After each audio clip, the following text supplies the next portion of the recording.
Hello. Okay, thanks for inviting me. I appreciate Mate for inviting me. Thank you, Kaiser. So I have a short presentation. Let me share my screen. Can somebody enable for me to share, please? Hello.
So due to some technical issue, we will have Mr. Thambiraj's session after a short break. So let's have a short tea break. Thank you so much, everyone. We request all of you to kindly get back after maximum 7 minutes. Thank you.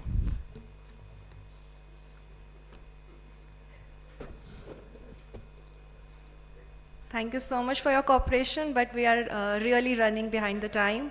So we have to be on time. Thank you.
VMra's ability to analyze and detect threats other vendors miss stems from our multi-layered, now, near, deep approach and groundbreaking dynamic analysis technology. The first layer of detection is rapid reputation lookup. VMray compares submitted samples to known good and malicious files and URLs, filtering out known samples in milliseconds, so you can focus on what matters. Our static analyzer examines suspect and unknown files to identify and extract active elements that could indicate a malware threat. Files that pose no threat can be eliminated, enabling security teams to focus only on potentially malicious files requiring deeper analysis. The automated dynamic analysis layer uses VMray's unique agentless hypervisor-based sandboxing technology. Traditional approaches place monitoring agents inside the sandbox environment. These agents are easily detected by advanced malware, which can then evade analysis. But VMray runs solely in the hypervisor. It monitors and analyzes malware behavior without modifying the analysis environments. This makes VMray completely invisible to malware for unmatched evasion resistance. Our hypervisor-based approach enables security teams to analyze samples using gold images of their production systems, revealing targeted attacks. VMray also provides full visibility into malware behavior, transparently monitoring and logging every malware interaction so you don't miss any critical information. Crucially, VMray's intelligent monitoring technology automatically optimizes monitoring granularity to provide focused reports while minimizing distracting noise and false positives. VMray's underlying virtualized architecture and multi-layered approach enable massive scaling while minimizing TCO. This overcomes a significant shortcoming common to other sandboxing technologies, such as full system emulation. No other sandboxing technology can match all the advantages of VMray. See the power of VMray X-Ray Vision. Start your trial today.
Everyone, if you're still outside, we request all of you to please come back. Please take your seats. Thank you.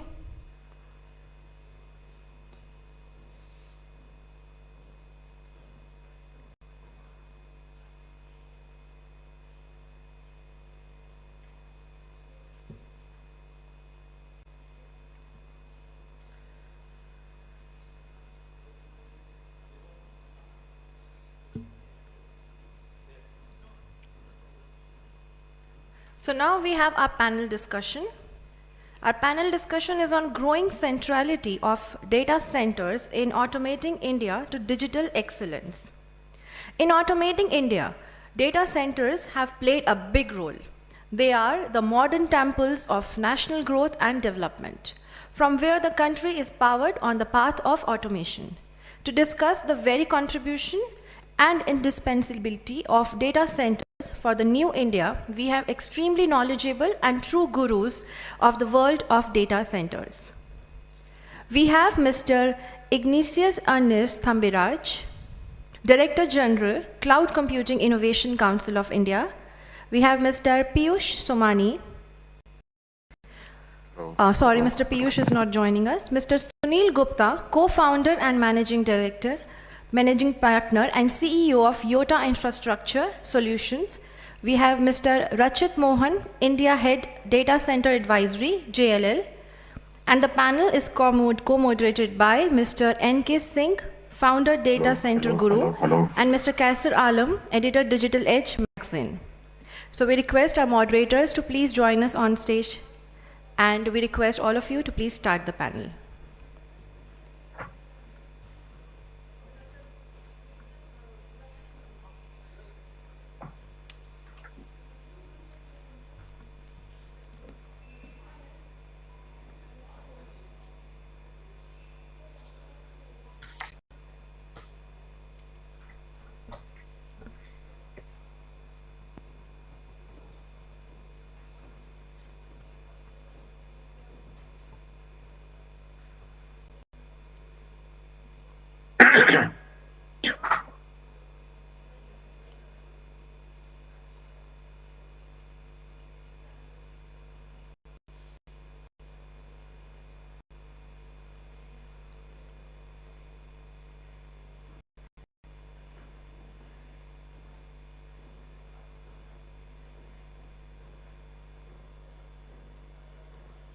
Let me again introduce our panelists for the session. Mr. Ernest Thambiraj, Director General, Cloud Computing Innovation Council of India. Mr. Sunil Gupta, Co-founder and Managing Partner and CEO of Yota Infrastructure Solutions. Mr. Rachit Mohan, India Head Data Center Advisory, JLL. And our moderators are Mr. N.K. Singh and Mr. Kaisar Alam. Let's start.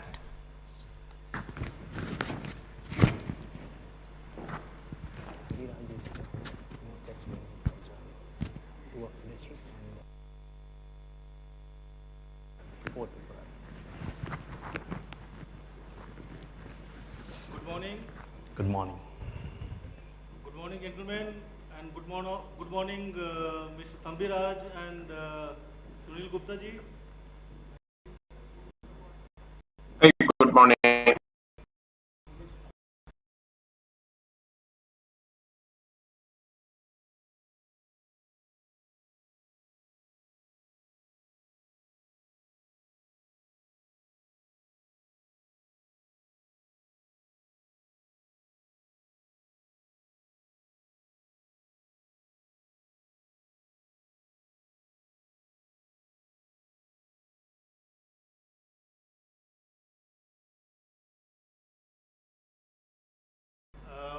Are joining virtually in this session. So today topic is growing centrality of data center in automating India to digital age. So when we talk about automating India to digital edge and digital transformation, which is boosting the demand for the data center, I think I would like to go back to Mr. Thambiraj first and ask him, what is that automation which is driving this digital transformation journey. And what I would like to ask is typically what has happened so far and what do you see in another next year, this automation part in digital transformation? Yeah. Hey, Tambiraj, you guys can hear me? Repeat the question. Yes, we can. Should Yeah, I okay. repeat the question? So you can. I just want to check you can hear me. I can hear you very well. Okay, good. Okay, thank you. Thank you, Singh, for the question. So now, if you look at the from a data center point of view, we can talk about a bit of an evolution and see how things have progressed. So if you look at early, maybe couple of about 10 to 15 years ago, we had a data center. It's usually within the, which is always within the organization, right? Which is, we call it monolithic data center. And then what happened in the next stage, we had software-defined data centers. And that we saw software-defined data centers where we can have a little amount of automation, about 10 to 15 years ago. And right now, what's happening is almost very, very prevalent is we have microservice-based cloud infrastructure, which can scale for web scale, which in fact is helping us right now during the pandemic, where almost everybody is doing, everybody is online and doing shopping. They don't need to go out. So all these are happening due to the ability of the microservices to scale out. So that's I would say already in place. This infrastructure is already in place. Now, and we also see in the recent past that we have automating, and even most recently we are seeing like cryptography, crypto assets. So these kind of workloads are highly compute intensive. So what's happening is we are adding GPU acceleration into the data center. GPU, I mean, we have two major players. We have NVIDIA and AMD. So these guys, they have good accelerators which are getting added to the data centers. And most recent, maybe possibly right now, what is happening is there is something called data processing unit has been getting added to the data centers, and which basically we can offload about 30% of data center workload in terms of security, storage, and those infrastructure related tasks can be offloaded to DPU. So that's the current, which is basically a data center which can do microservices scale out. You have an accelerator with GPU, and then with DPU, which can handle infrastructure functions. That is where we are. So in terms of automation, we already saw most of the kind of, like if you, for example, if you call Airtel or Jio or any of those customers nowadays, what you see is you don't get to talk to a person. You talk to a machine which direct you to various things. But though they call it as kind of a automation AI, which is very, in my opinion, it is in a very early stages. But to have a real effect, we have to go to the whole vision of Industry 4.0, where what they're doing is they are creating a digital twin of the actual factory and simulating the entire workflow, which can happen in a manufacturing floor, and then derive value out of it. I can give one example from Siemens Energy. So they have a Siemens Energy is using something called heat recovery systems, a steam generator that has a tendency to create corrosion in the system. So if we can identify corrosion early on, then we can save lots of money. So what they're using is they are using a multi-physics AI model to create a digital twin of that system, that whole the generator, and then predicting the corrosion early on, which is saving 70% of their cost. And for the industry, as of now, it is saving about $2 billion a year. So that is a kind of automation I would say, is going to bring real value to the industry. Thank you. I think I took more time. Thank you. Thank you very much, Thambiraji. I'll go back to Sunil Gupta ji. He's also known as Data Center Man of India. And I would like to ask that, we are already witnessing a huge demand for data center and witnessing a good growth. And there are multiple growth drivers. I don't want to get into that now. But at the same time, there has been a lot of talk about data protection bill, which was tabled in joint parliamentary committee, and there was some response also. So can you be able to elaborate the impact of those law when it gets implemented in India, and what are the specific part which is going to drive this data center demand? Thank you, NKG. Can you hear me? Yes, very well. Okay, thank you. Thanks for inviting me, having me on this panel. So, NKG, as you said rightly, that while the industry has been there in India for last maybe 20 years plus, and there was a dot-com boom which became a doom in early 2000, then enterprise growth started driving data centers. And we saw in 2009-10 cloud coming in India gradually and peaking it when the cloud operators came in India, right, in around 2014-15. We have all been through that journey, and we saw the various drivers like 3G converting to 4G, e-commerce, and OTT content, and COVID obviously accelerating all this. All these things have resulted into the growth which we are witnessing. And today, in the last 4 or 5 years, the scenario is that the demand is continuously exceeding the supply, and everybody is just trying to catch up. Existing players are scaling up, and new players obviously are coming in the market and trying to build capacities. Now, this particular bill, the data protection bill, which we are all expecting it to get converted into an act and a law in the current session of Parliament, is going to result into the localization of the data, Indian data, which is still outside of India. While most of the Indian corporate data may still be hosted either in the captive data centers or into third-party data centers like ours in India already, either directly by way of a co-location or a private cloud, or the local public cloud of the local operators, or by way of, let's say, that data getting into Amazon or Azure cloud and then indirectly hosting in India.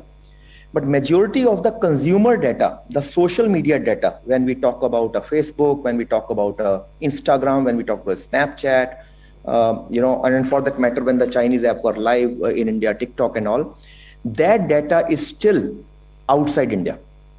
In most of these platforms, Indian users happen to be the highest number of users. Like I know in Facebook, you have got more than 30 crores of Indians as subscribers. On TikTok, when it exited India, 20 crore were their subscribers on that platform. That data, when the government implements this data localization bill, where they have tried to classify the personal data into let's say non-critical data, critical data, and a sensitive data, then essentially it will mean that any and every data will have to be localized in India. The critical data mandatorily will have to be processed and stored in India. And even the data which is classified as sensitive data, citizen sensitive data, even that data, the operator will have to take a permission from the government, the data protection authority, which in turn will have to take consultation from government before it is allowed to be processed outside. And even that has to be stored back into India. So what I can see because of this development, and by the way, the latest development is even the known personal data, which is like anonymized data, which is essentially the raw data processed by the AI algorithm for generating some intelligence out of that. The government has taken non-personal data also into the overall mandate of the data protection bill. So my estimate is this will result into a huge new wave of data center growth in India, which government may give any time between 18 to 24 months for this entire localization. And this will create, we were already estimating based on other drivers, 7 to 10 times growth of data centers. I think this will result to a much bigger growth of data centers in India.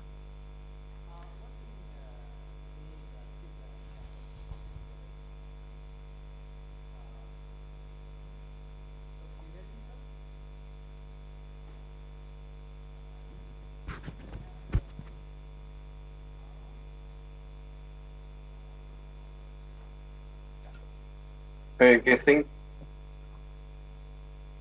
Hello? Yeah, just a sec.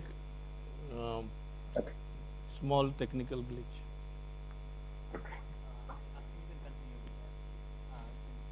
Okay. So I'm continuing with my next question. I'll go to Richit Mohan. He's not there? So we have two. Okay, thanks.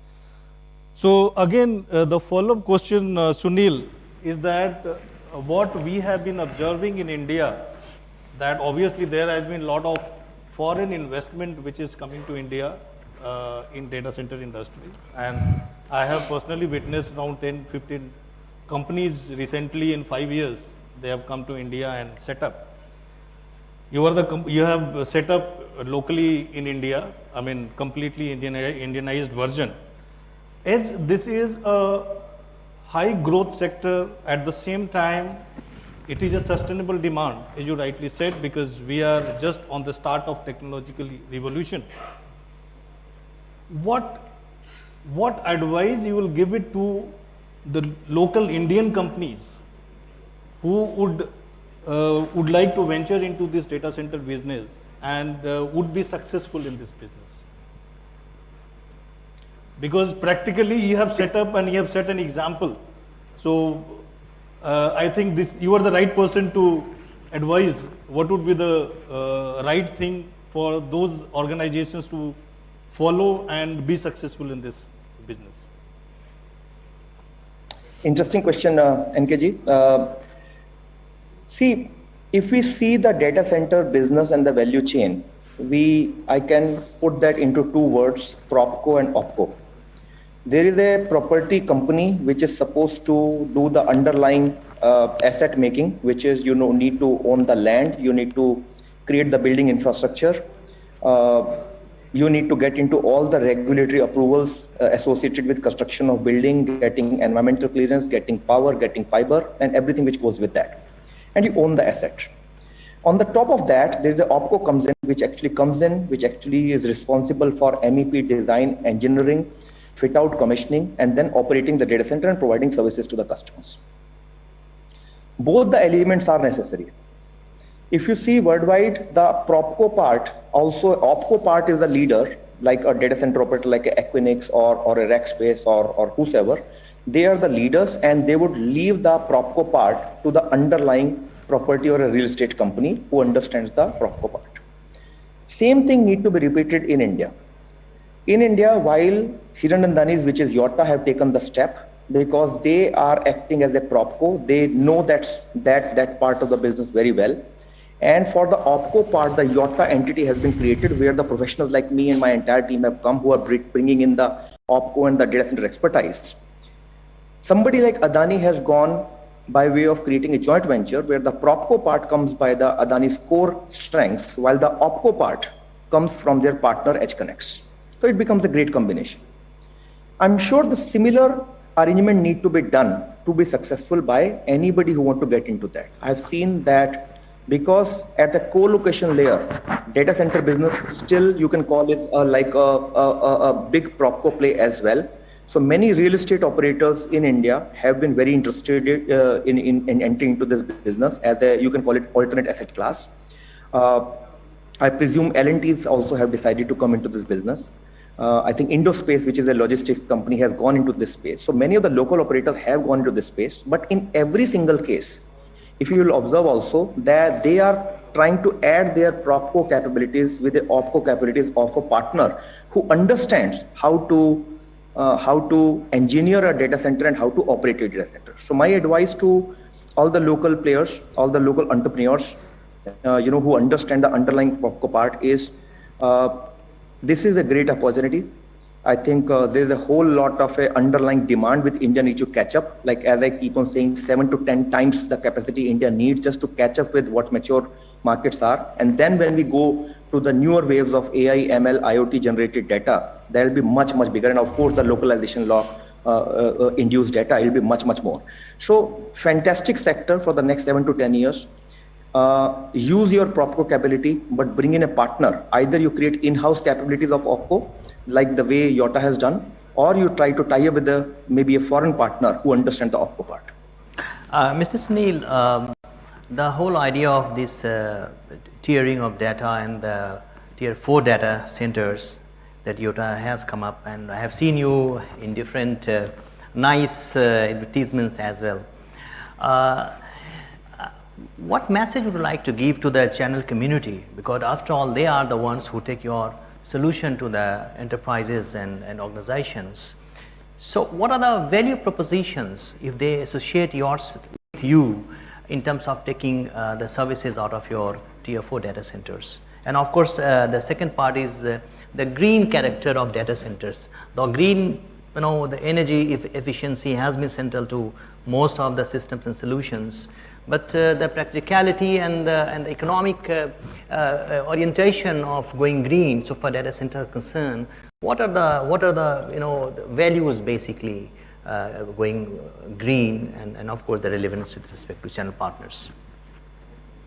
Understood, sir. Let me take both of them are very interesting questions and very practical questions. So let me take the first one first. See, as we all are witnessing, and as Mr. Thambi also pointed out, see, we have changed as an industry.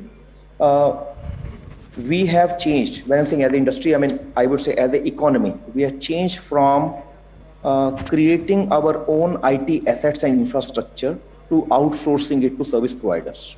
That is how we have seen the industry changing. There was a time when every single organization would like to buy their own hardware, buy their own software, have their own IT team, create their own captive data centers or a computer or a EDP room, and do everything stuff in-house.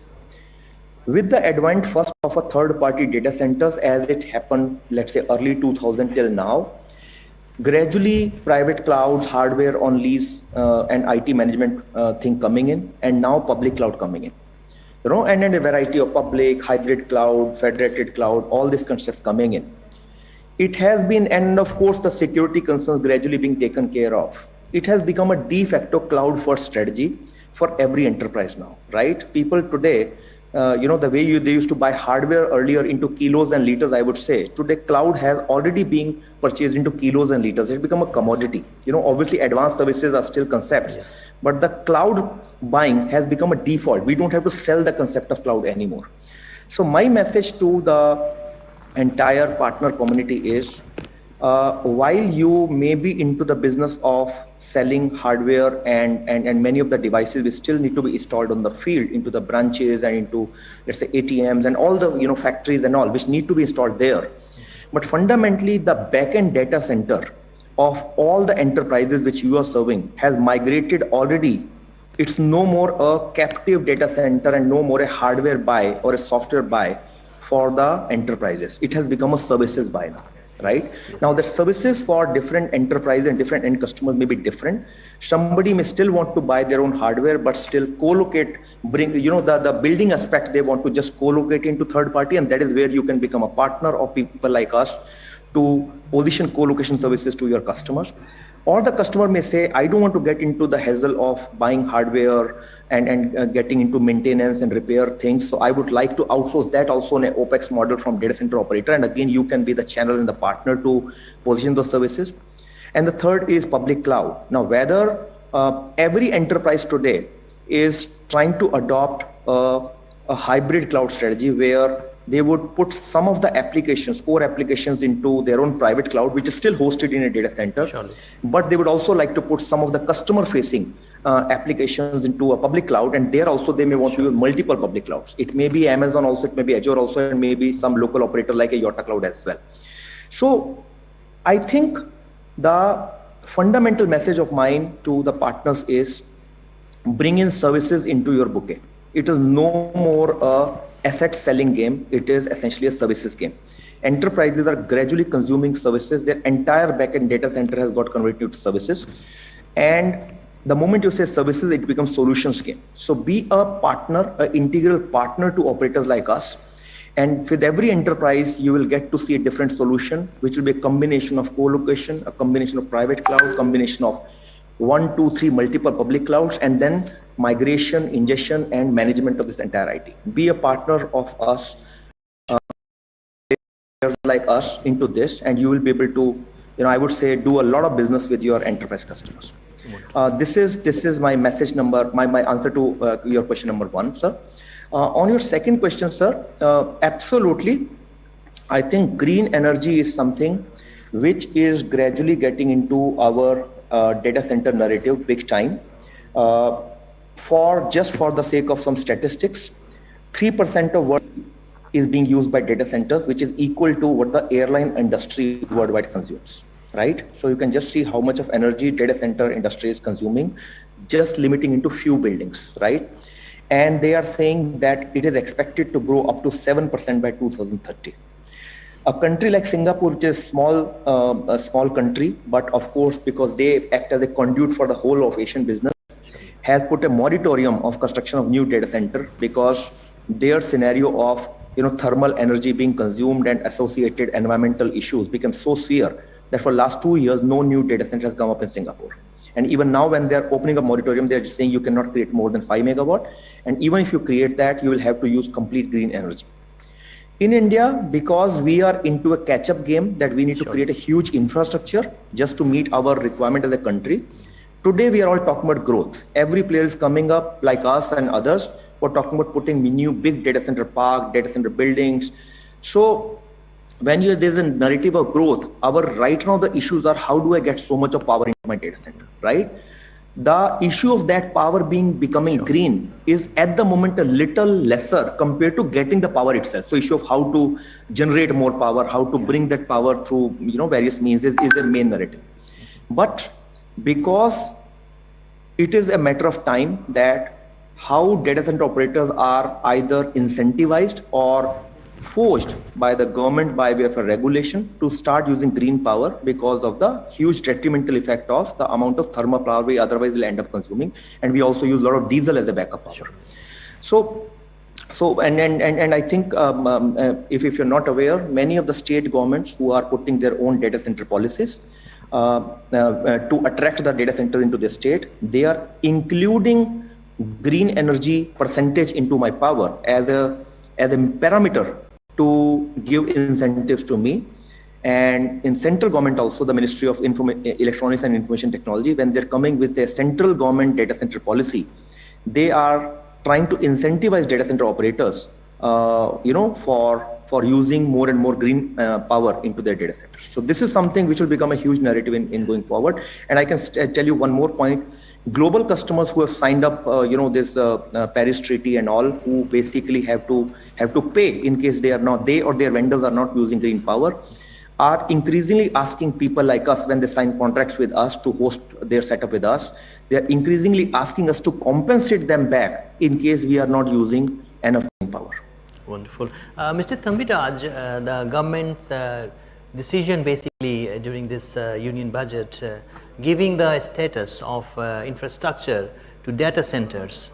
In your reckoning, what are the positive impacts of this governmental decision? Because you being the Director General of Cloud Computing Innovation Council of India, the overall body actually coordinating in terms of upkeeping and the well-being of data centers and cloud community.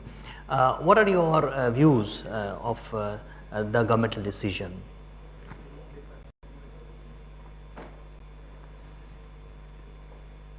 Yeah, thank you, NK Singh. So, this particular announcement on providing infrastructure status to data centers, I believe I looked at many articles. The only advantage is basically making the credits easier. You will get. If you want to start a data center, we will be able to get the credit in a easier way with a lesser interest and easy to manage. So that's the primary advantage of providing infrastructure status. Now, this is, I would say, as Sunil mentioned, this is not sufficient. We'll have to go more on the ecosystem, the entire ecosystem. That is where the challenge is. So there is more to be done. Now, if you want to take an example, we need to look at, for example, Nordic countries. Nordic means countries such as, let me give, so like Denmark, Finland, Iceland, and Norway, and Sweden. So these countries have in fact, in there, the data center growth is expected to be 11.76% in the next 5 years. So that's more than any other country. It is more than India is expected to grow at 5%. Worldwide, the global, it is expected to grow about 7 to 8%, but these Nordic countries are growing at 11.76%. So that's a huge growth. Why? Because they are promising carbon-free data centers. They're promising it. And they are also promising the lowest PUE, which is the power efficiency, power usage efficiency, and they are using direct heating concept, and using waste heat reuse. So they are doing concrete steps at the ground to enable the data centers, right? So we need more than just announcing a policy that we have given. I saw the budget speech. I can see only like one statement in the budget speech about it. So we need concrete plan to develop the ecosystem for data centers to flourish in our country. So we are left with five minutes in this session. NK, you have thank you, Thambiraj. I just would like to pose this question to Sunil ji also, because Sure. What is the challenges you were facing before this infrastructure status, and what are the problem it has solved for you? How it has made your life easier? I think you can be able to highlight in a much better. Fundamentally, NKG, that with the amount of investment which will go into this infrastructure for next couple of years, as much you can make it cost efficient, it is good. So it will allow you access to the long-term sources of fund. If let's say the retail loans are available at 5 to 7 years duration, you can go for a 20 years or a longer period duration funds. You can expect to get loans at a much better credit rates compared to what the normal commercial loans are available. Now that is something which goes into reducing your overall cost, and that cost is something ultimately gets transferred to the customer in terms of the rack charges or the let's say cloud charges, which in turn get transferred to the end services which the cloud operators are giving to the end consumers. So effectively, it has an overall impact on promoting the digitization of the country. So this is something which is a big step, I would say. More and more will come out when, let's say, government comes out with detailed rules around this. But this is something which has resolved a fundamental issues of increasing our cost efficiency. Thank you, Sunil ji. I'm coming back to Thambiraj ji. I remember I was attending a NASCOM event in 2010 where audience asked a question. The entire 2-day session was, everybody was talking cloud, cloud and cloud. And the audience says, I'm hearing 2 days cloud, cloud, but there is no rain. Okay. But if you see last 10, 11 years, now, I mean, specifically for last 5, 6 years, we are seeing a lot of rain. So we see a lot of monsoon from that perspective. So in these years, what is that transformation which you have seen? I mean, apart from hearing public, private, hybrid and all those stuff. And secondly, how do you see you scaling forward in next 5 years when such technological transformations are going to take, much in a different way altogether?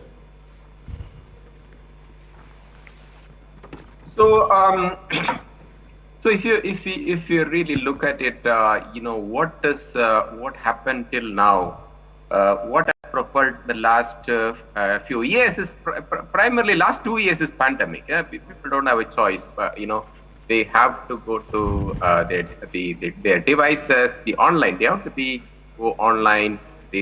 And once you have all your transactions happening online, data center growth is inevitable.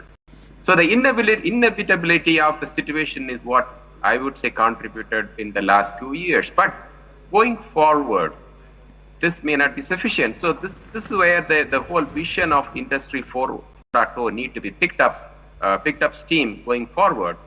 And when I say that, there are a few key factors. Number one key factor is really talent, education pipeline.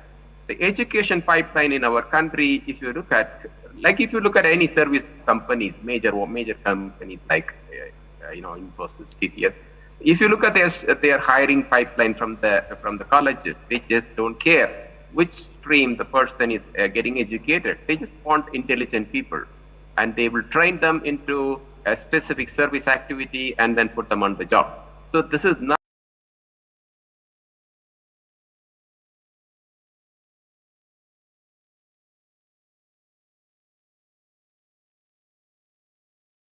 a stronger talent to come into the market, to pick up, to move from pure outsourcing, which we are very successful in the last few decades, to more automation, more engineering, more like AR, VR. Those are getting the keywords are basically AI, ML, AR, VR. Those are the four things. So we need that is going to come in, whether we like it or not, it is going to come into the industry, and other countries are going very fast on this area. So these are the stronger educational skills, and producing talent to the market is an inevitable requirement for the next growth for the sector. So thank you very much, my esteemed panelist, Mr. Sunil sir, Mr. Thambiraj sir. Thank you very much for spending time and be part of this event, sir. Really appreciate. Thank you very much, sir. Mr. NK as well. Thank you for having us. Thank you. Pleasure, sir. Thank you. We'll catch up. Thank you. We will take 2 minutes break and we'll join for next session, panel discussion. Thank you very much. Appreciate. Thank you.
Now we have our next session.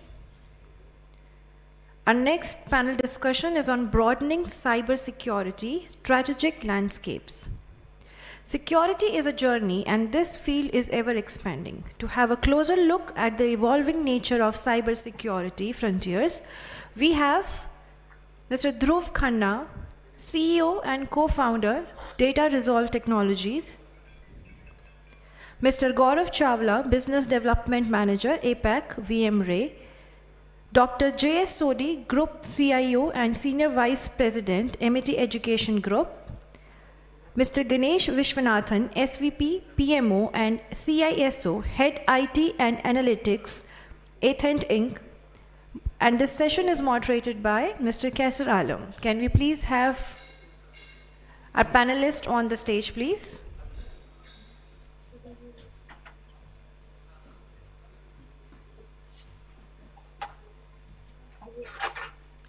A very warm welcome to you, gentlemen. We are so delighted to have all of you.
ऊपर का ठीक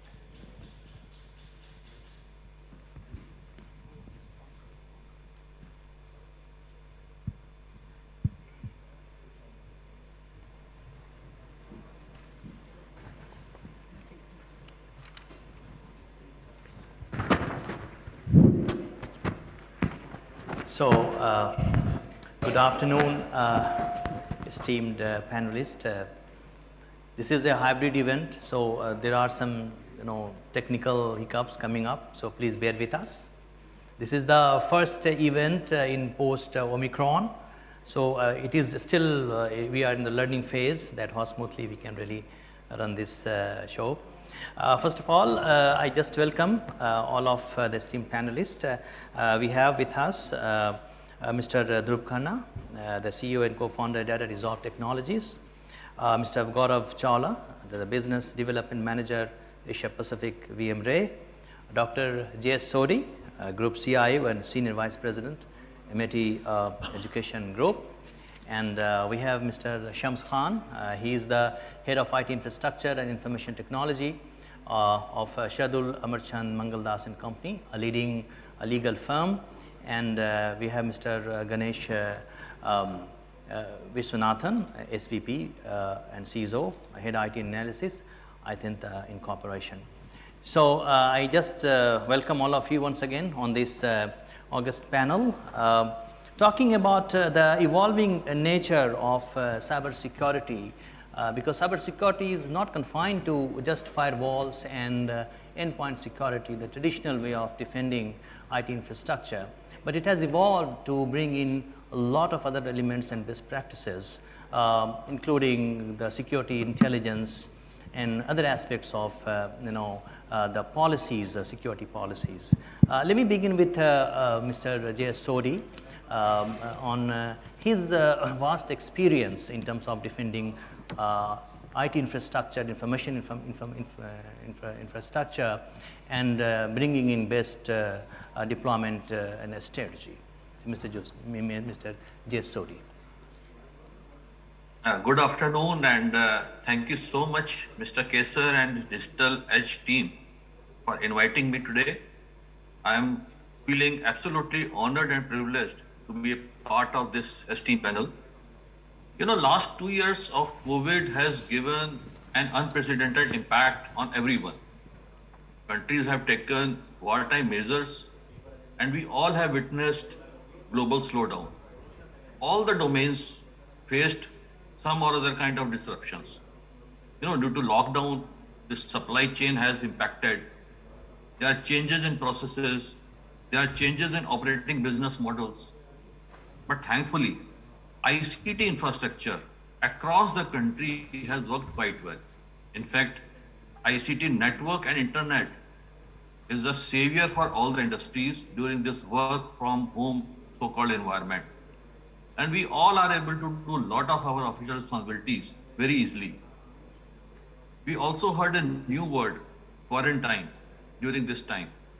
But I believe in today's digital world, no one is quarantined. We are in a physical isolation, but connected digitally. Today is the right example for that. So IT infrastructure is a great savior, but more on dependency on IT network resulted more the number of cyber incidents across the domains. So there's a steep rise in such incidents as no one was ready to handle data securely out of enterprise network during this work from home environment.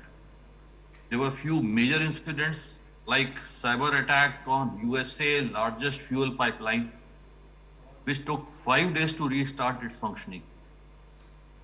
Then there was a ransomware attack on Ireland Health Service, which also took few days time to return to the normal. So such kind of, you know, major incidents that was, I think, in May 21, they have clearly warned us how important is the cyber security against such kind of attacks.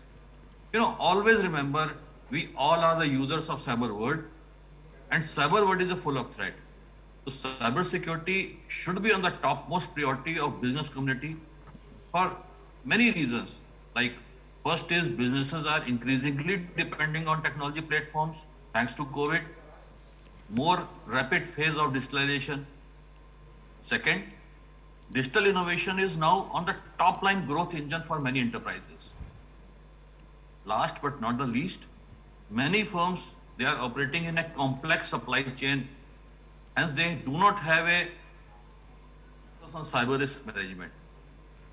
No, all the business leaders, they are increasingly that cyber is a risk. It can be understood, it can be measured, it can be managed, but not completely eliminated. Wonderful. So, That's looking nicely for years, put. Yes. One thing, 2020, one more 21. question. Yeah. Yes. One question before I come to my fellow panelist here is, Mr. Shams, you being in the very big law firm and you handling the IT infrastructure and the security, information system, we have seen that security intelligence basically has become very important. I mean, you yourself was talking to me once that we get many audits from, the third parties as well, and they give a large mandate that these kind of solution and the best practices should be in place. You talked about privileged access, solution as well. So how do you look at the security intelligence, landscape and defending information and then defending very critical information from the prying eyes of cyber criminals? So how do you defend the IP of your basic organization?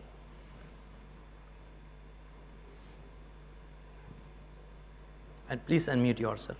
Yeah. Please unmute yourself. Yeah, hi. Thank you so much for the invitation. And I'm Sams from Shardula Merchant Mangaldas. And, since the pandemic has started, before that also we had, very much into the security, since we are holding, the very critical client data. And we have a very zero trust kind of thing in our organization. Either is is talk about the application to application when you talk about the IT team or the lawyers who is working on the project. So we have a really zero trust kind of things, and it's very important for us, how we can secure the client critical data. So we follow the very basic things first. We should have always verify and check that the basic thing is working or not, or it's rightly protected or not.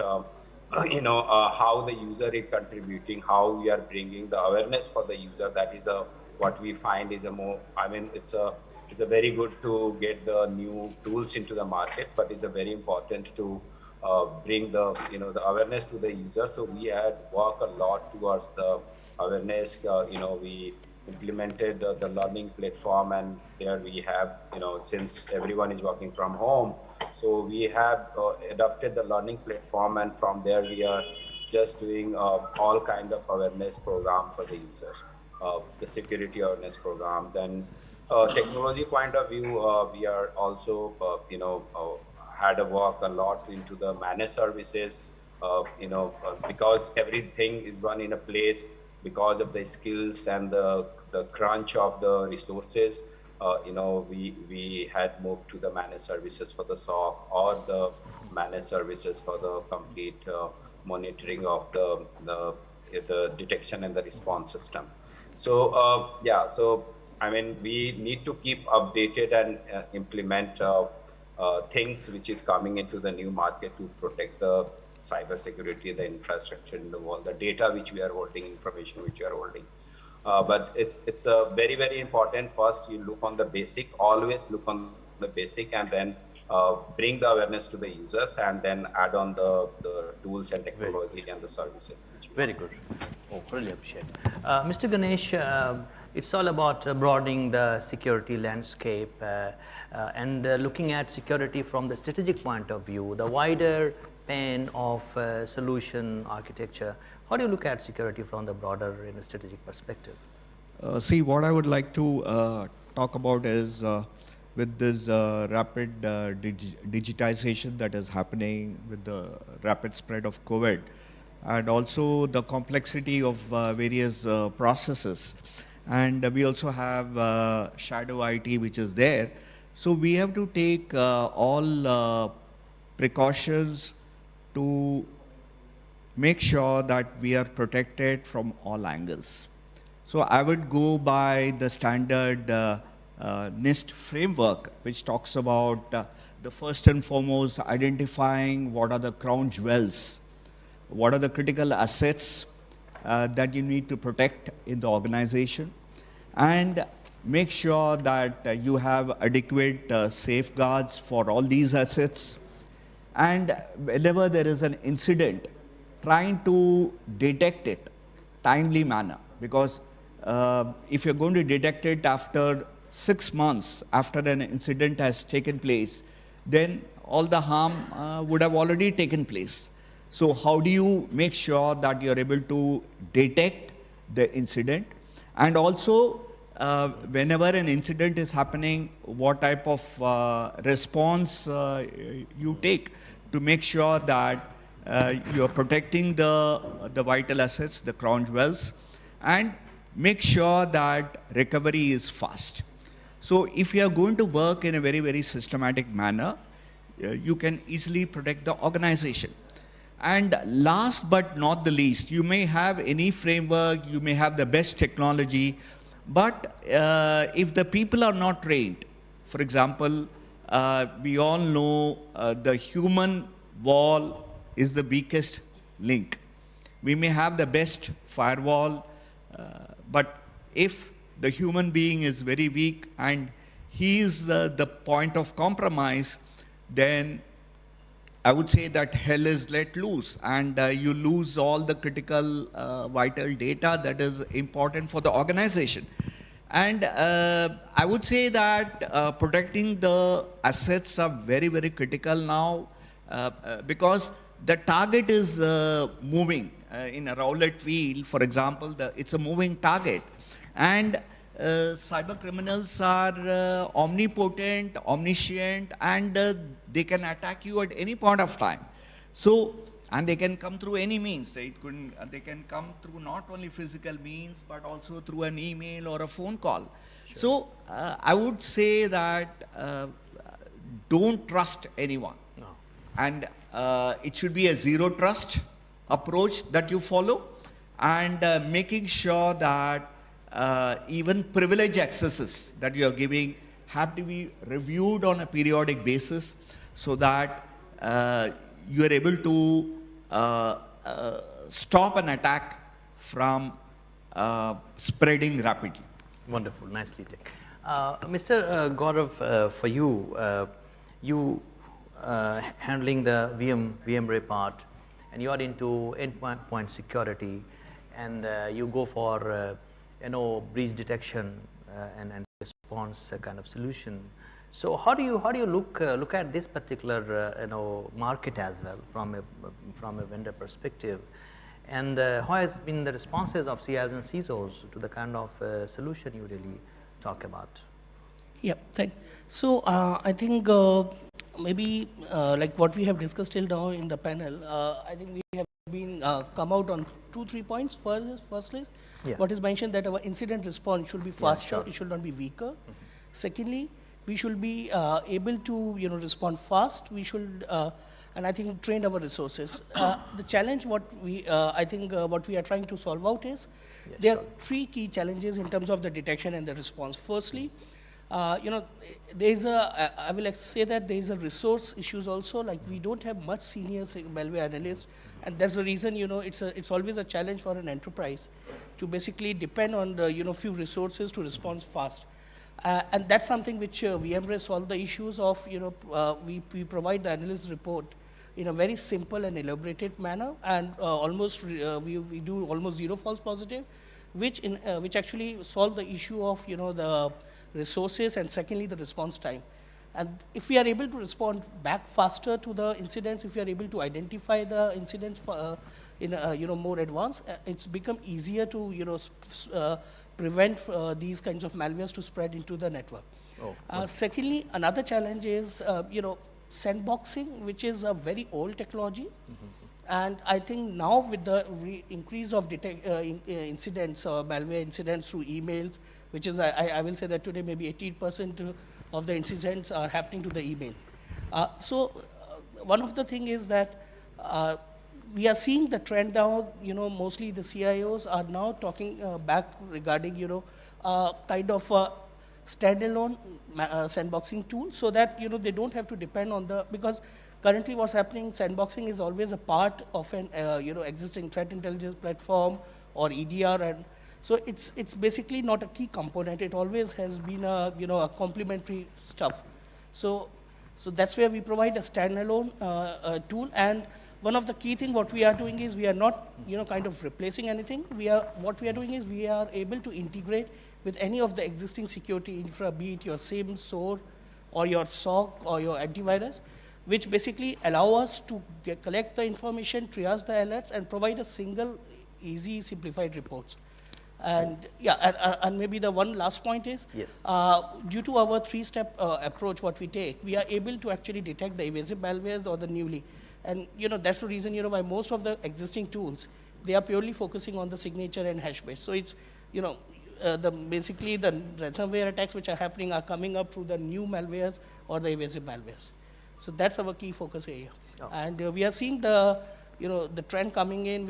We are getting a lot of requests, and now we are also focusing on the bulk file sanitization. So we have applications, CRM and all, where users are uploading the data. Now the customers are asking for where they need to ensure that those each and every file need to be checked if it's malicious or not, and only the clean file should be allowed. Right. Yeah, wonderful, nicely put. Mr. Dhruv Khanna, I mean, Data Resolve being an Indian company, I mean, we have been hearing that Israeli companies are more proactive in terms of bringing out innovative solutions. So hats off to a company, Make in India company kind of thing. So congratulations for taking the initiative to come up with solution made it developed in India itself. Now coming to security intelligence part, you are into it quite heavily. What is your experience in terms of the market evolving around cyber security intelligence part? Because as I mentioned, the security is more than the firewall and endpoint security. You are into an area which most of the CIOs and CISOs are very interested in, and in fact there is the utilitarian value of what you provide. So could you please enlighten the panel and the audience at large that what the innovation all about data resolve? We have 4 minutes, so please try to wrap it up fast. Hope I'm audible, right? Yeah, please. Okay. So thanks and thanks everyone for bringing this up. I think from the Indian context, I think during these pandemic times, I would say one thing which has changed is that the lot of investment which has gone on security, which is I would say virtually behind the perimeter, actually have changed, right? I think the edge or the endpoint, which I call it, right, has become more critical because we are in a hybrid environment and virtually the edge is outside the perimeter, right? And that's one part of it, right? The most interesting experience we had talking to a lot of CIOs and CISOs, that business continuity, which we used to talk about it, right? Nobody tested it that it will impact for weeks and months or quarters, right? It was tested for hours, right? So I think when the wave one hits, right, I think everybody was looking at how to handle it, and security becomes a big issue, and which resulted into a lot of data breaches which happened because the endpoint is compromised because it's virtually outside the network, right? At that point in time, bringing the intelligence back to the CISO or to the dashboard or to the management has become very critical, right? Because what happened is, while there's a lot of investment has gone on processes, on controls, on compliance, and bringing that data points to the various platforms, bringing the non-adherence or bringing the actual non-compliant or a endpoint is compromised state is very difficult because it was never thought of. Because what is going from the endpoint is largely the data sets which goes to your SIM tools, right? Sure. On account of breaches, but now it's always reactive because the breach already happened, and it just, and we all witnessed this in last I think in last 4 to 6 quarters, right? As data resolve, I think our job is to ensure that we bring that intelligence to the top management. That is one. Second change, what we have seen from the intelligence, it's become a part of a mandate from the board level also. I remember I think pre-pandemic, we hardly had conversations which is going to the board level for any technology or cyber security investment. Now we have seen that with the CIO and CISOs, while they also have stepped up, right, from the reporting, we have seen the board is also part of these discussions, right, in terms of how this tool or how these products, right, in the industry bring that intelligence to, during these board meetings or board calls, right. So I think that's the one very significant change we have seen, and where board are taking decisions now, right. It's no more an expense or a cost center anymore. Yeah. It becomes a need, and I think, and in the digital world, everybody, even the investors, are worried about if anything compromises, it straight away hits them, right. So I think there's a significant change what we have seen, especially bringing intelligence at the board level. I would say nicely put, and congratulations for taking this wonderful initiative. Just 2 minutes to Mr. Sori sir and Mr. Shams. Sori sir, what is the present main security concerns for a CIO or CISOs in defending their IT infrastructure and of course information infrastructure as a whole? Okay, sir, I will add your question to what should be the future of this technology. Okay. Because present we are managing from various resources, but future will have lot of technologies in our daily life, you know, kind of robotics, implementable devices, and even our mobile is becoming a supercomputer. So future will be an information-rich society. In fact, we have already started seeing it. So next generation, machine learning, analytics, and you know, it is very important with this future concept. We have to see how we can keep our data secure and integrate, and its availability also. So that is the main concern which we all have to work together and think. Thank you. Most welcome. Mr. Shams, for you, I mean, the same question, I think that is quite relevant to you as well. Your immediate concerns. It's a very, very important, you know, to bring the awareness as much as you can bring the awareness. Technology will come and we will implement. Every year some new and technology will come which we need to work and implement. But the awareness to the user is a very, very important, which is we find is a, the 60 to 70% high on that. So yeah, we have to really do the good work like advertisement agencies, what they does for their product, we have to do for the cybersecurity platform.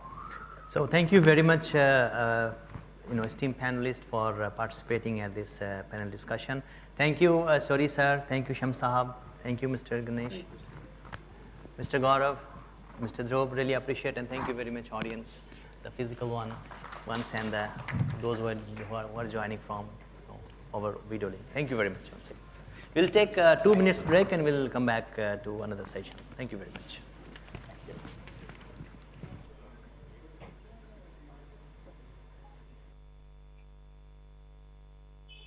Bekar Daniel, come here.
VMrate's ability to analyze and detect threats other vendors miss stems from our multi-layered, now, near, deep approach and groundbreaking dynamic analysis technology.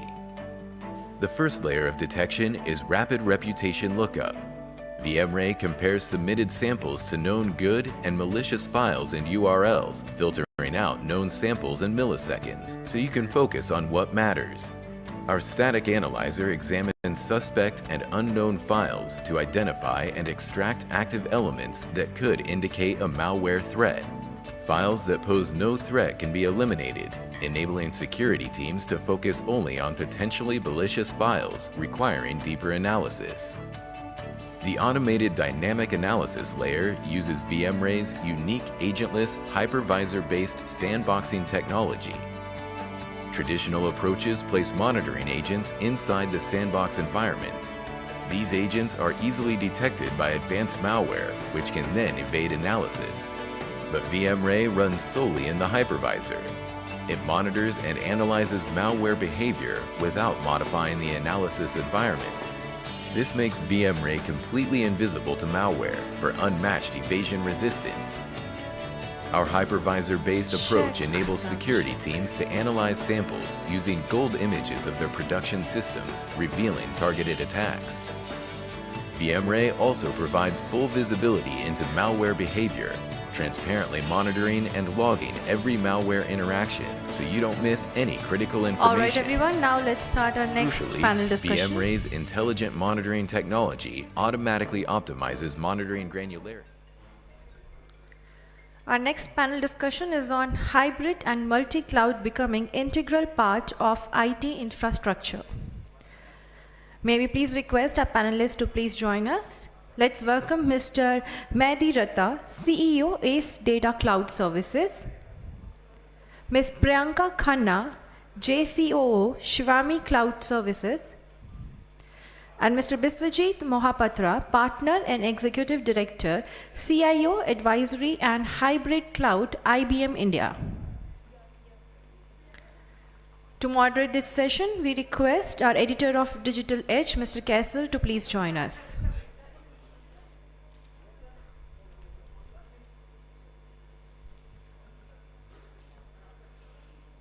Let's start our panel discussion.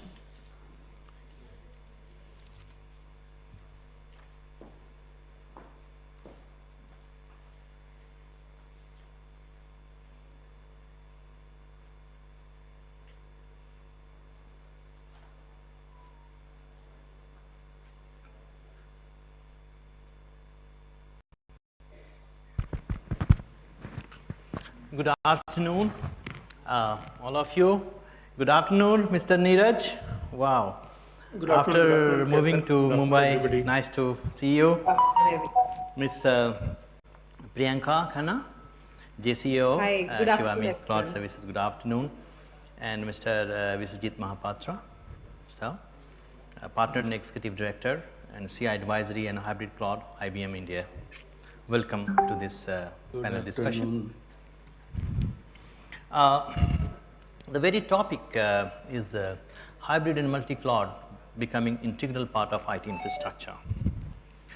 I would start with Mr. Biswajit Mohapatra that cloud computing has again evolved itself, starting with the hybrid cloud coming down to multi-cloud now.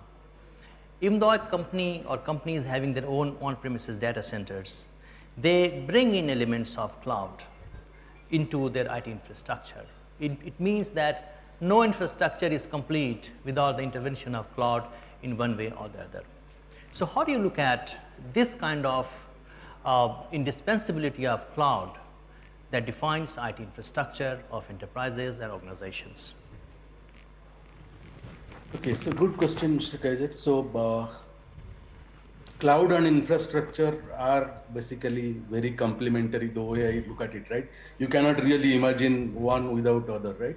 And if you really look at the industry dynamics, and if I really go a little up and set the context, how the industry has been changing basically, right? Today, as you know, the focus is more on resiliency, focus is more on building resilient infrastructure, always on infrastructure, and that's the place cloud plays a very, very important role, right? So today, like, we have come from a long way, basically. I call it as a maybe 50 years or more journey that we have come across, right? Earlier days, data center, of course, all of us are engaged in building data centers or doing data center consolidation, then slowly moving to porting applications across different data centers, virtualizing, whether it's P2P, P2B, or B2B kind of virtualizations that we used to do, and then slowly moving towards today's cloud migration and modernization, right?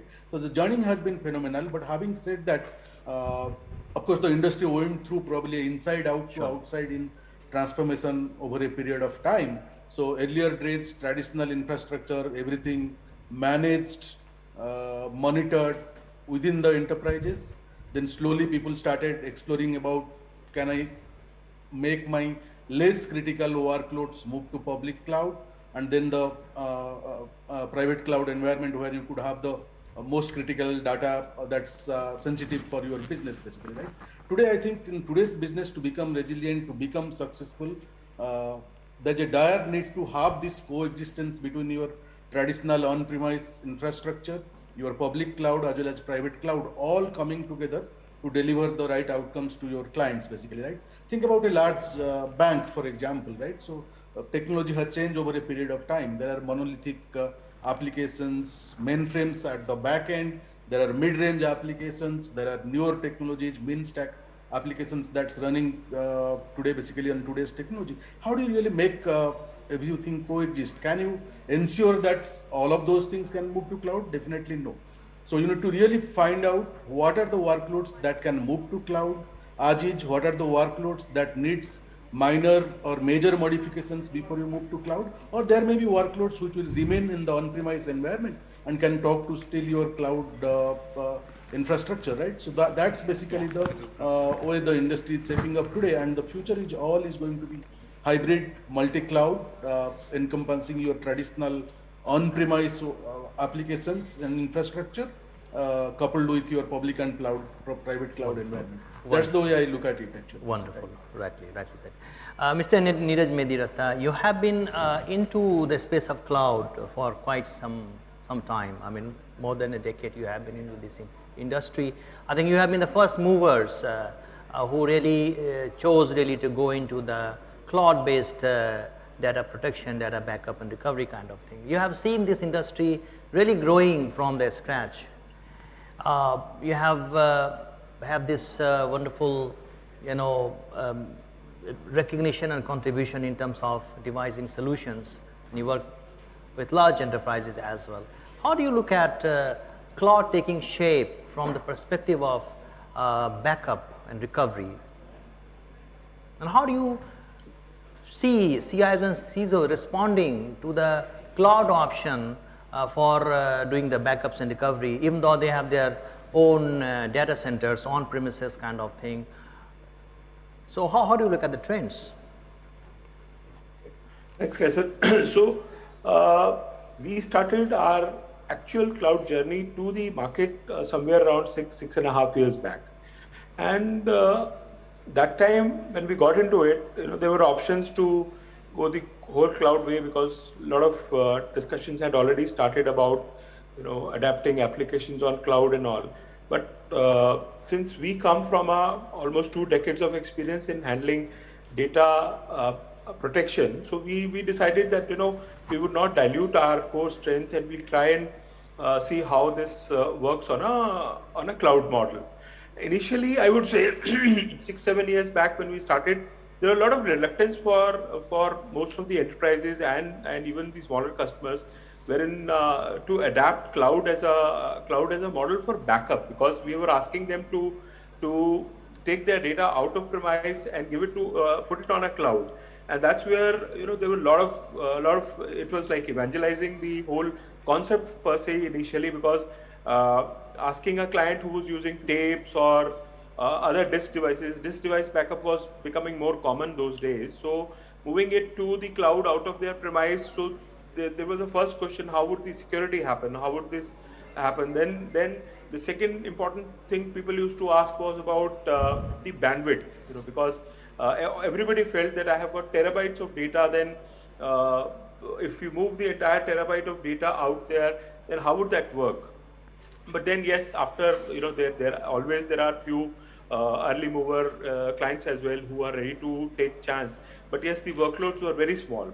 I would say when we started this journey, the first backup we did was only 17 GB of data.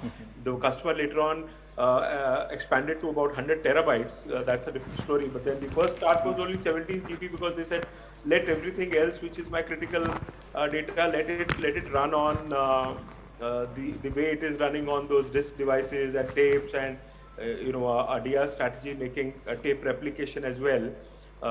You start with this low end servers, but then that turned into 100 terabyte of backup. So you would assume, you would understand that it covered almost everything, every application which they were using in their environment, and gradually they moved out of the physical backup. So having put that, that was the start 6-7 years back. Now when I see the current situation, there's a lot of shift. At least all those questions have gone, because most of the customers today have, in some form or the other, have adapted cloud, even if not fully at places, but that's in a hybrid model, as Mr. Mohapatra just mentioned. That's great. I think nicely. Yeah. Yeah. And when you talk of multi-cloud infrastructure, in a true sense, if I was to look at just our own part of business, what we play in the multi-cloud, see, we only cover a niche of their data backup and recovery. So, and similarly, there are providers around security, providers around other SaaS applications. So it has become a very sort of interdependent to each other, because you have workloads running on a AWS cloud, you have workloads running on an IBM cloud, then you have the SaaS applications running in the same ecosystem like Salesforce, or we personally use HubSpot. I will come back to you, Neeraj. Let me have a first round. Could I come to Miss Priyanka Khanna of Shivami Cloud Services? Let me introduce the audience to Shivami Clouds. This is one of the very dynamic cloud services providers in the country. In number of ways, the company has contributed to the growth and development of IT infrastructure and IT assets of enterprises and organizations. Ms. Priyanka, how do you look at the cloud market growing, and how do you look at the receptivity of the solution Shivami Cloud Services provides to the CIOs and the IT heads of organizations? We at Shivami are very much engaged with our customers from day one. We have seen the industry growing from servers to the manual servers to the entirely shifting to cloud. Before pandemic, many industries or businesses were unaware about the hybrid or any multi-cloud. Ever since we all started with the remote lifestyle, there was a rapid revolution in the IT industry. We all quickly went to a regular cloud, normalizing hybrid multi-cloud solutions. When the pandemic started, there were customers which were reaching to us who are really not sure that how will they start work from home options to the employees. We as Shivami help organization to start working from the day one they shifted to cloud and to a hybrid cloud model, and people got the benefit out of it during the pandemic period. Hybrid and multi-cloud are the game changers in the age of intelligent industry. Organizations are realizing that they gain more benefit with all the well-designed hybrid and multi-cloud strategy. So we are helping the organization to understand what is their need, how a cloud infrastructure can help them to ease their work. Today, if you talk about startups, if you talk about enterprise clients or any corporate or SMBs, everyone is talking about client and moving everything on the cloud infrastructure. Yeah, there are a bit of challenges when it comes to the change management, but there is nothing which we cannot, we as a partner to to the organization, help them move everything on the cloud. So client comes up with the challenges, client comes up with saying that this is the solution which we want to move to the cloud, and we have the solutions for it. Basically, if you talk about the solution providers, AWS, Google, Azure, or IBM, any of them, is making sure that the client is running in a smooth manner. More and more organizations are opting toward to move to a hybrid and a multi-cloud change enterprise. The reason because they offer great flexibility. With this cloud solution to get obtain the best of both worlds, companies can enjoy speed, flexibility with the need of discarding any tech, spending more money on infrastructure. This is where Shivami comes in picture and makes sure that they are moving towards, we are giving them right solutioning, the problem statement is taken care, and the flexibility is there with the customers. So this is how we have helped the organizations to move to the cloud. So what's the art of actually taking the solution to the CIOs and IT heads of these organizations? How different you really take the solution platter to them? I mean, what is so typical and specific to Shivami cloud services? I mean, what's the innovation in terms of deployment of a solution with them? So if you talk about Shivami is one of the Google Cloud's premier partner. Our maximum, we have 10,000 plus customer with us. The solution platter, what we recommend to customer is first moving their in and out the lifeline of the organization, that is the email platform to Google. Then comes the GCP platform, and then comes the other solutions from SaaS services which we provide app. So the platter to the client, what Shivami offer is end-to-end to cloud, from email to security. So this is what we look forward from our customers, that if they have any challenges, they want to, we have migrated clients from difficult solutions like on-prem solutions, or maybe the servers where they were not able, they feel that the data is important to be there on the on-premises. We look forward from a problem statement from a customer, and we provide end-to-end IT services to the customer when it comes to deployment, migration, change management, and making sure that the change management plays a very important role when it comes to an organization, because this is where all of the organization are getting stuck, whether at the organization level everyone will accept this change for cloud. There are IT managers, there are people where we make them, we do the trainer concept, and we make sure that they are moving towards a hybrid cloud or a multi-cloud solution. So many businesses are turning these models with this desire to avoid vendor lock-in, another benefit, particularly on medium or large enterprises. But we as a partner are giving all the flexibility to the organization so that they can move to the cloud. Wonderful. Now we have a very distinguished member in the physical manifestation, because this is hybrid one, 3 participants joining us through video link. So this is the beauty of cloud. I think we are seeing how utilitarian is the value of the cloud. So Mr. Vidhu not here, is the co-founder and chief revenue officer of Cloud Connect Communications. Welcome to this panel, sir. The cloud telephony is an area that is taking good shape. I mean, there have been some pioneers in this field from India itself, the obvious names. You're venturing into that space, communication, cloud communication area. How do you look at the market taking shape, and do you think that CIOs are taking option to go for cloud telephony and cloud communication as such? First of all, thank you so much for the introduction, and I welcome all the panelists also there. Hi to everybody, and hi to everybody in the audience, and it feels fantastic to be physically present here and see a lot of faces.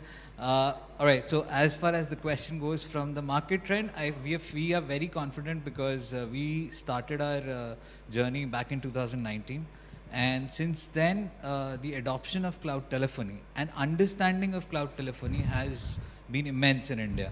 I mean, Western part of the world, it has been they have been very active. They understand what cloud telephony is, but this part of the world is just learning. And I mean, by COVID being into place, people, as the panelist already mentioned, Shivangi, that people are understanding that now moving from work from home, it's very essential.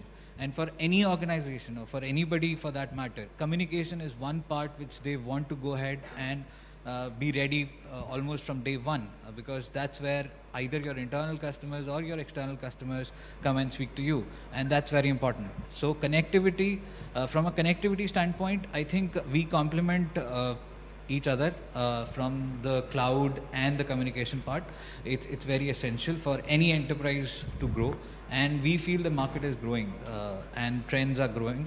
And of course, there are innovations on top of it, like artificial intelligence getting built into the communication platform and so on and so forth. I think the trends are very positive. That is very nice of you. Mr. Vishwit, sir, what is your suggestions to the fellow CIOs and IT heads?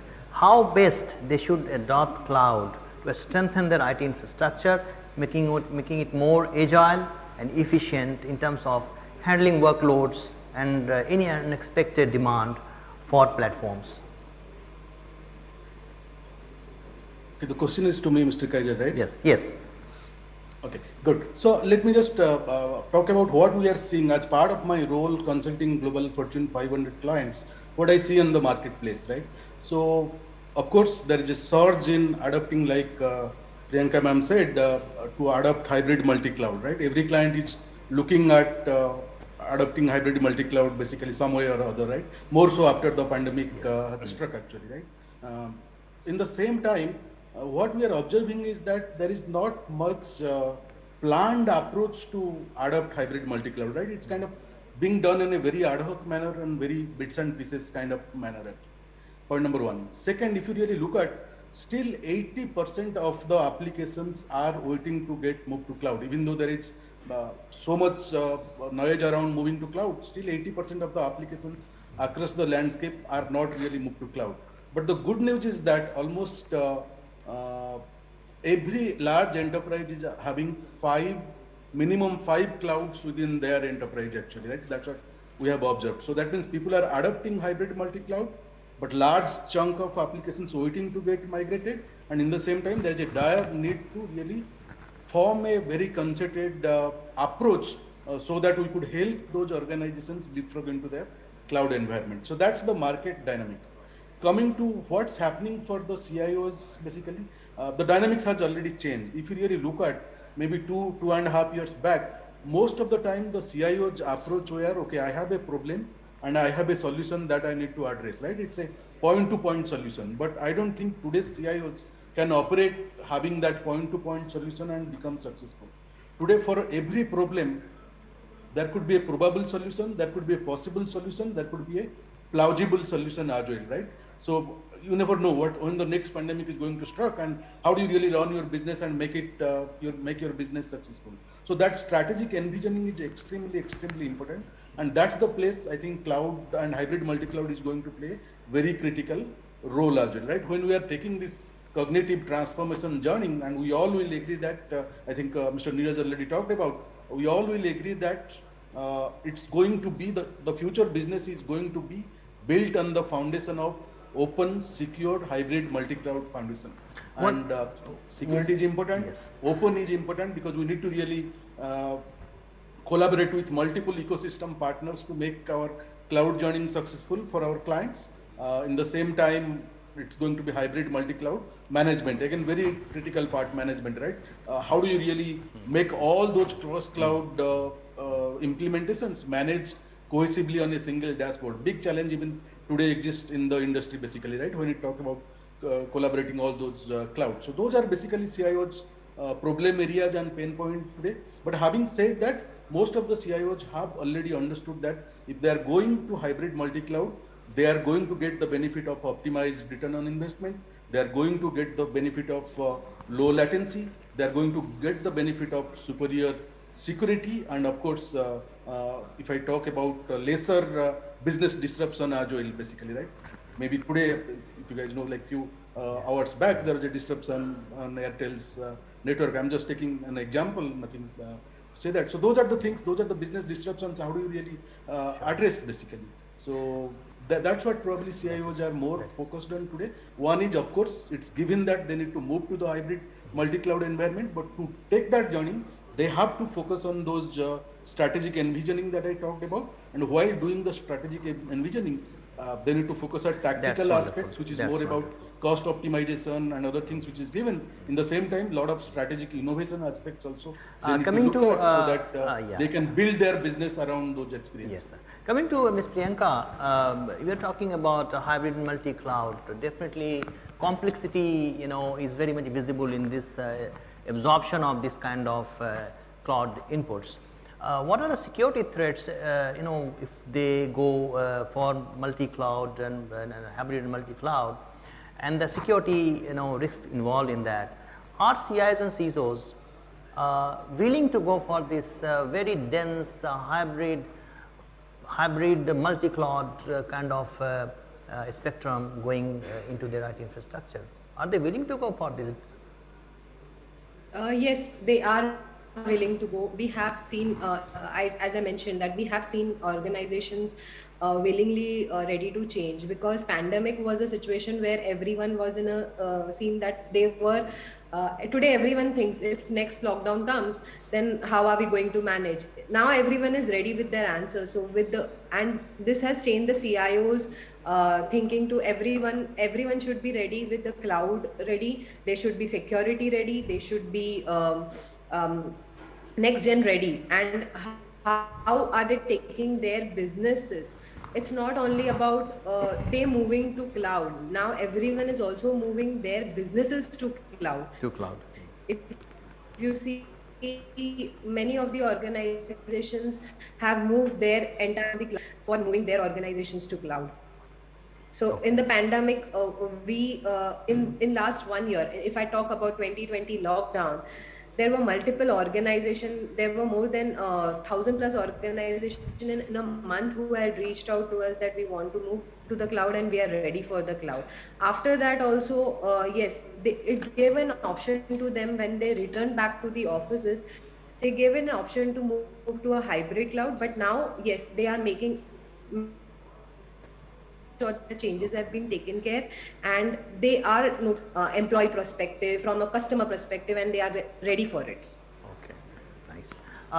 Mr. Neeraj, we have, CIOs have multi options basically. If it is a matter of data backup and recovery, they have their own hardware infrastructure in its place. What is the trend in terms of data protection on the part of CIOs and CISOs? What kind of architecture they are going for? Chased cloud or the mix of both? What trends you find in the market?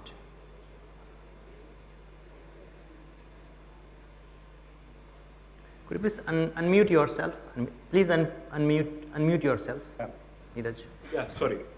So as we speak now, there is a mix of this, so starting from where I left in the last thing, it has evolved a lot now, and we cater to a lot of customers who are spread all across the country, outside of country, wherein they use this as a hybrid model. There are a big percentage of customers who've got to understand that yes, cloud is the way to go, because once they have moved their applications, their core databases onto the cloud, so that that whole apprehension of whether to do it or not has gone quite a lot. But still, there are customers who still feel that they need to have a hybrid approach, given the sense that tomorrow, if disaster strikes, so how much would be their recovery time?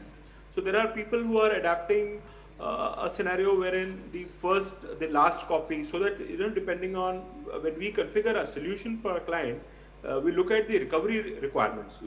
Backup is an enabler, but the core lies in what kind of recovery requirement would come. Sometimes a disaster is as simple as a server being lost, so or a server crashing or network down.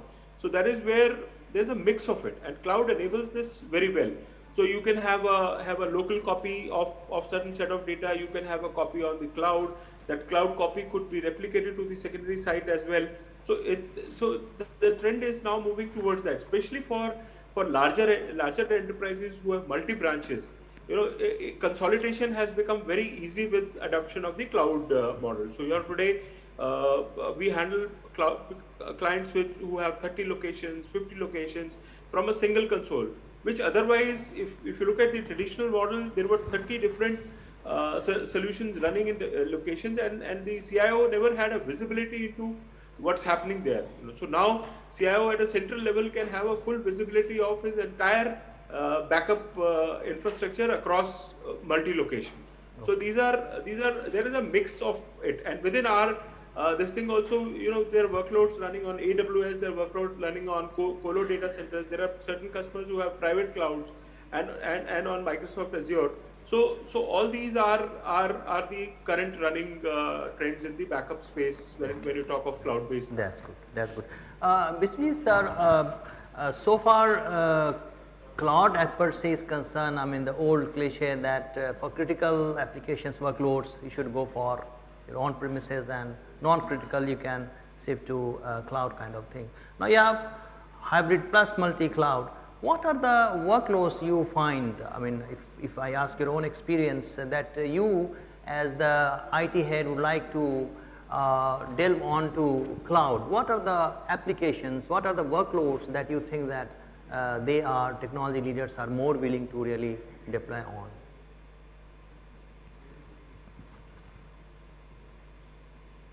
So the question is to me, Kaiser, right? I think I have little trouble on the internet, but it's for me, right? Yes. Okay, good. So yeah, I think if I really look at what's really as a IT head when moving to the cloud, clients are really looking at, that was the question, right? Yes, of course. I mean, the kind of workloads the CIOs are willing to deploy on hybrid now, multi-cloud, very complex, sounding platform. What are the workloads they are willing to really, shift to this particular hybrid and multi-cloud platforms? Got it. Yeah.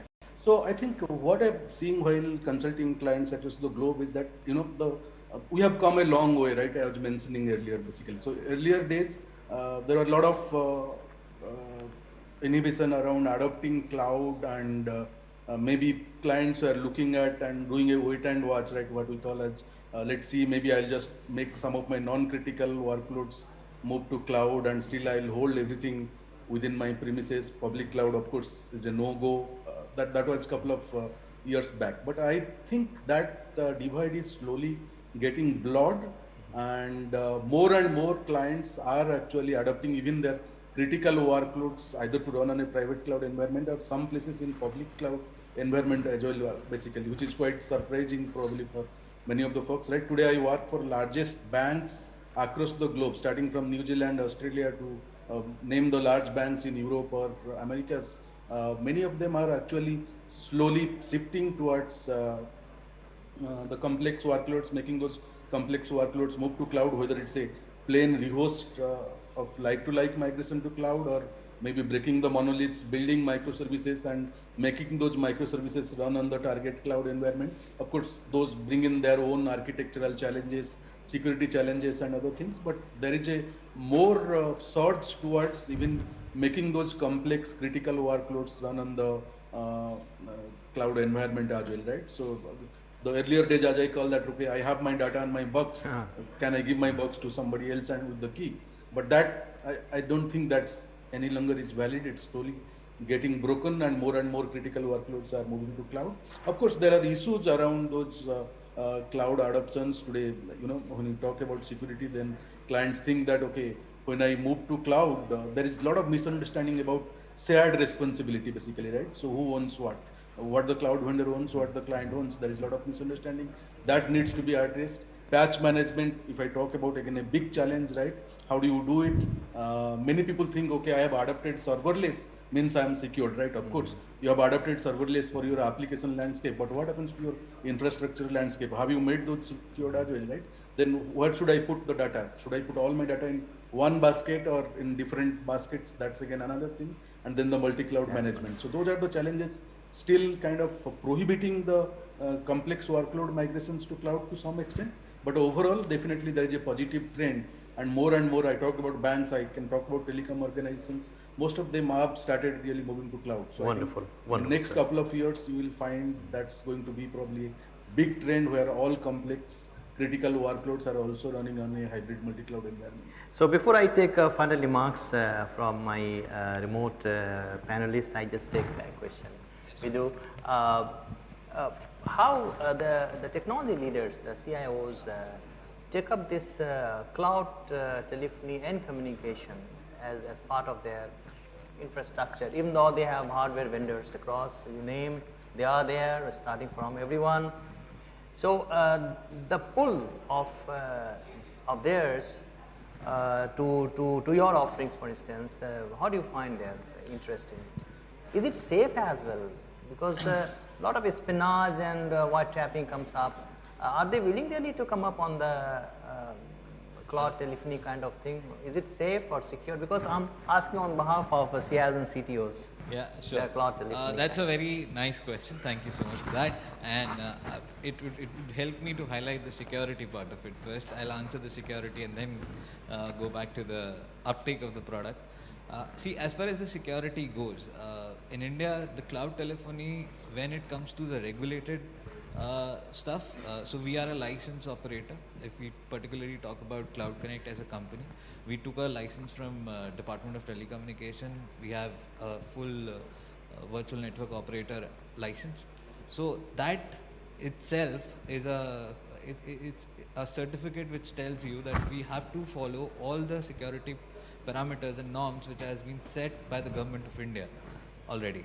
And we do have to follow all the security protocols and so on and so forth.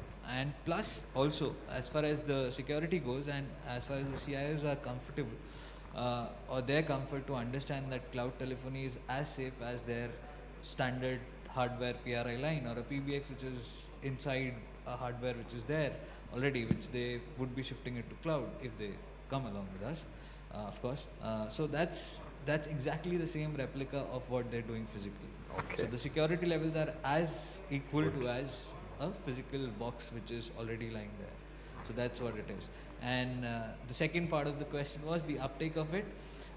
So since inception till date, we have almost got roughly 200 customers already onboarded. So when I say customers, they're more like enterprises which are already onboarded. So the uptake is really well, and the CIOs and the CEOs of the organizations do understand that it is a critical part of their business operations, because probably communication as a whole is a little piece of it, but then communication is the most critical for any enterprise. Really Thank you so much. Quickly, one minute. The future of and the sustainability of hybrid and multi-cloud strategy, is it sustainable in the market? Starting from Ms. Priyanka, do you find that it is going to go ahead for years to come, that it will be one of the key arsenals of CIOs and CISOs?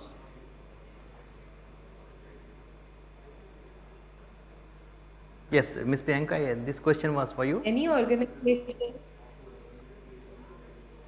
Yes. Yeah. Am I audible? Yeah, my point is that the future of hybrid and multi-cloud. Am I audible? Yes. This is for you, Ms. Priyanka. I think slight bandwidth issue. I come back to you in the meantime. Mr. Neeraj, this question is for you. How do you look at this combo, this mix of hybrid and multi-cloud, the future, the roadmap of it? See, when we say future, the roadmap, I think we are already in there now, and that is the way to go. And as in her earlier comment, Priyanka mentioned that the pandemic the speed it gave to the cloud adoption. I think that was a sort of a blessing for this industry or the IT to have this kind of a model being adapted so fast, because otherwise moving from that on-prem to cloud was a difficult call for, but this enabled efficiency, enabled operational cost optimization and expansion. So you look at a few of examples in the industry. The telecom first, and NDTV is one of the best adapters of example I can share at this point. During elections 2019, their workloads increased by some 2,000-fold at the election day counting. which they could only manage because they had already moved on to the cloud. Now, that kind of seamless optimization was not possible without this. And CIOs now fully understand, and a lot of security questions are now being settled. So security is fully available on the cloud, and so the rest of the advantages of expansion, optimization, and all are anyways very strong for the adaptation. Nicely So put, future Neeraj. is cloud only. Nicely put, really appreciate. A minute comment from Mr. Viswajit sir on the future and sustainability of this hybrid multi-cloud strategy. So I think the future is going to be all on hybrid multi-cloud, and I'm a strong believer of that. Every CIO needs to focus on the digital foundation. When I say digital foundation, 3 important parameters: resilient infrastructure, pervasive platforms, and security to the core. That's going to be the DNA in future in coming days. Wonderfully put. Ms. Priyanka, the same question, if you could hear me. Yes, now I can hear you. Yes, please go ahead. So finally, to sustain in the market, an organization should adopt the latest technology. This will help the organization to gain more customer, to retain them for a much longer time, and also to attract the new talent for the organization. It will be in a betterment for an organization to grow with digitally and in the emerging with the tech world. I can say that the cloud and the hybrid cloud and the multi-cloud is going to be safe, and you can store the data on the cloud and just go with the trusted and the reputed brands. This will help the organization to take their organizations to the next level. Thank you very much. I really appreciate. I would ask the audience to give a big round of applause to the wonderful panel from joining from Mumbai and Bangalore, and Mr. Notya from Delhi. So thank you very much. Really appreciate your time. Thank you very much. Thank you. Thank you, everyone. Thank you. Okay, It was nice. Thank you very much. Really appreciate. Thank you, everybody.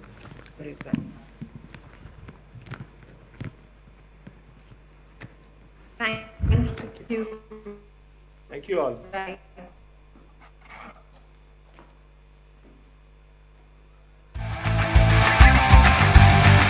Thank you so much everyone for this wonderful panel discussion.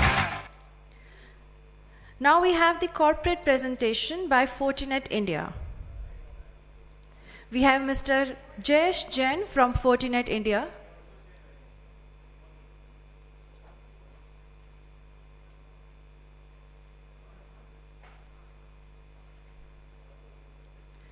Let's connect with Mr. Jayesh Jain from Fortinet India. Yeah, hi. This is Ramanan here from Fortinet. So, am I audible? Yes, sir. Yes, sir. Please continue. Just confirm me if... Right now. We have Mr. Ramanan Chidambaram from Fortinet India. Over to you, sir. Thank you so much. Can you just confirm if my screen is visible?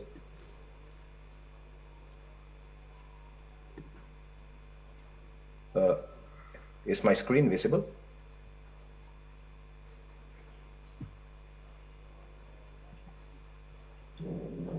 Can you just confirm, please, before I continue?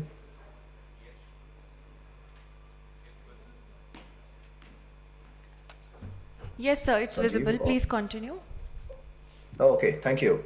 Thank you. Very good afternoon to all of you. It's a great pleasure to be a part of this great event. And I know this is afternoon time before lunch, after lunch for someone. So I'm not going to take much of a time, this 15-20 minutes, which I'm going to share with you. Trust me, this is something very, very important, critical in today's context. We all know how critical, important security, which plays a very critical role, and we have been hearing from great panelists who are sharing their views, the way the industry has been going on, and how important security at every single point in IT infrastructure, whether it is on-prem, on the cloud, multi-cloud, hybrid cloud, any of the infrastructure. So my name is Ramanan Chidambaram. I lead the SD-WAN business for Fortinet in India. So I'm going to share with you some of the key important things like, which about Fortinet, what do we do in today's world of the cyber security. Many of you know, because you have been Fortinet customers and partners for many, many years. We are a 20 plus years old organization. And a couple of days back, the 2021 results also been announced that, so we have surpassed the 3.3 billion. It's an amazing figure. One of the leading companies who's been consistently showcasing the growth. And the most important thing which I wanted to highlight here is being a global leader in the cybersecurity space. We keep innovating new things, because one of the goal for Fortinet is to understand what is the future threats. And you can see the kind of the patterns which we do it. And we do a lot of work in terms of educating customers, people across. So you can see the kind of NSE certifications. And in fact, we recommend and encourage even the kids today should understand what are all the different cyber threats available, because there are so many ways and means at which we all face through these cyber threats across everywhere. With this last couple of years being pandemic, and kids used to, and we all used to have this virtual connect. It's very important everybody should understand the different cyber threat. How do we protect ourselves, and how do we encounter these kind of threats? So we have these fabulous certifications, NSE certifications. It's available free of cost. You can encourage. I asked my son to do it, and he is NSE certified. It's more about understanding the basics of cybersecurity threats. How do we protect ourselves? So that's the focus of Fortinet. If you look at today, we are spread across across the globe, and in India we have a huge presence. We have our R&D, we have our tech support, and we have a sales office across the country. And as I said, we have more than 5 lakh customers globally who's been adopting to multiple solutions from Fortinet. And probably we are the biggest in terms of the registered patents when it comes to the cyber security as of the domain. 1250 patents which we have. That means we keep innovating, and FortiGuard Labs is one of the fabulous forum. I would urge it's available. You can go to FortiGuard Labs, the great work which the team has been doing it. So the highlight here is that the growth, whatever we have been having it in terms of the revenue, majority of the portion goes to the R&D. We keep investing on the what's new, what's coming up in the market from the cybersecurity space, and we innovate the solution. How do we kind of protect and help our customers from all the cyber attacks? So we have been recognized by Gartner Magic Quadrant in various different, we are the leaders in the network firewalls, and also on the WAN edge, which is the SD-WAN, which is the business which I lead for Fortinet. And we have been into the complete cyber security solution, which I'm going to share across. This has been well recognized by Gartner and multiple other industry leaders, analysts like IDC, Frost & Sullivan, NSE Labs, and all of them. So what exactly, if you look at the kind of the digital innovation, everybody is looking at digital transformation and cut across every areas. Today it's a hybrid work culture which we have, whether it is work from home or the cloud or edge computing, or the scenario. Any vertical industry verticals have the compliance to be met from the security.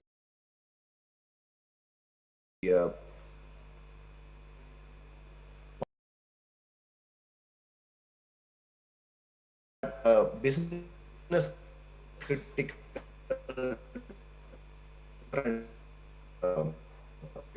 what is accelerating, and the way you look at the tax space and increase pain. So we kind of come to a holistic view in terms of mission is very clear. Mission is to data everywhere. It is on or out multi-cloud.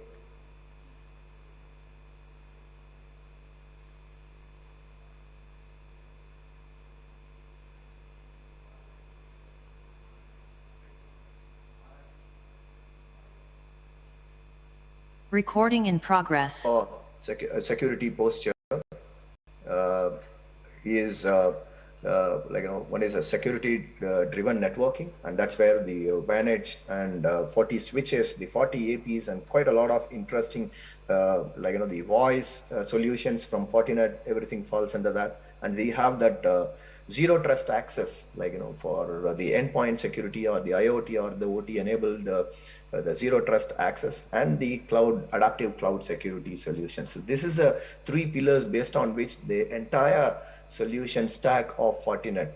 So many of you would have probably know Fortinet as a firewall, very leading firewall, successful company who's been protecting your data center for many, many years. But Fortinet is not only into next generation firewall, we are into every single aspect when it comes to IT infrastructure. Today we have the solution on the SOC and NOC solution, we have on the zero trust on the networking front, and also on the adaptive cloud security. One of the beautiful thing, the whole solution is being structured immaterial of whatever the form factors, whether it is physical or as a virtual machine, which can be adopted as a software. All these solutions are available as a physical hardware or as a software, or it is available on the public clouds. Like we can take it as on the fly, and gives the similar functionality, similar kind of control, the single pane of glass is what customers do expect for, and that's exactly which Fortinet is focusing on today.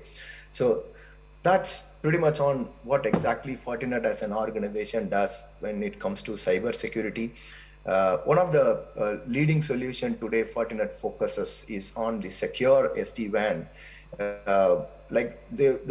We have been seeing that the trend or the transformation which has been happening over a period of time in the industry today, the applications are moving across everywhere. A lot of applications are moved to SaaS or public cloud, and people are very hybrid. Like a lot of people are working from home or now started coming to office. Like it's a completely a hybrid infra. So the existing network or the security infrastructure is not going to help the organizations, because it gives a poor user experience.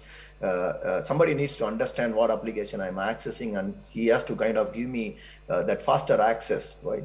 And at the same time, the cost at which we have been spending money on the traditional networking infrastructure, like MPLS network or the multi-layered or multi-product solutions which is available in our branch office, it increases the cost and also the complexity of the overall operation. And that also tells that the more and more pockets going to increase the number of risk as well. So we came out with this concept of a true consolidation, and Fortinet Secure SD-WAN is one single solution which has the full-fledged SD-WAN functionalities with the advanced routing built in, and powered with the next generation firewall and zero trust networks. The entire solution is completely managed centrally. It can be deployed, managed, real time, or reporting. Everything is completely done at the centrally with the fabulous analytical tool. So the whole concept is this true consolidation will help customers to reduce, and it reduces the complexity. It has a one OS, 40 OS, and one single management cutting across. So the industry sees this integration of network and security, and that's where we have built this. Solution is being widely accepted across the customer different verticals, and we have great adoption from very different customers in the verticals across, right? So the what's in it for customers adopting to secure SD-WAN is definitely this solution is going to help improve the user experience and productivity, because it has the app aware and because we all seeing at home. In fact, today when we are working from home, network sometimes goes down, and then we probably have to look at some other mobile network hotspot and all those things. Can I have a technology which can able to give me the seamless connectivity and access to securely access my corporate apps and data. And that's exactly the need of the hour today, and that's what we provide. And reduce risks. And this is very, very important and critical today. The more and more we are expanding the digital innovations and the transformation journey which is happening, the increased cyber threat which is happening, it's important for us to protect ourselves from every cyber risks. And that's what we do, because this solution comes with the full-fledged security functionalities. And this solution also helps going to reduce the TCO drastically. The reason behind is it's a one single consolidated solution of multiple point products in one single, and at the same time is going to give you the flexibility of you to pick and choose. It's no more corporate network is just dependent on MPLS.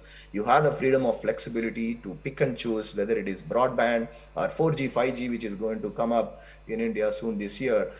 So you have the freedom and flexibility of pick and choose whichever the last mile connectivity is available. And our secure SD-WAN is going to take care of ensuring whatever happens in the link, whether it's a jitter problem, latency problem, it will pick and choose whichever the link which has the good at that point of time for me to transfer the application and data. And at the end of the day, the user is happy, and the cost reduction is one of the most important critical things customers are looking out for today. So these are all the important critical business outcomes, and Fortinet Secure SD-WAN has been, as I said, recognized. We are absolutely the clear leaders in the Gartner Magic Quadrant, and from the feature functionality and visionary and execution perspective, Gartner has rated us as #1. Not only that, even Gartner Peer Insights, which is a customer choice, and there again we are clearly leaders when it customers picks us, they select us as one of the best technology to adopt to. As I said, apart from Gartner, we have been rated as leaders in the IDC market space, and even Frost and Sullivan as well. So net, I just wanted to just to highlight that the way to go on the digital transformation journey, the secure SD-WAN is a very critical component, because it gives you that integrated one single solution, and which of course brings a lot of business benefits for you. So please feel free to reach out to our team, and we will be more than happy to engage and and showcase in live in your environment how this solution is going to benefit your organizations and the users. So I just wanted to thank all for giving us this opportunity, and we are here to protect your IT infrastructure. Fortinet is being one of the leading cybersecurity companies, just to reinstate, and we have been supporting quite a lot of customers globally and also in India over two plus decades. And we will continue to do, and our organization focus is to ensure that we will protect every single customer, every endpoint device, every apps, and every data from any cyber attacks. So with that, thank you so much for your time, and it's all a pleasure meeting you all virtually. Look forward to meet you all in person soon. Thank you so much. Thank you so much, Mr. Chidambaram. Now we have our corporate presentation by Crestron. Can we please have Mr. Jay Prakash Chinamuthu, Director, Customer Experience, Crestron, India. Very warm welcome to you, sir.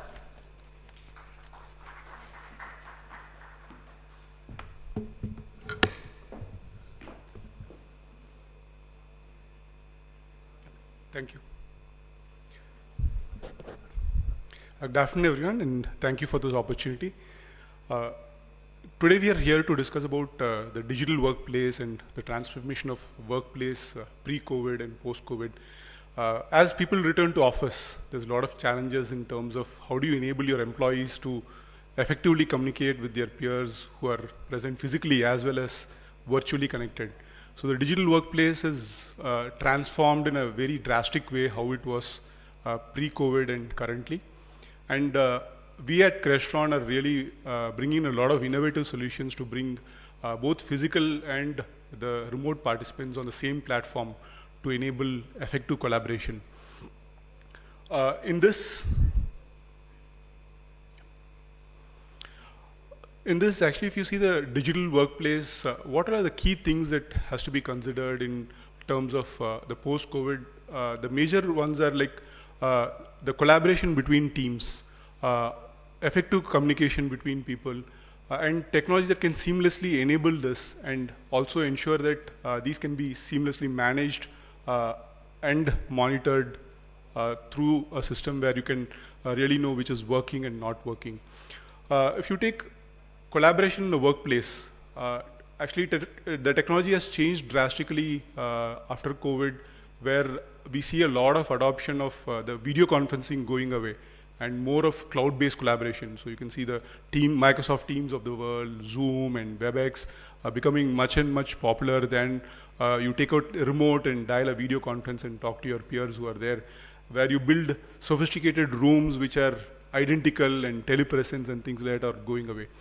So in terms of collaboration, if you see in the digital workplace, hybrid work has become inevitable. For sure, every single meeting, not everyone is going to be physically present. Like this event, you have physical participants and we have a lot of remotely connected people who are there. How do you bring all of these people on the same platform and enable more effective collaboration is always a challenge. We at Crestron strive to ensure that we bring in the right technology in the workplace to enable IT to enable these systems more seamlessly within the spaces, right from a desk to auditorium. So in a digital workplace, you have a lot of different type of spaces, starting from your personal workplace, your cabins, to small meeting rooms, large meeting rooms, trainings, conference rooms, board rooms. So we bring in technology which can effectively bring them. Just to see a quick overview of the numbers that are there, which states like there is a 50% increase in productivity when you have video collaboration rather than just speaking on audio. You just pick up a phone and talk to someone, or do a call with someone and talk to them. The video call is more effective than just speaking over audio, because you see them, you see their expression, you see how they are reacting to you and things like that. So the productivity increases when it is a video call. You know whether they are attentive or not and things like that. We have seen that there's a huge loss of revenue in start of meetings. Whenever you walk into a meeting room and you want to start a meeting, there's always a technical hiccup that is there, which does not enable you to start a meeting within less than 10 to 15 minutes. So if you see the number of people present in the room and how much meetings happen in a day, how many meetings happen in a year, and the time wasted, and see their per hour or per minute, the money that you spend is huge revenue loss that is there. So just the productivity. In a 1 hour meeting, 15 minutes goes in starting a meeting. So we are working on innovative technology which can start a meeting in less than 10 seconds. Just walk in, just say join, and you're on the call, and you are more effective on collaboration rather than working on the technology or trying to sort out the technology piece that is there. Even today, if you open your laptop and start a Teams call, it takes 10 to 15 minutes. So these are some things which are huge productivity loss, which is invisible to us as an organization. Another major thing is, if you see, the employee retention is really very key important thing. When employees are more collaborated and inclusive, the retention rate is much higher, rather than you never really talk to them face to face, see them and things like that. So what do we bring from Crestron to enable this after looking at numbers is, there are the effective fundamental pillars over here are things that are systems that are very easy to use, simple, a no-brainer. Just walk in and say join, you should be able to be on the call. You really require high quality audio and video. When you enable a meeting space that is there, it should not be, can you hear me? Are you able to hear me? It should be a thing that is like, you're really talking to them as if they are in front of you. So the high quality video and audio is really very important in these spaces that are there. So just using a simple webcam connecting, you really don't get that experience of being inclusive. You're always something that you're an alien to the meeting. Another thing is that the technology should be optimized the way it should work for your organization. It should not be that you buy a product and learn how to use it. It should be with your work culture of your company. It should be what tools I use in my office. I should be able to use the same tools in my meeting room. What apps I use for my day-to-day collaboration should be available in my meeting space. So if I'm using Teams as my collaboration platform, my meeting room should be Microsoft Teams enabled. If my collaboration platform is Zoom, I should be able to use Zoom in my meeting room. So whatever is your platform, the system should be for that, and it should not be the other way around, and do workarounds and try to get both combining together. Another major thing is how to easy manage, monitor, and deploy these systems in large scale. So if you have hundreds, thousands of rooms across, meeting spaces across, how do you effectively manage them? And with people being remote, even your people who are supporting these rooms may be remote. So how do you remotely support this? How do you support rooms which are scattered across geographies, across countries? So these are some of the things that are there which we really focus, and which is the requirement from a lot of our customers that are there. With all this said, the other side of it is all spaces are not same. I cannot take a same product and apply for everything. You have private spaces, small meeting rooms, large meeting rooms. You have special spaces like, say, training rooms, your auditoriums and things like that, which requires its own different requirement that is there for collaboration. For example, we were working with an organization who's building a hybrid workplace, and earlier every week they used to have birthday cake cuttings on a Friday. So the entire week who all had birthdays, they have a session and they do cake cutting. Now they want to do this virtually. How do I do this virtually? So the birthday boy comes physically, but all their colleagues are connected virtually. So we gave them a solution wherein you have a wall which is on Teams, say join, bring all your colleagues, and you do virtual cake cutting and things like that. So this way there's a lot of innovative things that are coming, which we enable their own tools that they use to bring into these spaces. The power of platform is again a key. Here if you see, you need a single platform solution, not bring in different products and try to struggle with that, which should be easy to use, should be simple to support, easy to deploy, and scalable as well. Purpose-built devices, which are intelligent devices today. Intelligent video should know where you are. You cannot have a cameraman in a meeting room to operate the camera for you. The camera should be intelligent to know where you are, and it should focus you automatically. The audio system should be not that there's someone with a mixer to do the gain control. The system should be able to automatically identify whether you're sitting near to the microphone or sitting far away. So like this, there are a lot of things which are purpose-built devices for meeting spaces that are there. So the localized audio-visual, the conferencing, the content distribution, all this put together. Another major thing is utilization. You invested so much money. Are you really using them? Are people using them? What is being used? What are not being used? Booking a space, ensuring that the space is available for you. Desk booking, availability, usage tracking, all these are some of the things that are on the utilization side. Scalability and management is whether you build a single room or hundreds of rooms, it should be the same time and effort. So deploying large-scale systems should be much more easier. It should be as equal as building a single room that is there. And post-deployment, you should be able to easily manage, monitor, upgrade those rooms, because technology keeps changing very frequently, and you should be able to virtually upgrade these rooms using software updates, patches, and things like that. So as we discussed the single platform solution, as I said, systems are easy to deploy, use, and manage.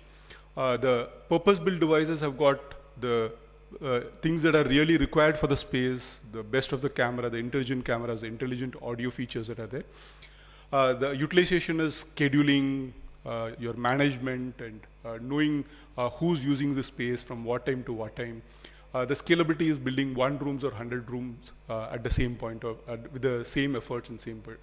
To enable these, we built 2 different platforms or technologies that are there, which works on a single Crestron platform. One is video conferencing and wireless for the meeting spaces.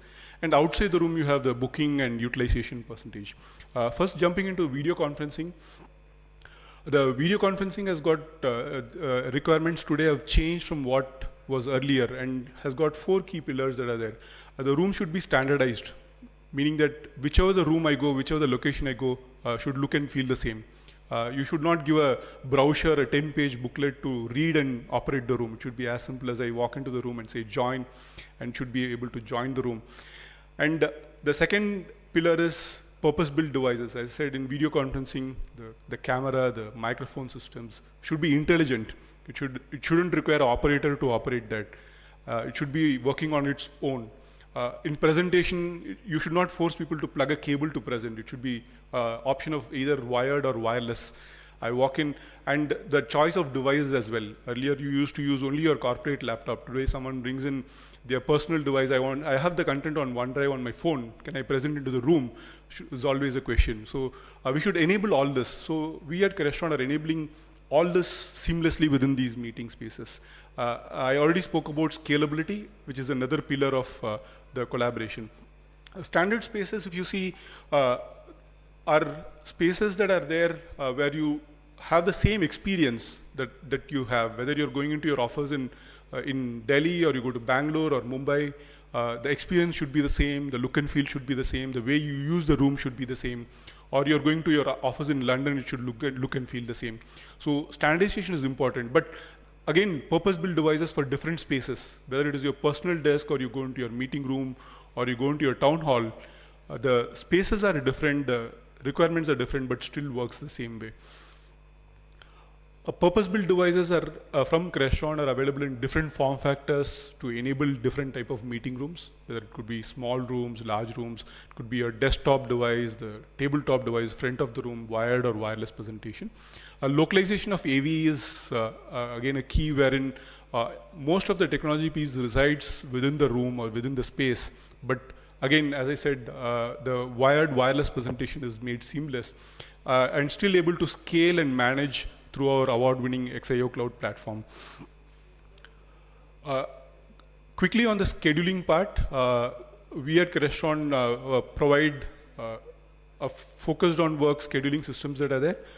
Standardized spaces, space booking, occupancy sensing. If someone books a room, doesn't turn up, the room knows that you're not come.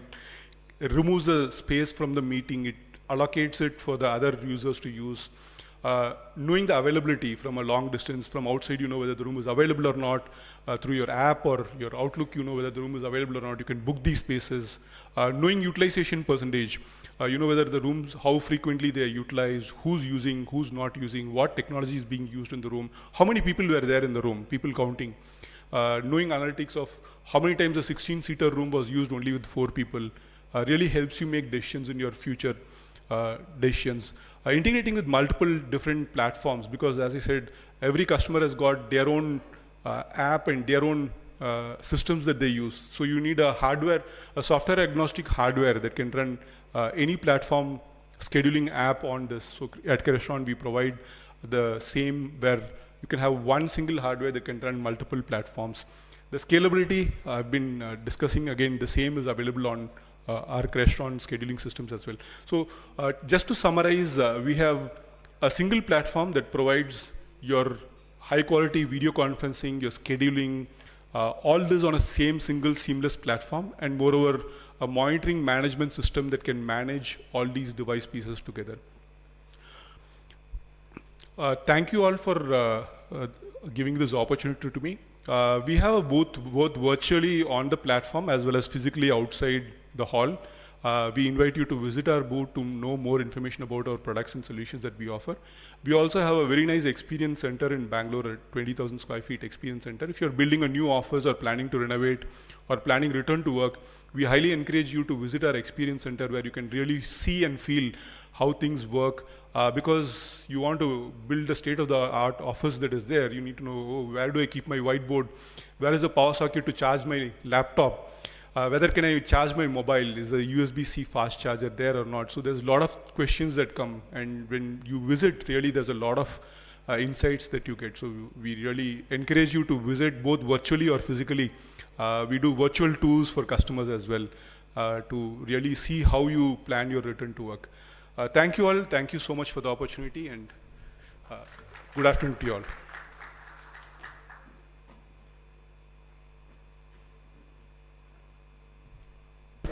Thank you so much, sir. So with this, everyone, now this is the time for our quick lunch break, and we have very limited time. So we request all of you to please get back to your place after 20 minutes. Thank you.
VMra's ability to analyze and detect threats other vendors miss stems from our multi-layered, now, near, deep approach and groundbreaking dynamic analysis technology.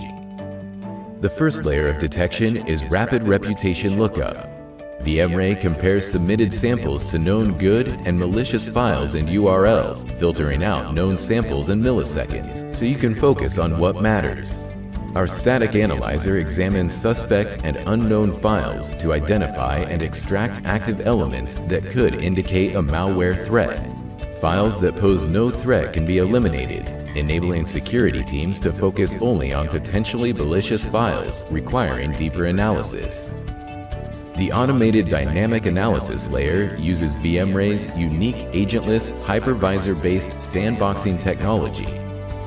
Traditional approaches place monitoring agents inside the sandbox environment. These agents are easily detected by advanced malware, which can then evade analysis. But VMray runs solely in the hypervisor. It monitors and analyzes malware behavior without modifying the analysis environments.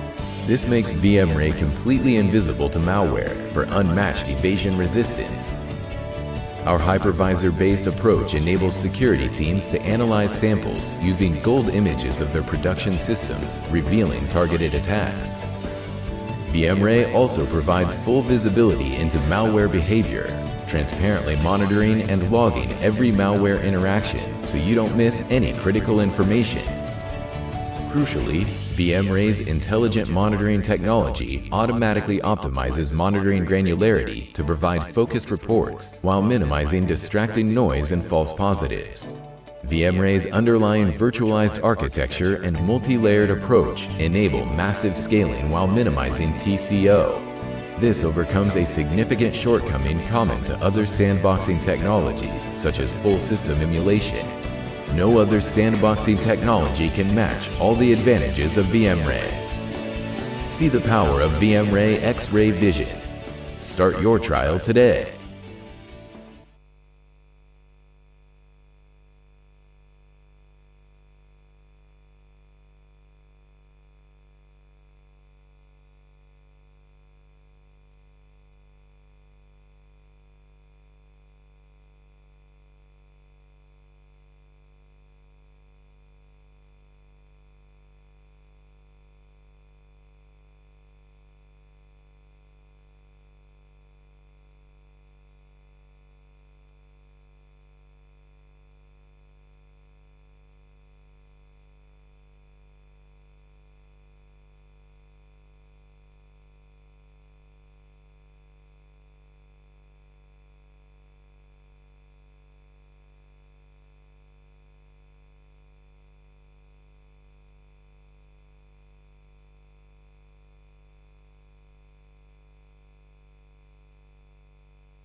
VMra's ability to analyze and detect threats other vendors miss stems from our multi-layered, now, near, deep approach and groundbreaking dynamic analysis technology.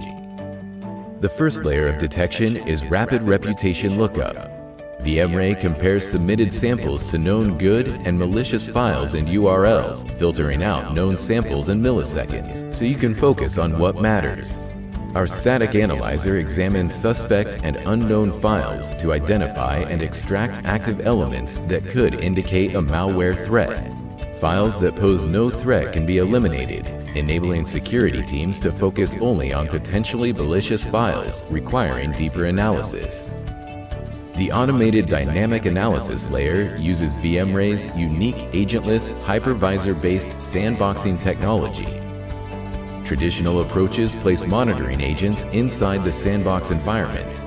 These agents are easily detected by advanced malware, which can then evade analysis. But VMray runs solely in the hypervisor. It monitors and analyzes malware behavior without modifying the analysis environments. This makes VMray completely invisible to malware for unmatched evasion resistance. Our hypervisor-based approach enables security teams to analyze samples using gold images of their production systems, revealing targeted attacks. VMray also provides full visibility into malware behavior, transparently monitoring and logging every malware interaction so you don't miss any critical information. Crucially, VMray's intelligent monitoring technology automatically optimizes monitoring granularity to provide focused reports while minimizing distracting noise and false positives. VMray's underlying virtualized architecture and multi-layered approach enable massive scaling while minimizing TCO. This overcomes a significant shortcoming common to other sandboxing technologies, such as full system emulation. No other sandboxing technology can match all the advantages of VMray. See the power of VMray X-Ray Vision. Start your trial today.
VMra's ability to analyze and detect threats other vendors miss stems from our multi-layered, now, near, deep approach and groundbreaking dynamic analysis technology. The first layer of detection is rapid reputation lookup. VMray compares submitted samples to known good and malicious files and URLs, filtering out known samples in milliseconds, so you can focus on what matters. Our static analyzer examines suspect and unknown files to identify and extract active elements that could indicate a malware threat. Files that pose no threat can be eliminated, enabling security teams to focus only on potentially malicious files requiring deeper analysis. The automated dynamic analysis layer uses VMray's unique agentless hypervisor-based sandboxing technology. Traditional approaches place monitoring agents inside the sandbox environment. These agents are easily detected by advanced malware, which can then evade analysis. But VMray runs solely in the hypervisor. It monitors and analyzes malware behavior without modifying the analysis environments. This makes VMray completely invisible to malware for unmatched evasion resistance. Our hypervisor-based approach enables security teams to analyze samples using gold images of their production systems, revealing targeted attacks. VMray also provides full visibility into malware behavior, transparently monitoring and logging every malware interaction so you don't miss any critical information.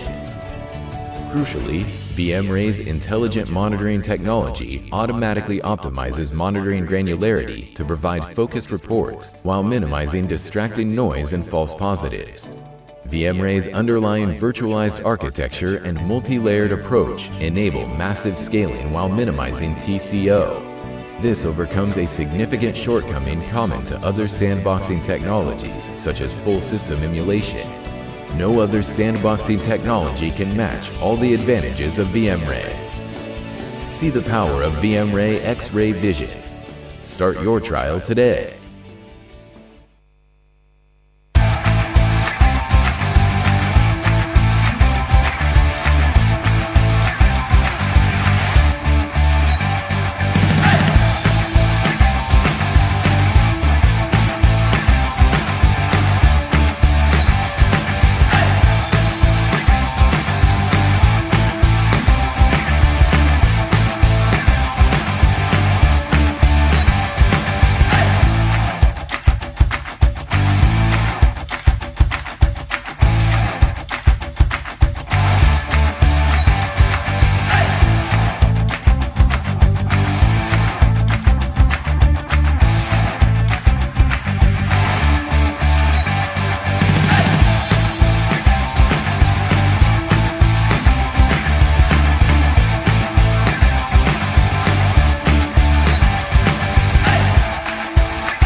VMra's ability to analyze and detect threats other vendors miss stems from our multi-layered, now, near, deep approach and groundbreaking dynamic analysis technology.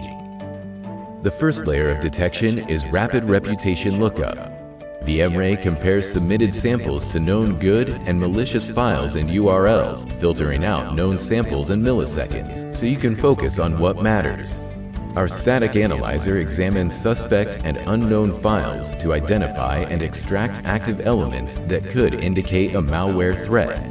Files that pose no threat can be eliminated, enabling security teams to focus only on potentially malicious files requiring deeper analysis. The automated dynamic analysis layer uses VMray's unique agentless hypervisor-based sandboxing technology. Traditional approaches place monitoring agents inside the sandbox environment. These agents are easily detected by advanced malware, which can then evade analysis. But VMray runs solely in the hypervisor. It monitors and analyzes malware behavior without modifying the analysis environments. This makes VMray completely invisible to malware for unmatched evasion resistance. Our hypervisor-based approach enables security teams to analyze samples using gold images of their production systems, revealing targeted attacks. VMray also provides full visibility into malware behavior, transparently monitoring and logging every malware interaction so you don't miss any critical information. Crucially, VMray's intelligent monitoring technology automatically optimizes monitoring granularity to provide focused reports while minimizing distracting noise and false positives.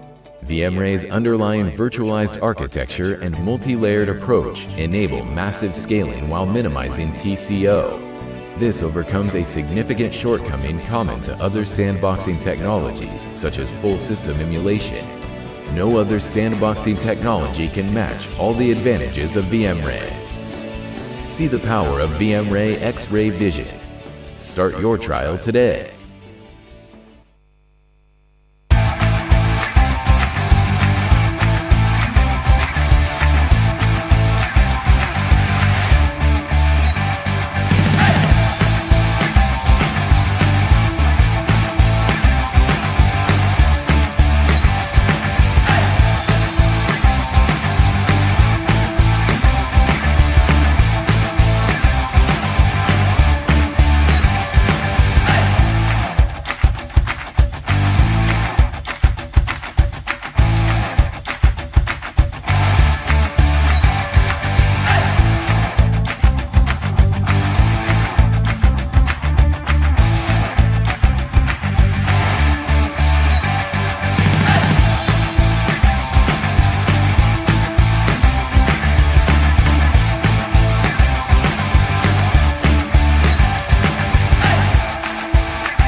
कर दोगे, ध्यान देना, दाहिने बाएं मत देखना.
Check.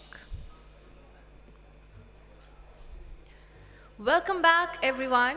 We hope you all enjoyed your lunch. Eco. Check. So with this, let's proceed this day with the next panel discussion. Our next panel discussion is on remote working model turning mainstream. Can we please have from Crestron Mr. Jay Prakash Chinamuthu, Director Customer Experience Crestron India, Mr. Krishna Shivaji Garkhede, Head of Marketing Digisol Systems, Mr. Vijay Mishra, Director and IT Business Partner, Capgemini, Mr. Sanjeev Kumar, Director CIS JNU, Mr. Saurabh Gugnani, Head IT People Strong Technologies Private Limited, Mr. Manish Gaur, Patanjali IT Head, Dr. Sushil Kumar Meher, Head Health IT AIMS New Delhi, and the session is moderated by Mr. Kaisar Alam, Digital Edge Editor. Can we please have the panelists join us on stage, and can we please have our moderator, Mr. Kaisar, on stage with us?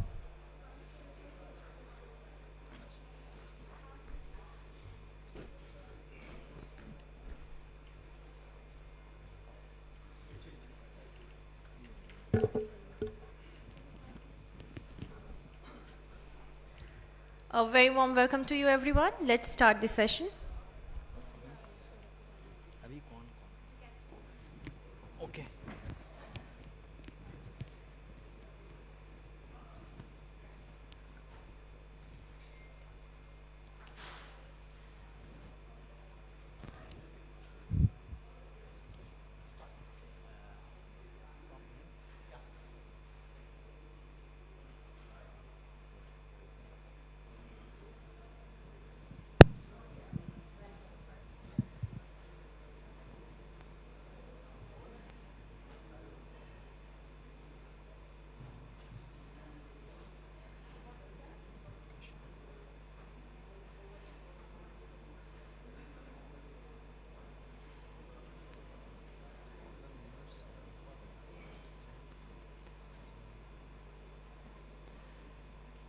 Okay, good afternoon, the esteemed audience watching live and those connecting us from remote locations. First of all, I would just ask you to introduce yourself briefly first from our far off locations, those who are connected virtually. One by one, sir, please. Please unmute yourself. Please unmute yourself. So I am unmuted. Yes, please go ahead. So, hi, good morning. If somebody joined from outside India, and good afternoon to the panel members and my friends from industry. This is Vijay Mishra with Capgemini. I am Director and IT Business Partner. Yeah, I think Sanjeev from JNU. Yeah, good afternoon to all. Myself, Sanjeev Kumar. I am Director Communication and Information Services. I handle ICT governance and teaching learning processes of the university. Next, sir. Next up, please. There are two gentlemen. Yeah. So, hello everyone, this is Manish and I at CIT for Patanjali. Next up. Shall I go ahead? Yeah, very good afternoon everyone. This is Saurav Das. I head the IT and digital function at the Aditya Birla Group mining business. Apart from that, I also am part of the CIO Association as well as the Bengal Chamber of Commerce and Industries. Wonderful. So, with us, yeah. Yeah, I am Dr. Sushil Meher. I am heading the Health IT group in AIMS, New Delhi. And last 30 years, I'm this institute as a health IT specialist. Good afternoon. I'm Jayprakash. I'm Director Customer Experience at Crestron.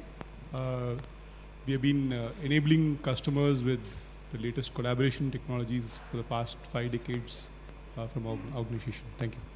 Thank you very much. I think Mr. Krishna Shivaji Gadke, Head of Marketing, Digisol, I think he will join shortly. So the very topic of this panel discussion is remote working model turning mainstream. In the last 2 years, remote working model in its manifestations of work from home and work and learn from home took the center stage. It very much gripped the psyches of the people across the world, India not being an exception. Certain verticals quickly adapted to the changing situation. Education was one of them. Healthcare was very much there, and couple of and of course IT and ITS services. They swiftly adopted the very mantra of a remote working model. Now, going from the abecedarian or incipient format of work from home, many technology players came into this arena, and they brought in wonderful products, systems and solutions. And there have been quite faster adoption by CIOs and CTOs of enterprises and organizations. They found the utilitarian value of these kind of solutions. So I will start first with our remote friends, starting with Mr. Sanjeev, the head of CIS, Jawaharlal Nehru University, New Delhi. Mr. Sanjeev, your university, such a big one, large number of students and faculty members.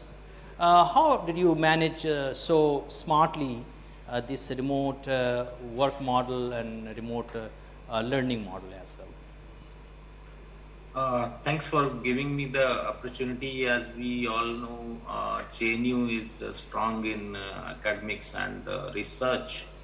So, it's a large campus, 1100 acre area, which is running in a scattered location, then residential complex. So we had a challenge because many of application, if you see from traditional side, government and many of the companies, the campus applications which we were running on the intranet, and then we moved on these intranet applications, especially our admission, evaluation, assessment related applications, or many interfaces of the student, faculty and the staff on these applications, arranging the meeting, and that was itself a challenge. And we made it, some application which you are running in the intranet, and suddenly you are making in a public domain over the internet, and in terms of functionality, in terms of upgradation of that hardware, software, then in terms of security, those were the challenges, but we try to manage. One of the good things which we had implemented in e-governance, that NICE office, so it has 4 components, entire government e-filing system, including e-signs, DSC, so digital signing of the document, then e-leave system which we had, the e-service book system, then e-notification, the knowledge management system, where all circular notifications we routed through, and we are using this tool for the last 11 years. Then other student cycle, the system which starting from registration to till degree and mark sheet generation. That system also worked very well. Online recruitment, which we had achieved around 97% recruitment of the faculty members. During this period, a stringent process was established, and using these collaborative tools, the teaching learning, as I said there, especially assessment and evaluation, though it was the challenge for the science streams, especially the science team, engineering team, we had the challenge, but we tried to manage many of our faculty members. They, in the lab, they simulated in such a way that they were able to achieve it. Still, I feel that, you know, work from home and then the remote working, because itself a terminology differences are there. We were using telework earlier. More in terms of complexity, we have the challenge because many hardware, software, and legacy is also there. Then policy, then data categorizations, you know, which will go in public domain, which will go in private. And then cloud computing helped us a lot. We had already a public cloud, plus we had the private cloud also, which through that we manage it. And the last part, which I see from the stakeholder perspective, student, that communication and the connectivity was the challenge. So little bit flexibility approach was adopted here. Someone is able to join through mobile or, you know, through some other. So all the channels, communication channels which we activated, we try to help to the students. We set up a help center or knowledge center kind of things, and through email or whatever channel we were getting the request, we try to help our faculty member and students also. Wherever it was possible, Wonderful. the helping hands were also Yes, so because yes. some of the people, yeah, because of the digital divide and all. Yes, wonderful. We So- managed it, but still it's a long way to go. Yeah. So we'll just take first round of questions with the remote friends there. Could I just ask Mr. Manish Kaur, IT head of Patanjali, Patanjali being an ubiquitous brand in the country, you have your own R&D center, your manufacturing facilities as well, and a huge network of your channel partners, retailers. So obvious, there have been restrictions on the movement as well, and that must have prompted you to go for a remote working model, and maybe the enterprise mobility kind of thing you might have adopted. So after the initial adoption, what evolution do you find your company or your organization is experiencing in terms of its further refinement and adoption of newer elements within this remote working model? Yeah. So Patanjali, we are into the diversified domain, and mean to say that, like, we are into the manufacturing. Could you speak a little bit loudly? Okay, so am I audible now? Yeah, better. Yeah. Okay, fine. Thank you. So Patanjali is into the diversified domain. Okay, we are into the manufacturing of food, non-food, cosmetics, pharmaceuticals, and then we are into the educations also. Like Mr. SK said, we have the universities, we have the schools, then we are into the broadcasting also. So definitely during the COVID, I think that every organization had to make some changes in the working, the way they used to work, and the way they have to work. So like people started working from home, but like if you are talking about the manufacturing industry, definitely we cannot make that everybody can work from home. The people who are operating the machines, definitely they cannot work from home. They have to come to the plants, and then they have to do the processing. So I can see, like, we have the two perspective here if you are talking about the manufacturing. The people who are working on the machines and the people who are working on the laptop and desktops. So the perspective from here. So definitely the people who was working from office and who was doing their task using the laptop and desktop. So we made the provision so that they can work from home using the different type of technologies with the collaboration tools, like using the Google Workspace, and then definitely Cisco WebEx, kind of that, providing the remote access VPN with the security, and definitely different type of other authentication mechanism also we have used, and restrictions also that was required. Like we have started the BYOD also, because everybody knows that, like, there was a crunch in the market for the laptops. So like everything, like there was a big crunch in the market, big crunch, right? So we'll come back. I will come back to the second round of queries. Mr. Manish, we'll come back to you on that. Let's have first round of opening remarks. Coming to Mr. Vijay Mishra, Director IT Business Partner Capgemini. Your organization, such a big and wide, spread out, and of course you have software engineers working with you.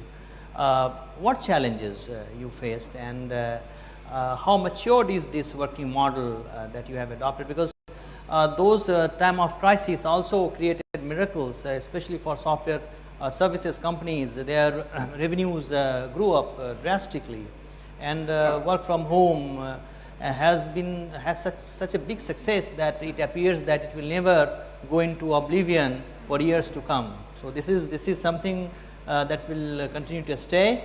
How matured this whole idea and the technology behind it has become? So I would like to start with acknowledging what my friend Sanjeev and Manish has said. So we are a techno consulting company, more than 300K people across the globe. So we are the early adopters, because whatever we do proactively. And since we know technology in and out, so we used a three-way mechanism. One was the technology. So if I divide into technology into three pieces, one was the core infrastructure. We upgraded our core infrastructure, bandwidths, internets, MPLS, etc. We upgraded the infrastructure on the user end, because if you see, the entire business model and the way of working is changed. Earlier, 95% of the population used to come to office and work from there. Now it's other way around. It's 95% working from home. They're working from tier 1 to tier 4 cities. Like person working from say Bangalore, and the other person will be working from some remote location in Lucknow, nearby Lucknow. So we tied up with various service providers and enabled the last mile connectivities, the bandwidth requirements, etc. And third piece was related to the security piece of it.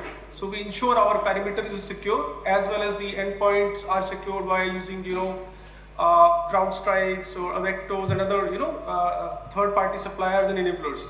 Second piece to it was the people perspective, wherein we work on the education enablement of the people. People here is the software developers, the architects, the cloud architects who are working on the various technologies for our people across the globe. So we educated, enabled them. We also have a tie-up with few of the doctors outside, so that their mental health, they can be given sessions on the mental health, because throughout their career they have been coming to office and working from there. So it was a big cultural change, business model change for we as industry, as well as I'm sure with all the people on the panel and who are listening to this. So that was also that is how we addressed it via proper town halls, proper sessions, right? Third piece was proper communication with the stakeholders, because these are all stakeholders, our customers, our people, and our management. So the way we communicated was, we understood so since this was a global pandemic, so customers were also, very helpful in understanding and, collaborating and, working in unidirection, so that we are able to achieve whatever is the target numbers that we have. And there are no challenges from a people perspective. So we try to address it at three areas. Apart from that, since we are a technical company, so collaboration is again one of the key areas. We use various tools and technologies, Microsoft Teams, Murals, etc., so that we are in touch with the wonderful with our population. I would just thank you very much, sir. Really appreciate. Very, very fine points you have come out with. Could I just come to Mr. Saurabh Das? Your experience with remote working models and the kind of evolutionary trajectory it has been traversing, where do you find this remote working model going, and do you think that it will stay for times to come, even though normality comes back, pandemic goes down, and the world becomes much more safer. But this model would continue to stick like any organism. Right. So let me first start by saying you have heard from someone of the education sector, followed by FMCG, followed by tech. And I come from the mining sector. So obviously here, the challenge more than technology is on the mindset. I mean, when we had to move to the remote working model, people were very skeptical about the productivity part of it.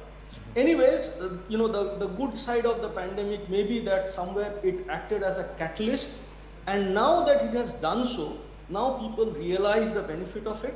And I think the concept that is coming out is, the anything, anytime, anywhere. Now the requirement, now people have got used to it, that okay, I need this file or I need this discussion to happen. It can happen anytime, anywhere, and even if I'm traveling, even if I'm on vacation, but I know that at 3 o'clock this meeting is there, I should be able to join. So that's the paradigm change. We come from the the essential services sector, and we have distributed locations. Some of our locations are quite remote, where infrastructure is really a challenge, and some of the locations are the city based. So we quickly divided, and we had a differential approach towards the city based, the corporate functions vis-a-vis the the mine area or the plant area. Wonderful. Right? One thing we have noticed is that in terms of technology adoption, I will just give you one parameter, that in terms of networking, the overall bandwidth has grown 432% in 2 years. So that's kind of a parameter to give, like for a sector of ours, how the pandemic has impacted and the remote work. Mr. Das, I would come back to you. Let me have quick, round of our esteemed panelists. Coming to Mr. Sushil Kumar Meher, Head IT, AIMS. AIMS saw the complete transformation of the hospital during the COVID COVID phase, and very much relied on a remote working model. What is the defined format of remote working model in terms of patient care, in terms of doctors connecting to the patients, and overall your working conditions? Yeah. First of all, you must understand AIMS is not a hospital. It is a research institute and promote education to the other medical institutions. So we have the responsibility, first responsibility is the education, then research, then patient care, then we have to promote the healthcare services to others. These 4 points is most essential for us. All of a sudden, within 24 hours, not less than 24 hours, everything's closed and we have to continue the same service within an hour. You see what is the condition of the IT services people. Anyway, the last 2 years, we never leave any dates. Our session has gone, education session has gone on time. Exam was on time, teaching was on time, admission was on time. Nothing we have deferred a single week of time. Everything is on time. We do the entrance exam also, where in one entrance exams, we take around 6 lakhs people's online test, and that is also done on time in this pandemic time. So you see what kind of teams we have. We have a very large infrastructure with 120 people there working in this department. First you come to the educations. We have developed one open source application, it is called GMs-IT. From GMs-IT, we have started online teaching programs, and that has been established in-house customization, and it has been started within a week of time from AIMS in-house applications. The challenges it was there, many students, they are from remote area, they have their bandwidth, but still we have made in such a way that only the voice has to move, not if the bandwidth is less, the image, video has to be stopped. In that manner, we have succeeded and we have taught the people. Second one, the research. We have the research projects, national, international, and multinational collaborations are there. and all should go on time because research project has, the fund has given of a particular of duration. So these people, they work remotely, and in phase manner, they are coming for the labs to do the lab test. But we have again same GST applications, which has been used in our AM servers, and it has been provided to all the people to use it, and we have succeeded it. Next one is the most challenging one, the patient care. The patients are from northeast, from eastern parts, North India and the south. And the continuity of the treatment should go, it should go on. And let somebody has a cancer and he's in a chemo cycle, it should not be stopped. If it is stopped, then he'll not alive within a month he may die. But that is also we have done remotely to give the consultation to the patient, go to the local healthcare providers, take your chemo cycles, giving the remote consultation to them, what kind of medicine has to be taken. Dr. Shushila, just have yeah. Because we have to take just one round. No issue, yeah. Okay, yeah. Limited time, sir. Thank you very much for enlightening with your views and ideas, sir. Yeah, thank coming you. to Mr. Saurav Gugnani, Head IT, People Strong Technologies Private Limited. Again, your company depending on technology.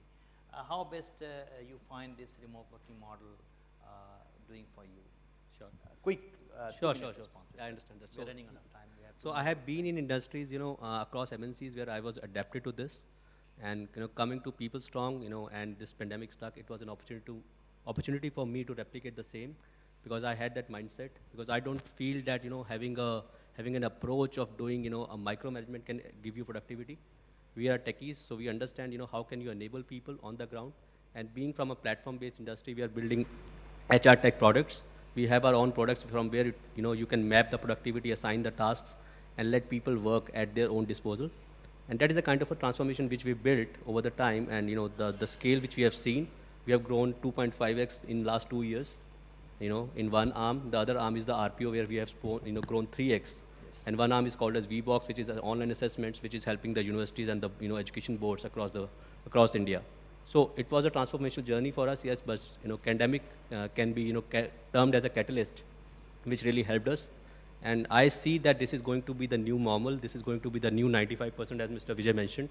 And that is what was lacking earlier, and now people are adapted to it. We also process salaries in terms of payroll worth 4 billion every month, and no challenges around that. That's wonderful. Thank you very much. Really appreciate. Now, technology has definitely enabled this whole idea of remote working. Cloud has been there. A number of obvious companies came out and expanded their existing capacity. They have their own story to play. But again, you have much more compact solutions with its hardware and software kind of thing. We have companies like Creston, a wonderful company. It provides solution for enterprises and organizations. I would like to hear from Mr. Jayaprakash as to how best his company offers solutions, redefining the whole story around the remote working model. Yeah, actually the more than remote working, I can say now it is hybrid, because it's not everyone is remote.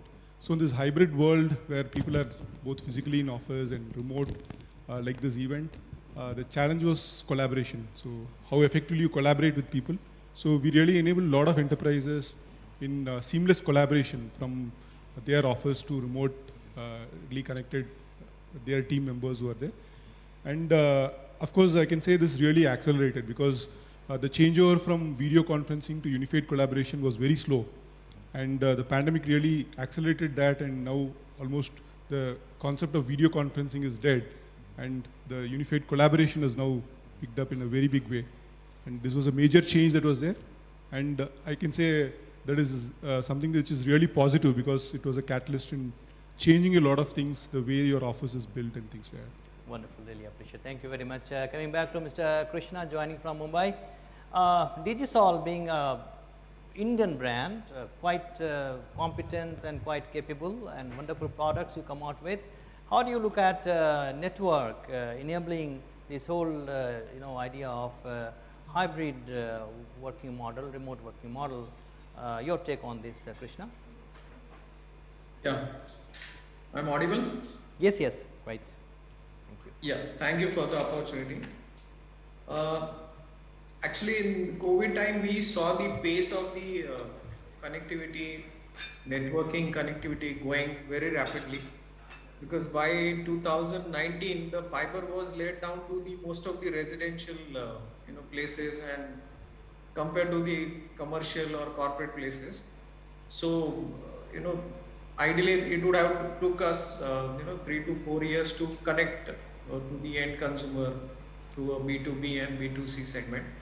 But because of COVID, most of the people shifted to the work from home.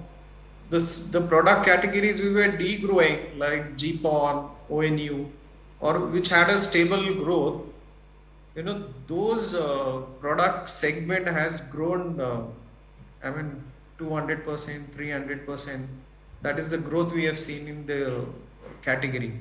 And the government of India also has supported to the IT category the way they supported with product link incentive. I think that gives good backup for becoming the Atmanirbhar in terms of production and providing the solution. So I'm happy to tell you that because of this growth, we able to convert, which was an imported category, ONE and GPON was completely Taiwan and China imported segment. We are now making those products from last 2 years in-house. And we can see the good growth in the ONU segment, GPON segment, which is very connected to the hybrid working. When we say hybrid working, you need comfortable connectivity at home also and at your office also. So this is how we are very well connected. And I see that this will go. We will have very balanced working environment at office or maybe on the move or at at your home. So this is a very comfortable situation, which the growth we expected that we achieved before the time. Thank you very much. Really, seldom could we come across such a wonderful panel. We have barely scratched the surface of this entire discourse, but given the time of limitation, I wish I could have 2 hours to really interact with you and discuss on different aspects.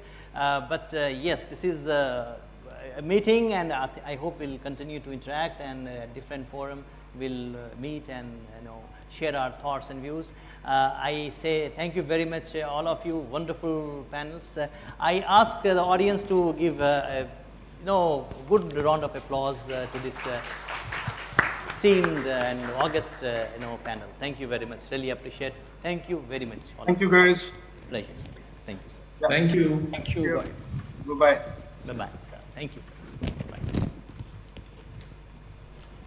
Sir, pleasure. Sir. Nice.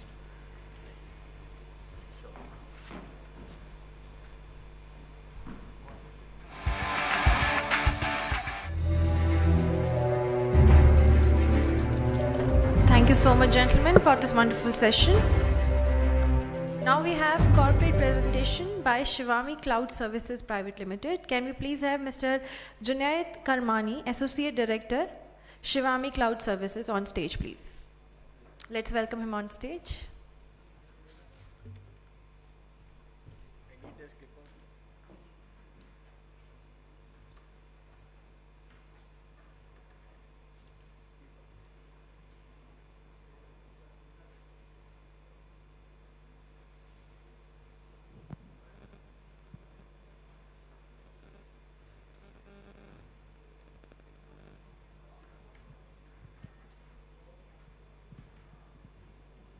Hello everyone. Oh.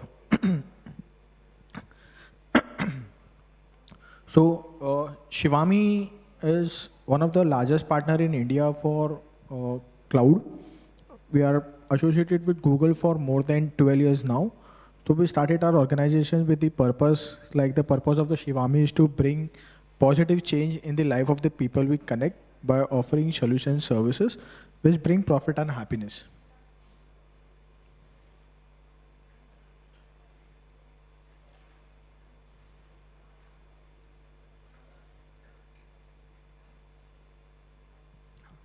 So I'm been associated with Shivami for more than 10 years now. So I've seen, organization adopting this cultural change.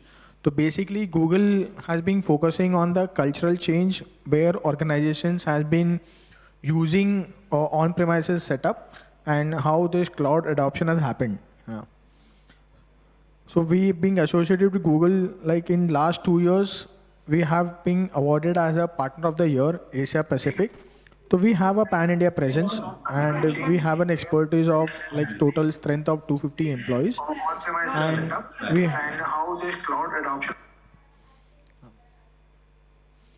so this is like everyone is familiar with these names. Like Google has the track record of innovations where initially this product was known as Google Apps, then it got rebranded as Google for Work, then G Suite.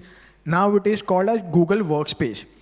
Okay, so there is a lot of innovation has happened, and now Google product has reached to that maturity level of that it can be compared with any enterprise solutions or any enterprise organizations looking for a secured solutions. Now you can consider Google as a primary solution, and that will help you to address all your big challenges what we have been facing it. So basically, these are the applications which are coming under your Google Workspace. So the way people have adopted the cultural change of using an Android phone for a Nokia phone. So the adoption of Android phone was the only reason because the applications in that phone made our life much more easier. Okay. So similarly for business organizations, adoption of these applications would streamline their processes. So it's like for now, email is the backbone for every organization. So we have Gmail, calendar. For internal communications, we need a tool. So people started using Zoom, WebEx, GoToMeeting. We have Google Chat and Google Meet. Then to store data on cloud, now people keep on traveling. In last 2 years, there was an hybrid work model where 50 to 70% employees are working from different locations. So how do I access my data? So Google Drive adoptions help them to collaborate together where you can store data on cloud. Then collaboration concept. This was Google has introduced 10 years back. They worked with the vision that a time will come where people will start working with the different devices, different location. So Google Docs is like an office where you can create docs online and you can collaborate online. And for compliance point of view, every organ has the security compliances. So those things are also be taken care. So this is like we are talking about, and today also looking at the current situations, like people are working with a hybrid mode only, where 50% staff working from home, 50% staff working from office. So I was talking about the collaborations. So Google Docs, it's like you create a file online, you share it with your team members, and all 100 people at a time can work together on that same document. So this will help you to save your time also while connecting your employees, and everyone can collaborate on the go. So whatever data you create, you can keep it on your online drive. And if you want to have everything to be centrally controlled, so we have shared drive so that we can have a centralized document management system. Now, since organization have started using video applications, so we have Google Meet. Now Google Meet have all those core controls like recording, host controls, breakouts, room controls, all those things are there. For security, Google is known for their security, like we have all the certificates which your security team would ask various questions. So things are we can address all those questions. Vault, again, this is one of the compliance requirement where your data need to be backed up somewhere for X number of years. So Google Vault is there where all the application data gets backed up on a real-time basis on cloud, and you can set the retention policies for how many years you want to keep that data. So you can set the policies as per your company policy. DLP, this is again, a need of all IT organizations, like IT people first will have a concern. Basic DLP is available in your on-prem setup. Google has came up with an advanced DLP where these DLP policies are applicable on the content. So any content which is very sensitive, if you want to have a control that this content going out by any way, via email, via drive, via chat, there should be a control available. So now Google has that policies available as an administrator. I can keep those controls on that, any data which is going out. Context aware access, it's like I can define the access level where how my users can access my company data, from which device they can access, from which IP they can access, from which location they can access. So that I can achieve using my context aware policies. Advanced sandboxing feature is an additional layer of security. By default, Google has their inbuilt SSL enabled antivirus, anti-spam, anti-malware, anti-spoofing, and this is an advanced sandboxing feature where you can quarantine suspicious email, open those emails into a private sandbox environment, check the damage level, and then only it is passed on to the user's account. So you will have a complete view of data which is coming in. So there should not be any kind of ransomware attacks or any kind of malware attacks.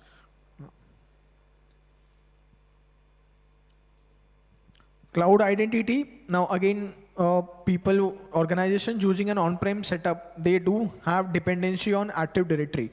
Okay, so since we are talking about the transformation or cultural change on cloud, so we can replace Active Directory also with cloud identity. So I can have my single admin console where I'm managing all my users' applications, plus I can create a single dashboard and I will provision all my third-party applications signing also from a single dashboard only. So my user doesn't need to sign in on other applications separately. So they will sign in only with the one identity and they will have access to all my applications. It could be a web-based applications or my on-prem applications. For me, as an administrator, I will decide who will have access to which applications. So this kind of dashboard is available. So as an administrator example, I have provisioned Google Workspace licenses for my user. I have provisioned CRM license. I have provisioned some other application license. So for them, it is like they will log in only into one URL. After logging into their account, they will see the applications which are provisioned by the admin. The day user leave the organization, as an administrator, on a single click, I will deprovision the access of that user from all the applications. So it's much more easier and centrally available, so I can manage. Along with these applications, I can manage all my devices also. So now I will decide this is the URL, this is the user, URL, applications, mobile devices, laptops and desktops. And so I'm restricting the access of this data to specific IP, specific devices. So mobile device management. So this was I was talking about, like from my admin console, I can manage all my mobile devices. So any users trying to log in from their mobile devices or trying to sync data from their mobile devices, they need to take an approval from the admin. Only the approved devices will be allowed to access Google Workspace and other application data from their phone.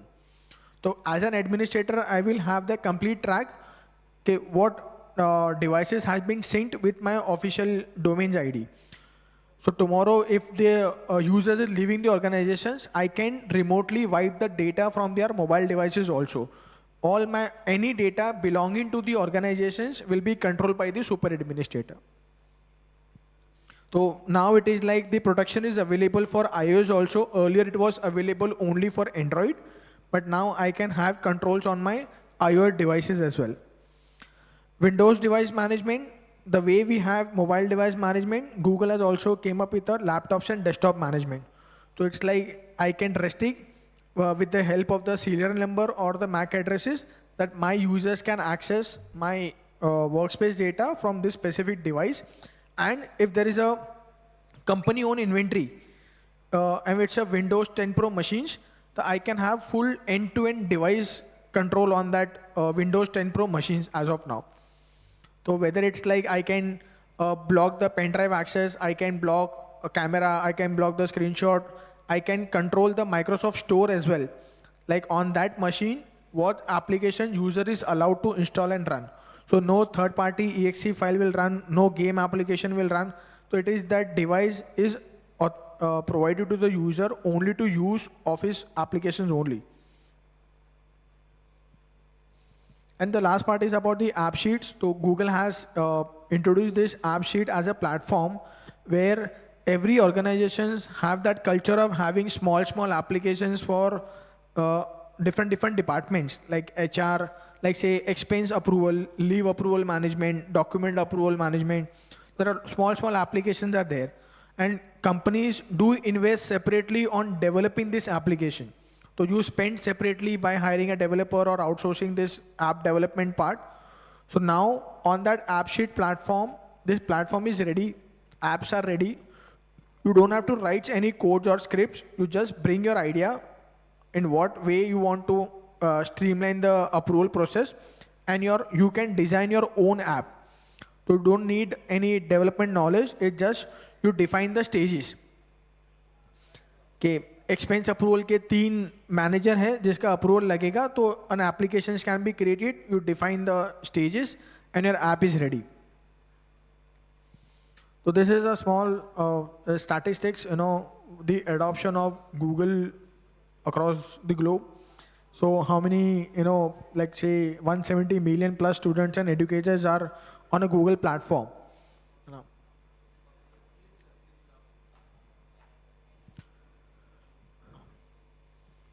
Thank you, everyone. If you have any questions, we have a booth just right outside the door.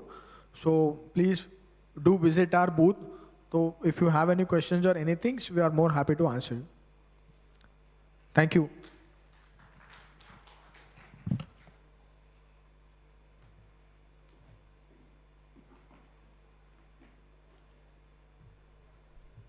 Thank you so much, Mr. Junaid. Now we have our next panel discussion. Post-Omicron business opportunities for channel partners. Can we please have panelists to please join us? Mr. Himanshu Chawla, CEO, Iris Waves Private Limited. Mr. Soren Shah, MD, Ashtech Infotech. Mr. Chintamani, Director, Vintech Electronic Systems. Mr. Nikesh Sakaria, Chairman and Managing Director, CDP Private Limited. And the session is co-moderated by Mr. Sanjeev Bhavnani, Founder, CEO and Chief Mentor, Mentorpreneur Advisors, and Mr. Kaisar Alam, Editor, Digital Edge Magazine. Can we please have panelists and our moderator to please join us?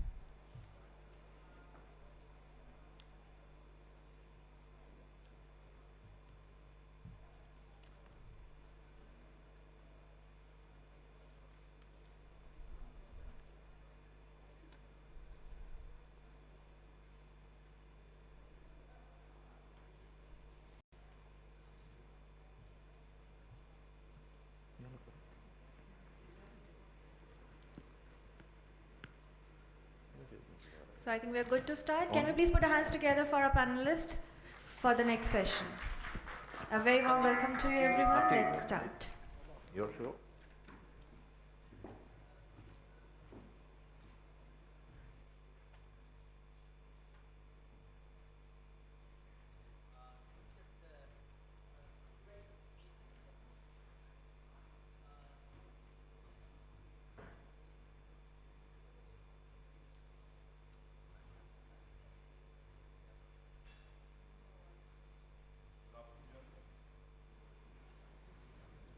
Good? No. Yes, please. Okay. So am I okay? Yeah, please go ahead, Sanjeev. Well, welcome to this show. It's a hybrid event, but the good part is we are not wearing masks and we are actually not so socially distanced amongst us over here. It's been a challenging period for all of us, and how we have coped at home and has taught us a lot of things, because it's been a paradigm shift for all of us. Question is, this change created problems for businesses, for channel and the channel partners.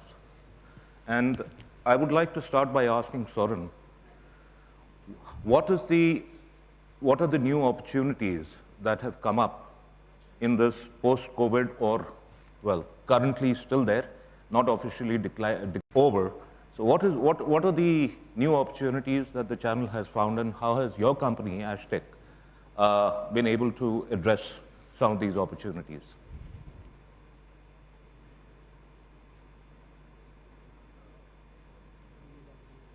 Soren, you need to turn on your audio. I think you're on mute.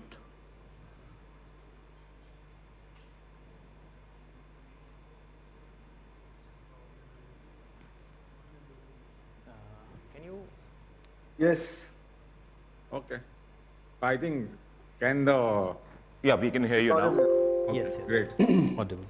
So, I mean, it is pretty clear, I think, throughout the day you had sessions and everybody has spoken about what adoptions they've done on technologies to kind of move forward with this COVID times. I think writing is on the wall that today people are going to work from hybrid workplaces. So you need remote connectivity, you need remote applications, you need remote security levels to do things. People are moving to digital transformation because they are digitizing their businesses. Most of the new age businesses are in the digital world. So I think there are a lot of opportunities from the perspective of the digital world story. Modernizing data centers and the works, I think. So opportunity from a pure play on-prem has moved to a hybrid world, and today people have to work with cloud and also on-prem products and services. And customers are looking at services far more than they ever have in the past, and they're valuing the services because when they were sitting at home and we had to deliver services, that was the only option for them to kind of get their business going. And I think after a very, very long time, customers have now realized that services are equally important and they're willing to pay for the services. Yeah, that's from me. Yeah, much awaited recognition of the value of services in a trade which is typically gone on percentages on the box. So Correct. Glad to see that there is some value creation opportunity for channel partners, and that finally customers are beginning to realize that there is a price to be paid for prompt and efficient services. Coming to our other remote guest, Mr. Chintamani, would you like to elaborate on the opportunity that you have seen and preferably how you've encashed on this opportunity? First of all, thanks for this invitation, for joining in this conference.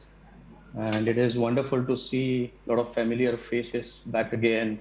Saurin Bhai, Sanjeev. We used to meet physically and now we have to meet remotely. That is the not so good change, I would say. But still, it is fine to connect and to share with each other. So like Saurin said, definitely we went down during the pandemic year of 2020. But the changes of work from home boosted our business in the last year. We have grown almost by 30%. And everything revolves around the work from home solutions. The devices, the security, the software applications, everything revolves around that today. Although people are going back to the offices now. So a hybrid will exist. And the infra investments have gone down over 1.5 years. That has started booming again. There are a lot of infra spread across the country. There are a lot of opportunities in the networking business as such. So that's where we are seeing the growth in the next 1 year. Great. Kesar, would you like to take on the other two? You please take it on. I would go for the second one. Okay. Go ahead. So let me move to my friend Himanshu here, who's wondering why he's seated between the two of us if he's not being given a chance to speak. Himanshu, at Iris Waves, what waves have you been making in the last 2 years? So thanks very much for having me over here. And Sanjeev, you've been a veteran yourself, so I don't know why are you asking me this question. I'm but supposed anyway, since I'm here, so I must talk about this. So I think, to me, the initial part, when the first time our Prime Minister came on the TV and said, lockdown, and, first time we heard this word lockdown and all, none of us was actually aware of what lockdown would really pan out to be. And I think the lockdown 1 and then the lockdown 2 and then the lockdown 3. So I think we have come of age. So if you see earlier, people used to talk about digital transformation, especially the enterprise customers, the mid-market customers, the governments, everybody would talk about digital transformation and all. So to me, I think one thing that has happened very clearly is that the pace of that change has definitely gone up manifold. That is one thing that has happened. Second thing, as you asked, what's the kind of opportunity? So I think most has been said by, the veterans in the industry, of course, Soren Bhai, Chintamani ji. So I think, and you yourself. So I think there's been a lot of work on this hybrid workspaces, hybrid way of working. That itself brought in a lot of challenges. It threw in a lot of challenges in front of all of us and the customers, of course. Security was one of the key things, which came in very, very handy, where people talked about, what kind of secure environments do we need. Today we are talking of some buzzwords like ZTNA and so on and so forth. So to us, in Iris Waves, I think what we could do was very quickly go back to our customers, help them with the infrastructure piece, help them with the services piece. We even did one step ahead of augmenting remote resources. Okay, so that was to me resource augmentation in a remote format, leading to a RIMS or something like that. That is one thing that really paid off for us. And I think as we go along, I think somebody here said that we talked about services and the value of services. I think that is getting accepted and acknowledged in a very big way. So that's a window of a big opportunity for all of us.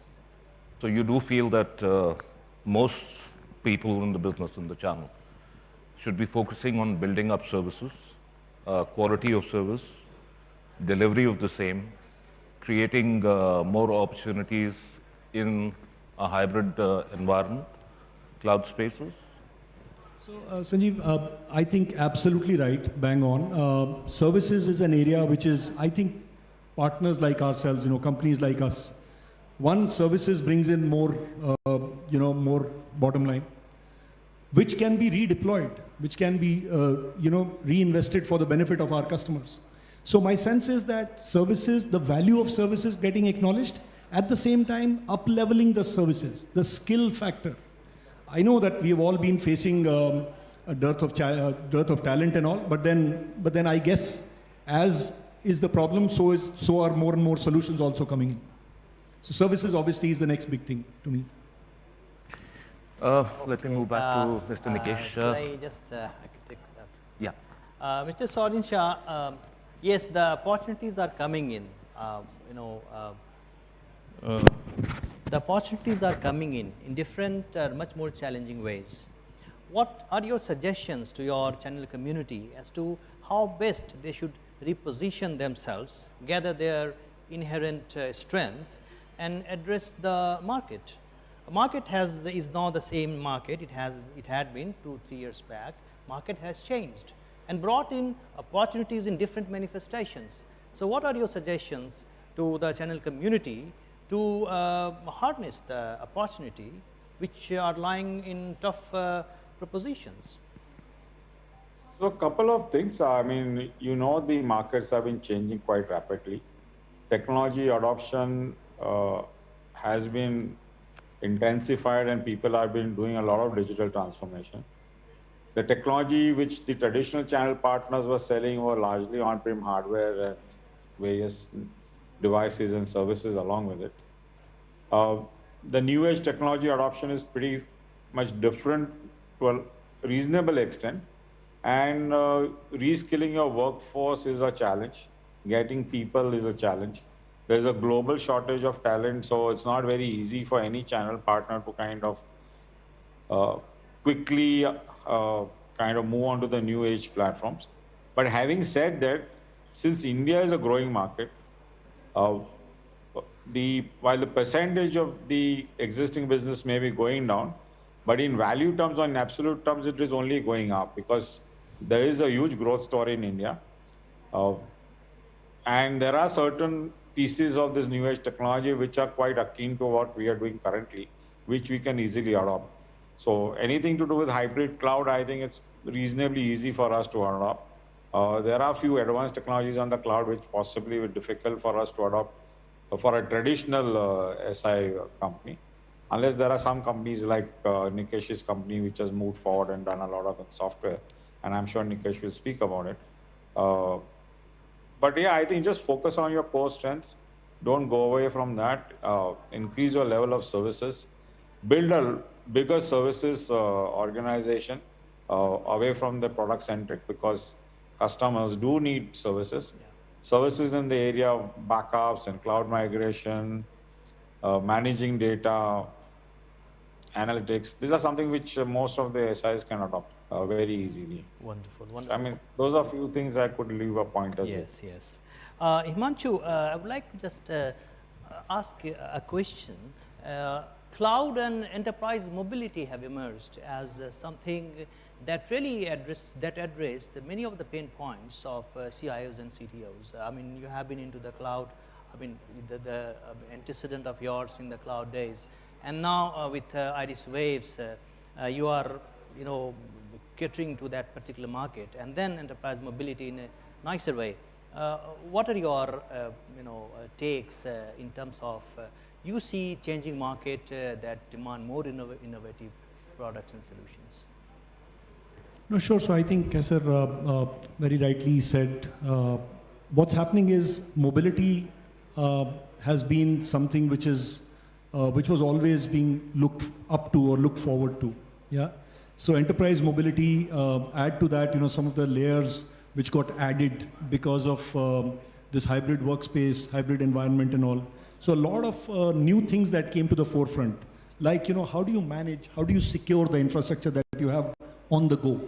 So that is one of the key things which became more like a, giving sleepless nights to the CIOs and to the CXO forum, to the CXO community. So my sense is that with the advent of the mobility being there, with the advent of pandemic, a lot of new services came up on the forefront, which I think as we go along are here to stay, because this hybrid workspaces, hybrid way of working, I don't know if you must have seen some surveys, where people talked about, if you ask preferences today, people are saying that this is the way to go. Nobody wants to go back to 100% work from office or 100% work from home. Sure. So this is here to stay. So which means that there will be a lot of new things which will come up. Add to that the new stuff that you are hearing, all the artificial intelligence, all the metaverse, all the AR, VR stuff, And some of the industry verticals, to me, I mean, what Iris Waves has been doing is, we've been actually leading with some of the key industry verticals. I mean, look at what has happened to education. Yeah? So edutech has emerged as one of the big front runners, there. So similarly, if you look at health industry, similarly you look at agri-tech. Today people are talking about the new and emerging thing which is called agri-tech. Yeah. So I think those are the areas, those are the domains, those are the verticals. And mobility, enterprise mobility will continue to play a role there, and security will have to be added, and hence will be services. Oh, nicely put. Mr. Chintamani, you see the challenges coming in, quite nice, carrying wonderful dividends.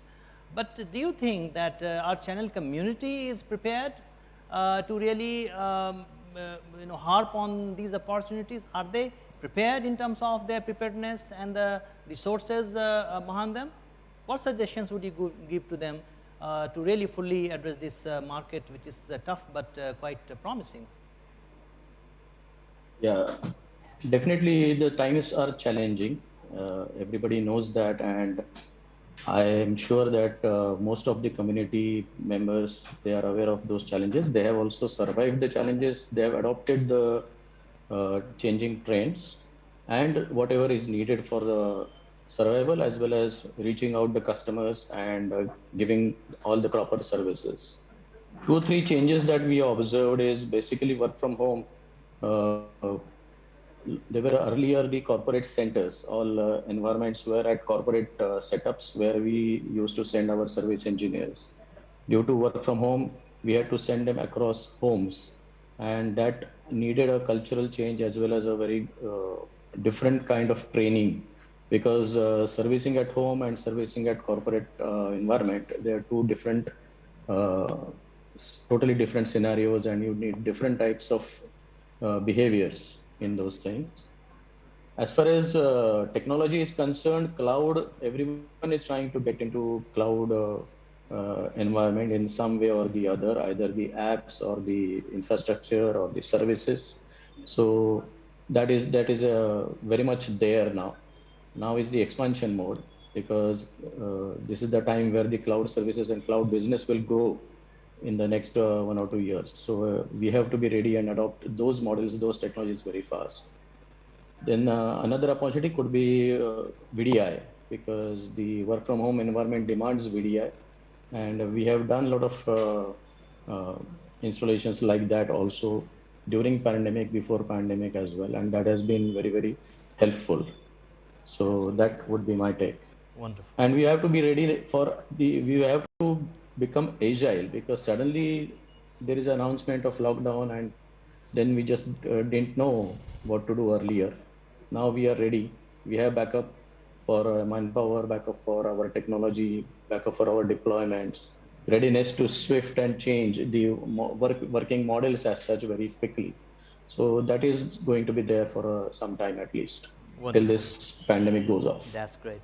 Thank you very much. Mr. Nikesh, Thank you. Have our CIOs and CTOs become more demanding in terms of richness of the solution? Are you able to meet them, their expectations? Our community is capable of providing those. I mean, they are asking for everything now. Should we, I mean, our channel community expand the basket of solutions now? CIOs and I mean CTOs are like, of course they were always been demanding and all, but their requirements are continuously changing. I mean, especially they were having a challenges like, people, how to manage these people who are working from home and all. So the people who are logging in are the same people who is logging in into it. They wanted a solution that how to authenticate the person who is logging in is the same person. So like, they were constantly asking if we could give them this kind of solution, like, some sort of a dual authentication kind of thing. So where it can be, so we offered them the face recognition based solutions on these kind of solutions onto that. And like, CIOs were, and all the business owners, they wanted some like some digital transformation. So the pace of digital transformation during the COVID, what was, I can say it like, it was much higher than the pre-COVID times and all. So we take it always as a, like, silver lining kind of thing and all. And this especially work from home solutions as like, is the need of our, and it's going to continuously be demanding it. That's great, really appreciate. So if you, as a channel partner, I mean, unless you adopt to a new technology, it will be difficult for any channel partner to remain in the business. Well said. So we have to be ready with the adoptions of the new technology. Thank you very much, really, for your points. Basically, Sanjeev, we have 5 minutes. A quick roundup. We have to finish off within 5 minutes. So, floor is yours. Please take it on. Right. Final words. So, with the changes that have been happening, basically, I think we are all agreeing on the fact that the channel partners need to be upskilling themselves. There is a variety of requirements that clients have today. Hybrid cloud is pretty much omnipresent. Hybrid work style is here to stay. Now, in all this environment, if we start complaining about the fact that the right skill sets are not available, it's an industry-wide shortage. As organizations, I think, correct me if I'm wrong, there are certain channel partners who have always focused on technology, have invested on that, have trained their people, and they have always got a premium for their services. And there is another part of the channel which has not been doing that, which has always felt compulsion to go for numbers, and the bottom lines are very thin. So are we saying that are we ready as a channel now to start investing in these skills if we have to grow or otherwise face extinction. I think that, to me, looks pretty much obvious, because with the demands of clients moving up, with the number of open technologies that we are exposed to today, the fact that security has become such a big thing, right? It is not just authenticating a person who's there in the office. Now we are talking his working remotely. Access to organizations' data, whether, how to protect that, and the kind of lawsuits that could come up as a service provider if you fail to provide that and secure that data. So, quick reaction from all of you on that, please. Let's start with Himanshu. Yes, yeah. Yeah, so I think, Sanjeev, I don't think there is any other option but to upskill. And I think you've said it right. People, organizations which have been in a startup mode or whatever, they've always been thinking that it's a chicken and egg story. The chicken comes first or the egg comes first, whether you first fetch the business and then, elevate yourself, or the other way around. But I think in any case, upskilling, and I think Kaisar also asked a very pertinent question. The CIOs and the CTOs are demanding. And, it's not a question, to me, it's not about them being demanding. It's the shift that has happened. It's the need of the hour. It's the need of the hour. So, and for them also, like I started off by saying the lockdowns, everybody was hit by that. So nobody was prepared, to welcome such a thing that has happened in the last 2 years. So I think, one, adaptability, second, being agile, and third, obviously, being able to upskill and reach out to the expectation levels that our community is asking from us. So I think, to me, IT, till about a few years back, I've been in the technology world for almost 29 years now. IT till about a few years back used to be treated more like a capital expenditure, and people, you'll go to a CIO's office and what will be talked about will be that, okay, what is your IT budget? What is your spend budget for the year? I think times have changed now. People are today talking about IT, and not only now, I think it's been a few years now that we've seen IT as an enabler. Most of us can't reach from place A to place B without opening the Google Maps or any map, yeah? So my sense is that technology as an enabler, and we, the enablers of enablers, I think we need to do our bit. Excellent. We Enabler have of enablers. just 2 Soren? minutes left, Sandeep. We have 2 minutes left basically to start the second session. A quick 30-second response from Mr. Soren Shah, please, sir. Please unmute yourself. Soren is speechless. So sorry. I said, I completely endorse what Himanshu said. Everybody needs to scale up, and one needs to invest into the new technologies. And then another option which is also available is possibly some kind of an M&A kind of strategies with multiple companies coming with different skill sets, and building a larger enterprise SI company which can was far more mature with technologies. So that's another way of moving forward with your growth strategies in future. Thank you very much, sir. Mr. Nikesh, your point, sir. I agree with both the panelists saying that we need to upskill the thing, and we internally also need to go for a digital transformation ourselves. So unless we adopt those transformation, it will be very difficult for us to convince customer to go for it. Thank you very much, Mr. Chintamani, sir. Your final points. Yeah, so learning is, there is no choice. Everybody learned Zoom. Nobody knew Zoom. Now today, 8-year-old to 80-year-old, everybody using Zoom. True. So that's how fast we can adopt the technology when the need is there. That's what we will do.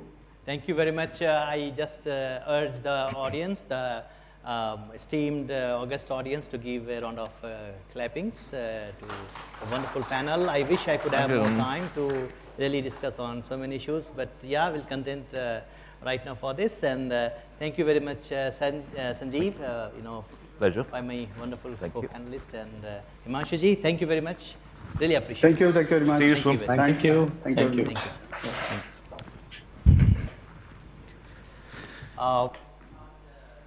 It's time, the next session. Thank you very much. Could you please tell Dr. Lopa to wait for 2 minutes? Why should I give a call to Jayesh?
Thank you so much everyone for yet another amazing session.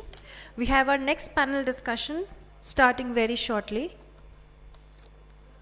Our next panel discussion will be on defending IT infrastructure in the right way, moving from perimetric protection to holistic cyber strategy. We will wait for 2 minutes to begin the next panel discussion. Thank you.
Thank you so much for your patience. We are starting our next panel discussion very shortly. Thank you.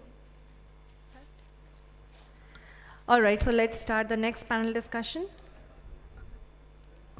Defending IT infrastructure in the right way, moving from perimetric protection to holistic cyber strategy. Can we please call our panelists to join us on stage? Dr. Makrand Sawant, Senior GM-IT, Mr. Deepak, Fertilizers and Petrochemicals Corporation Limited, Mr. Saurabh Chatterjee, President and Head IT, Bajaj Allianz General Insurance, Mr. Narottam Sharma, Group CIO, Mastec, Dr.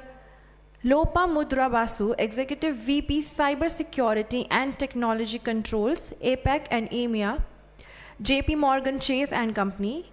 The session is co-moderated by Mr. Alain Sanchez, CISO EMEA and Senior Evangelist Fortinet, and Mohammad Qasir Alam, Editor Digital Edge Magazine.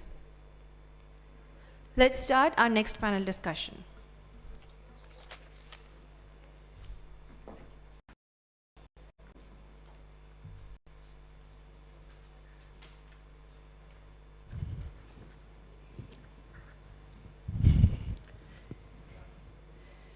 So, good evening, my fellow panelists, and Alan, is it good morning?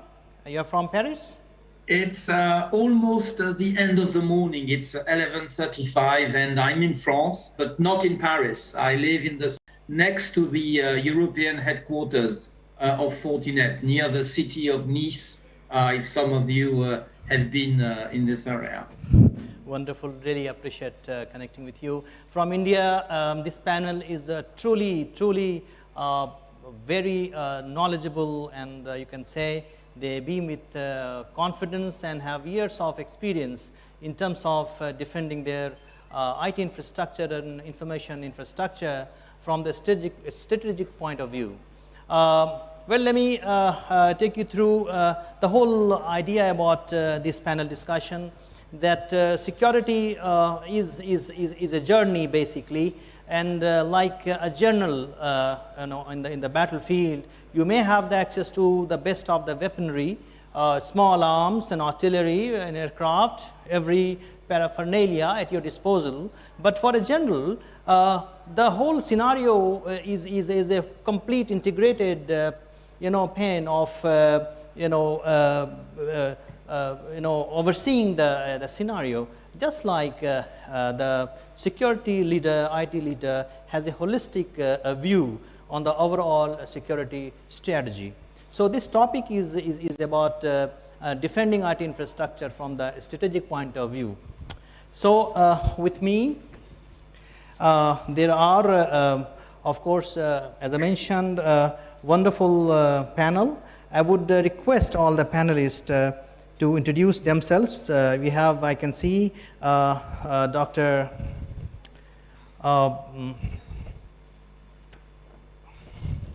We have Dr.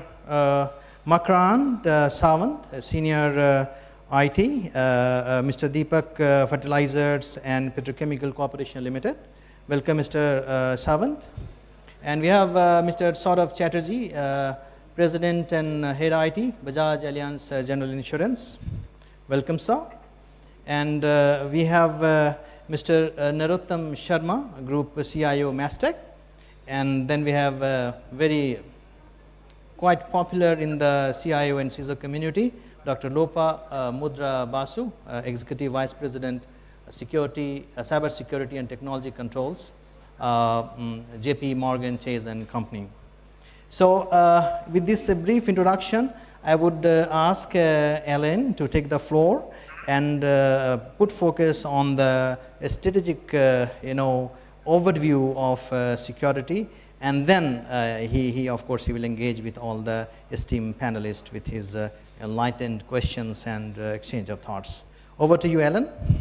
Thank you, Kaysar, and I'm really honored to be part of this discussion today.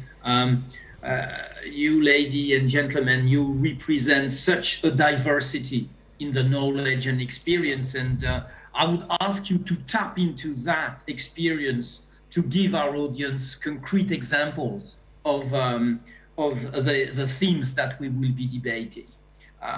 It's the experience that people cannot find on the internet. that you represent that, in my opinion, is the value of debates like that.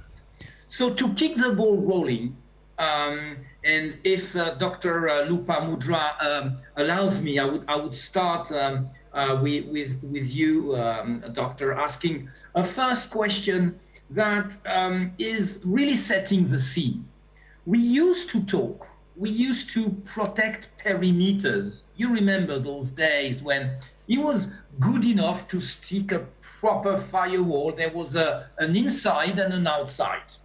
And if you properly configure this firewall, you went with the idea that the traffic was safe between your company and the outside world. But things have changed so much to the point that it's becoming dangerous to think internal and external, because intuitively, internal is safe and external is not so safe. Whereas we've learned that danger can come from everywhere. And if you would take the example of a panel like this one, there is no internal and external. There is a web application that runs on your PC. There are cameras that film Quasar. You have cameras on your PC. I have infrared mouse. I can tweak with Wi-Fi the various components of my camera. There is no interior. There is an activity going on. So, Dr. Lopa, do you think it is still appropriate to use the vocabulary of perimetric in the current state of IT and cybersecurity? Very relevant question, Evan. When it is coming to the term perimetric, actually I would say currently it's a extended perimeter, because the entire network becomes very complex. Now the business conducted over IT. Earlier, IT is a support function. Today, IT is a backbone of the business. And we as an industry realized that very much during the pandemic, that, you know, how much benefit we are getting from IT. Because actually, IT is an enabling factor during the pandemic, which actually helped every industry to continuously rotate the economic wheel of each of the country. Because if we are era where IT is not there, the entire system could have collapsed completely. So now when it is coming to perimeter, so you know, it's an extended perimeter where you extend your perimeter to your partner. You extend your perimeter to your employee home, because remote from home or remote from or work from home or work from anywhere. That's the concept today. Considering that, it is very much important that rather than focusing too much on the concept of perimeter, which earlier IT is having, as you mentioned very correctly, your you know, you have a firewall, you have a IPS device, monitoring back and forth of firewall that could be a production level 15 years back. But today, it is very important that we should know our technology asset, that is the infrastructure. We should know our information asset, what kind of asset is hosted where, moreover than who are able to access that up to what level. And there, we could say that that is the extended boundary. And we need to have a proper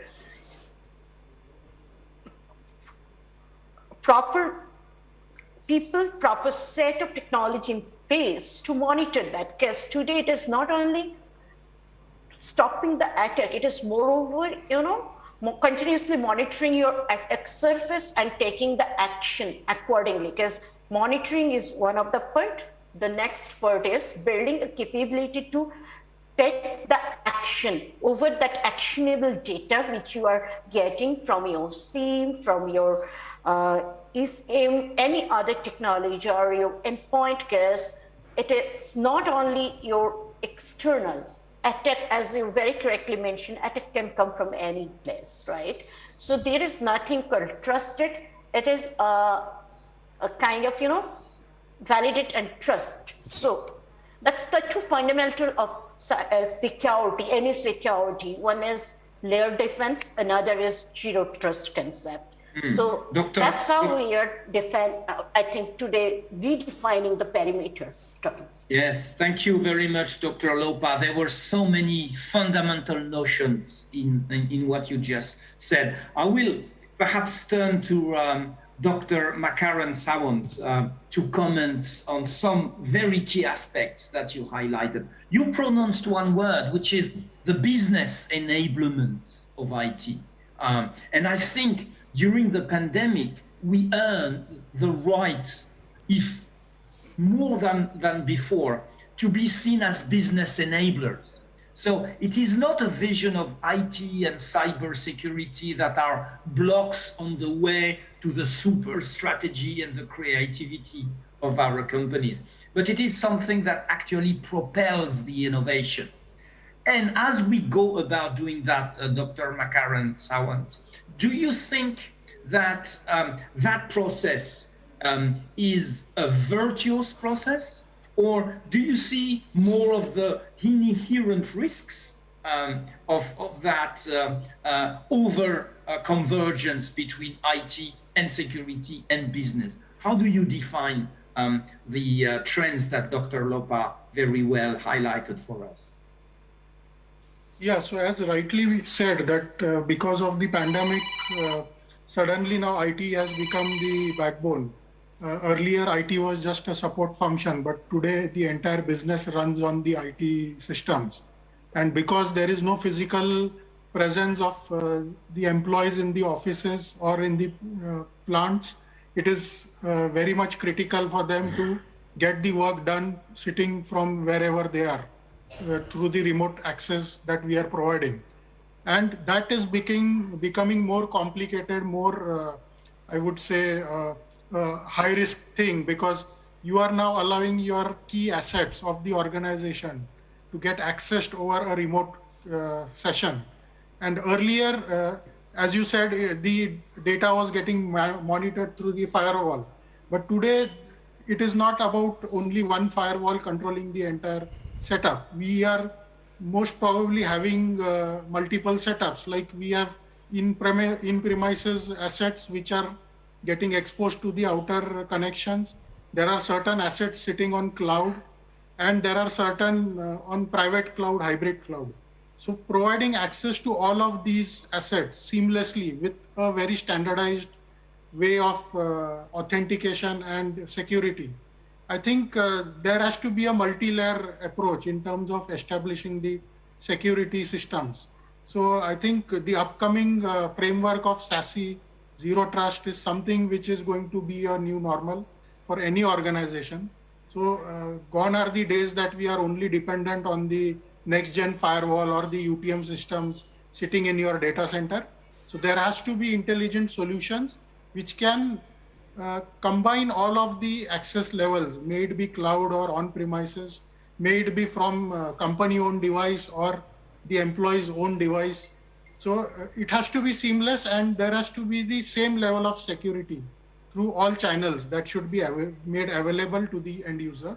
Only then we can ensure that there is enough security, and whichever way the employee tries to access the assets of the organization, they will have to go through the same layer of securities, and that can ensure that the access is given in a very secured way, and the control remains with the information security IT team. So these are some key areas. Thank you very much. You talked about the cloud, and Narottam is here as one of the very important provider of cloud services and mastery of distributed architecture. So my first question is inspired by you, Dr. Makaran, and goes to Narottam, if that's okay with you, Narottam. As we go about adopting more and more cloud distributed architecture, security seems at some point to be a bit of a challenge, right?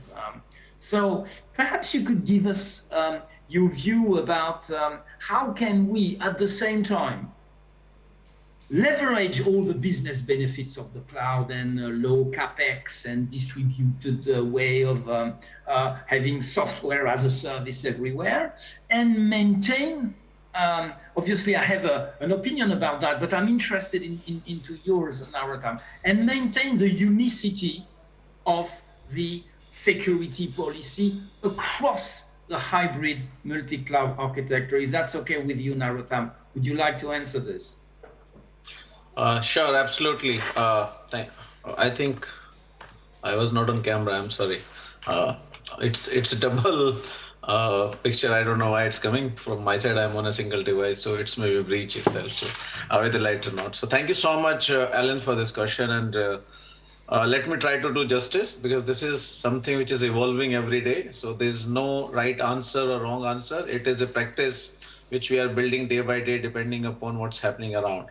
But let me set the context for this cloud thing. That first thing, that multi-cloud is going to be the only truth going forward if you need to accelerate for your business.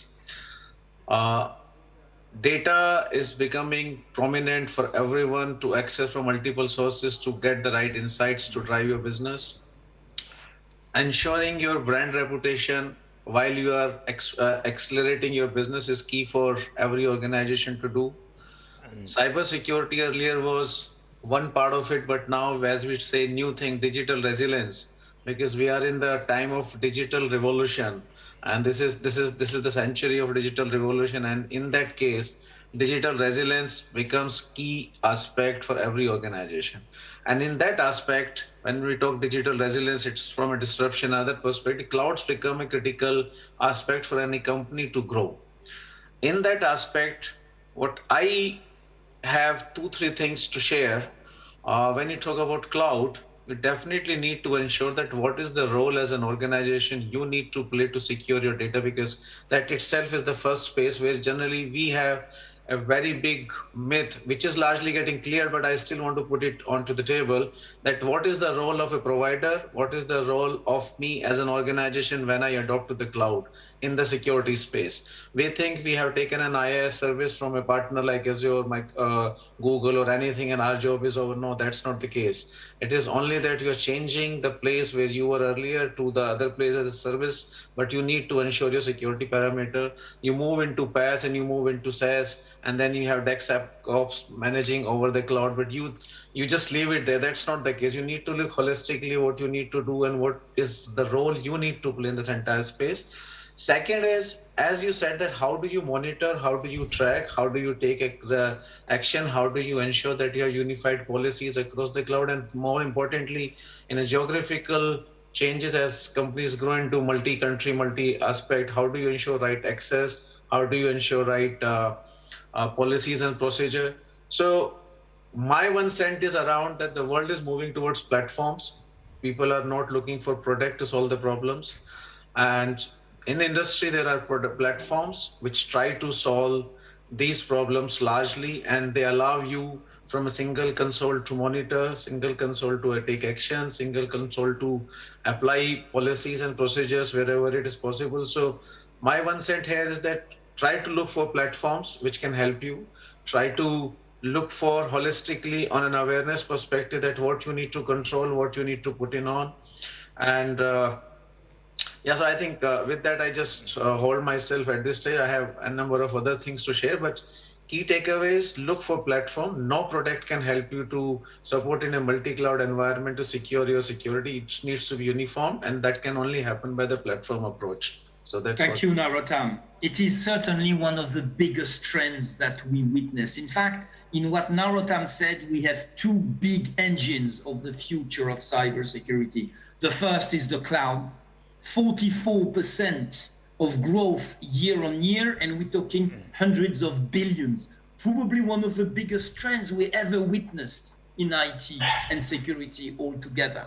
And the second very big engine is this notion of platform, this holistic view of cybersecurity that is so critical today. Actually, there's one of the most famous industry analysts called the Gartner has come up with the cybersecurity mesh concepts that maps both what Narotam just described about the need for holistic view. You know, mesh is a vocabulary we use in network when everything is connected to everything and you have all these diagrams with the links everywhere. That is a mesh, right?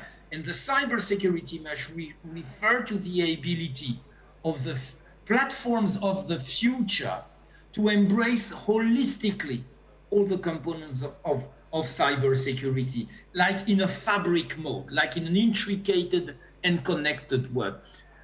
In the insurance business, we have seen a lot of innovations and a lot of acceleration. So what the insurance industry has done, as far as I can see, is not only maintaining the business during the pandemic, but continue to innovate with the ability to have online assessment by experts using video and etc.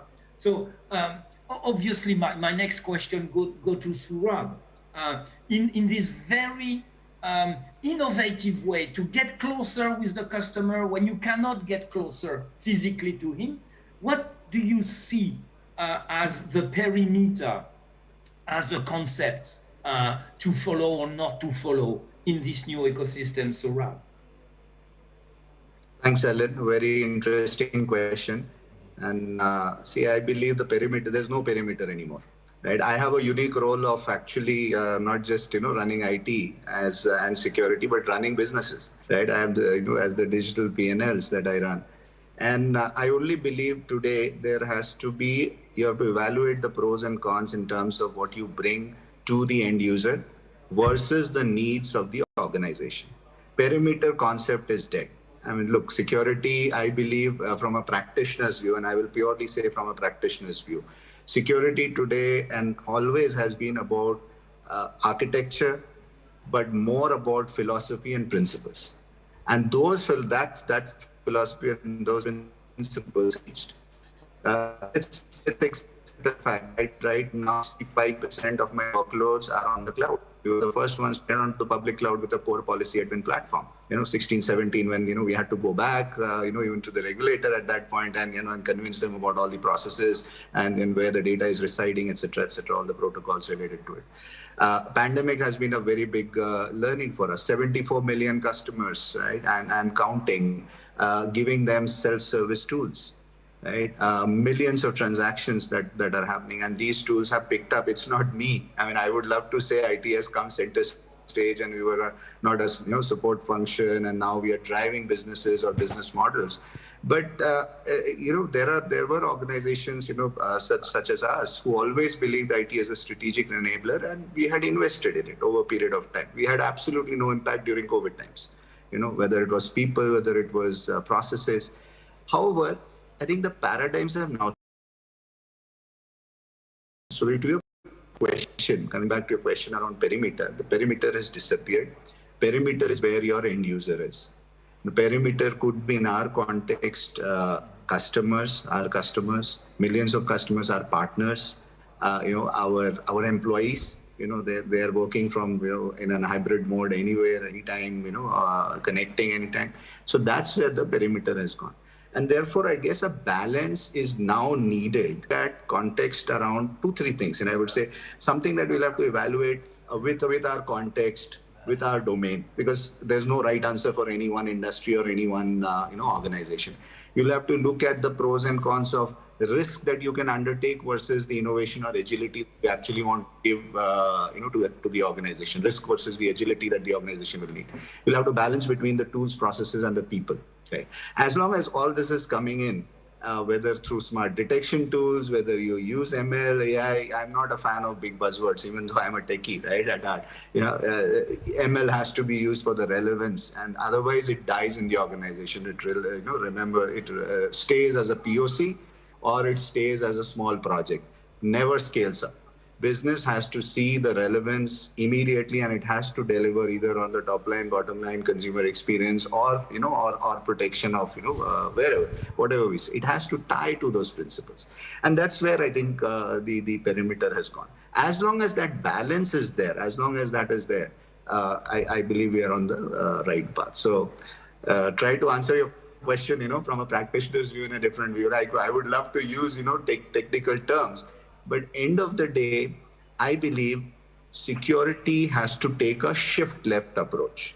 What I mean by shift left is it has to go back to the, back to the users and back to security by design, not as an afterthought. As long as we are able to do it in the organization, all your mesh, your architectures, your topology, everything will start making sense as long as we can do that. So that's my view. Excellent, Saurabh. Thank you very much for bringing the practitioner view into the debate. Actually, the perimeter, the topological perimeter is gone, as you very well described. And there's another perimeter that is challenged now. It is the perimeter of the very function of the CIOs and the CISOs of this world. Like Saurabh said, 20 years ago, I would have asked a question to someone that is head of IT and president like Saurabh, and it would have been only acronyms and product names.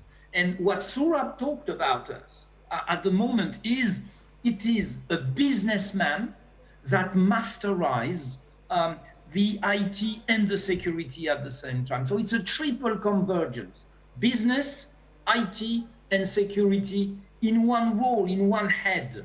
And that is another perimeters that goes away. The perimeters of silo job into technology. I am turning to you, Dr. Lopa, if you're okay with that. The human dimension, the legal dimension, the leader dimension. Now we need to rally people to the cause of security. We need to be good communicating people. Is this possible? Is this just possible to have all these skills and this talent into one single head? What is your view on that, Dr. Lopa? So, security is, I would say security and privacy is the integrated part of business today. They are not different. And there's a question coming time to time that, CISO role or the security head role evolving at board level, and there are some challenges. But, if we look, there are some other CXO function. Practically, if we take a look, like Chief Recs Officer, Chief Financial Officer, Chief Operating Officer, they are very successful role at board level, apart from CEO. Now, coming to your question, is this possible that, all these need to be a part of a single person? So if we look at the other roles, I think that question is not very kind of big buzzword or something like that, because people has proven they are also an expert of their domain. Above that, they learn the business, they learn the dependent area and the implication related to business, related to challenge, and evolve that way. But yes, this role needs to be matured more over the time, and I agree with Saurabh that, techies need to speak the business language rather than using the buzzword, because it is not a business language. And also, when it is coming to the cyber strategy, just an example, how do you form a cyber strategy? You need to know what is your business, past, present, and future. What is which geography you are operating? What are the legal requirements of the geography? what is the minimum compliance should the data of your client or end client is in a safe hand, also able to gain the trust of the stakeholder. So when you are doing all this activity, you need to think about the finance you are going to get for that. You need to look at your operation. If you are not bringing all this component together, then that strategy is not going to work for. I would say that, you know, when a composer actually composing an orchestra, you know, it's a very difficult job to compose an orchestra in a stage. And you need to bring the unique flavor of each of the player and use it in a very intelligent way to, you know, enhance the fragrance of your composition, which is going to touch every mind and heart. So this is not an easy job, neither for CISO nor for CEO, but there are a few people, they can do it and do it confidently. So, you know, you need to know each of your business, each of your stakeholder, and your team, your asset, your business territory. Then it is possible. Yes, it takes time. You cannot expect a person to be a master of all, but slowly the person can groomed on that. It's not impossible. Thank you, Dr. Lopa. A beautiful analogy about the orchestra and all the different musicians that you need to have played together. And yes, you're right. The chief of the orchestra has to be at the same time a good musician, but he has to be a leader. For the cybersecurity to be in harmony with the business, it's another set of skills. And it is more challenging, absolutely more challenging. And this is perhaps why, and this is a question perhaps for you, Dr. Makaran, because when you are in the petrochemical industry, you have lived a merger like everybody else, but maybe more than everybody else, of the industrial processes that used to be completely set apart from IT. And all of a sudden, someone in the financial department, generally the CFO, if not the CEO itself, highlights all the beauty of interchanging information between OT devices and processes and IT devices. Tell us a little bit how this perimeter dissolves another perimeters that goes away, which is the boundary between IT and OT.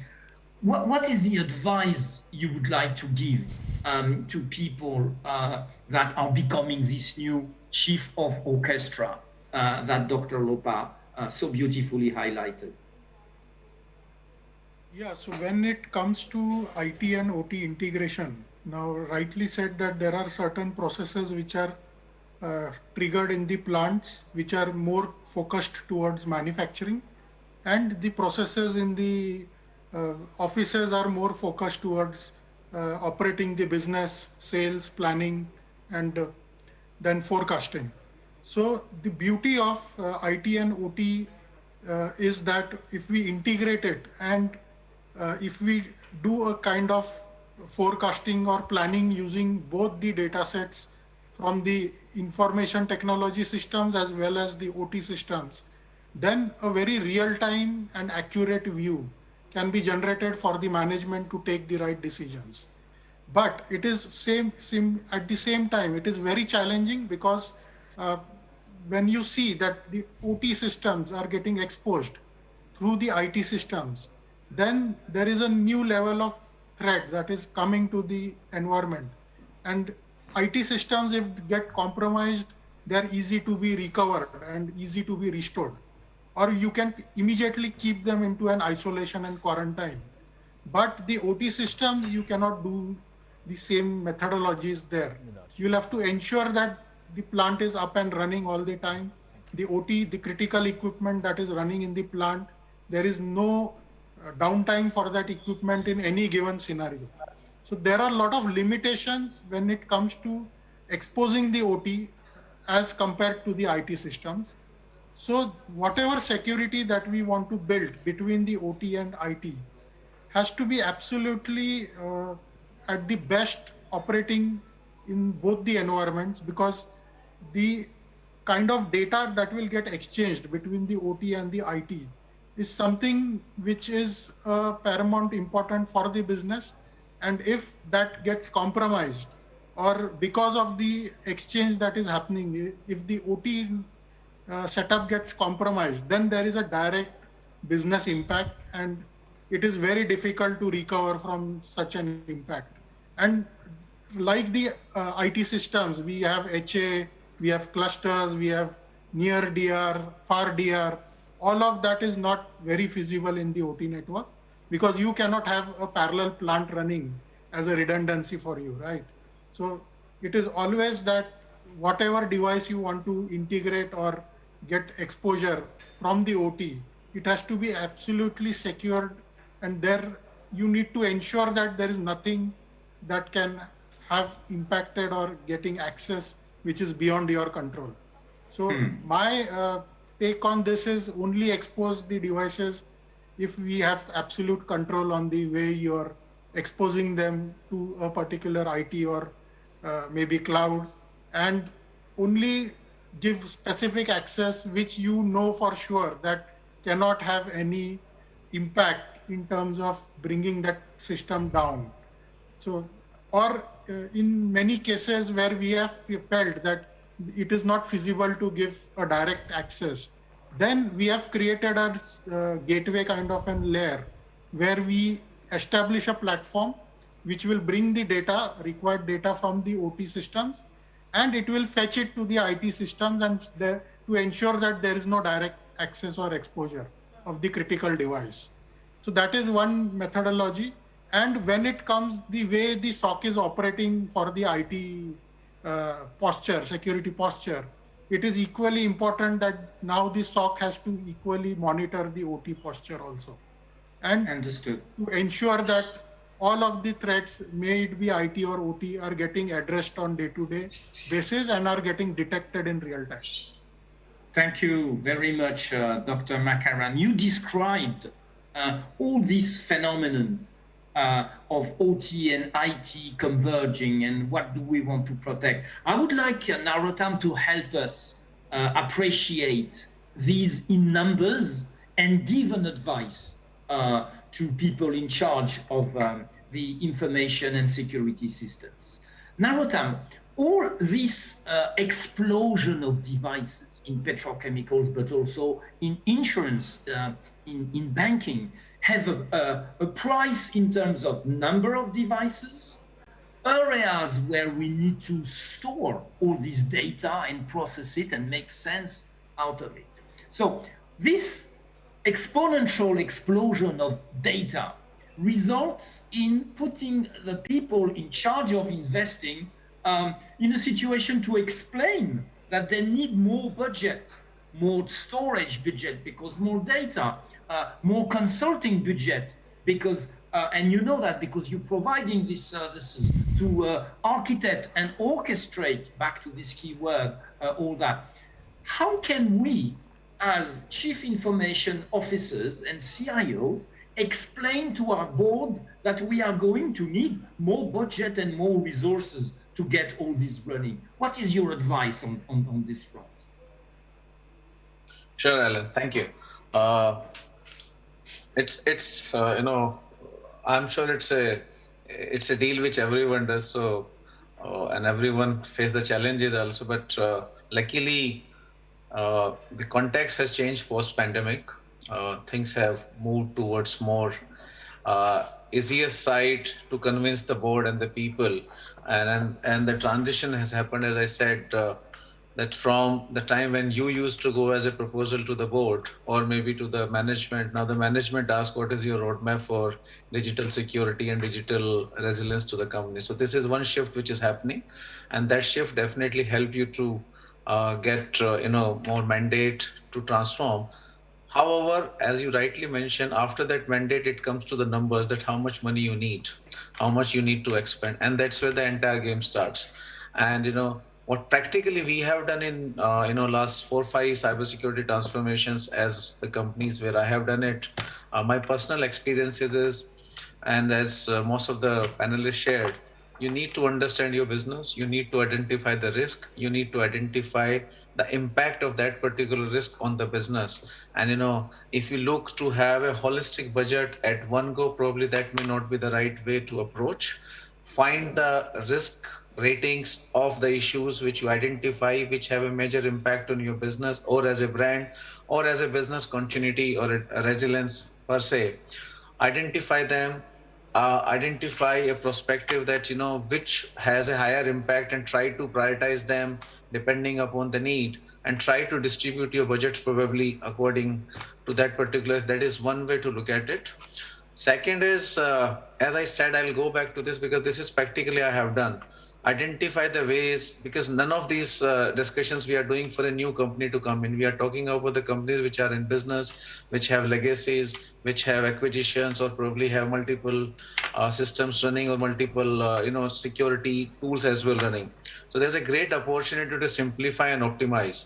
And that itself gives you a lot of opportunity to take out money which you are spending right now on your security if you move towards platform, because these platforms help you to optimize costs, give you a bigger this is more from an internal perspective where you don't need much money to be asked from the board. From a board perspective, have it completely aligned to strategy, how the business is growing in that space, what are the risks which are getting highlighted, to ensure that risk, what is the impact on the business, and vis-a-vis what money you are asking. So to summarize this, one is try to optimize the cost wherever it is possible in your existing setup. Second is, from a strategic perspective, align your initiatives to the business impact and the business rating.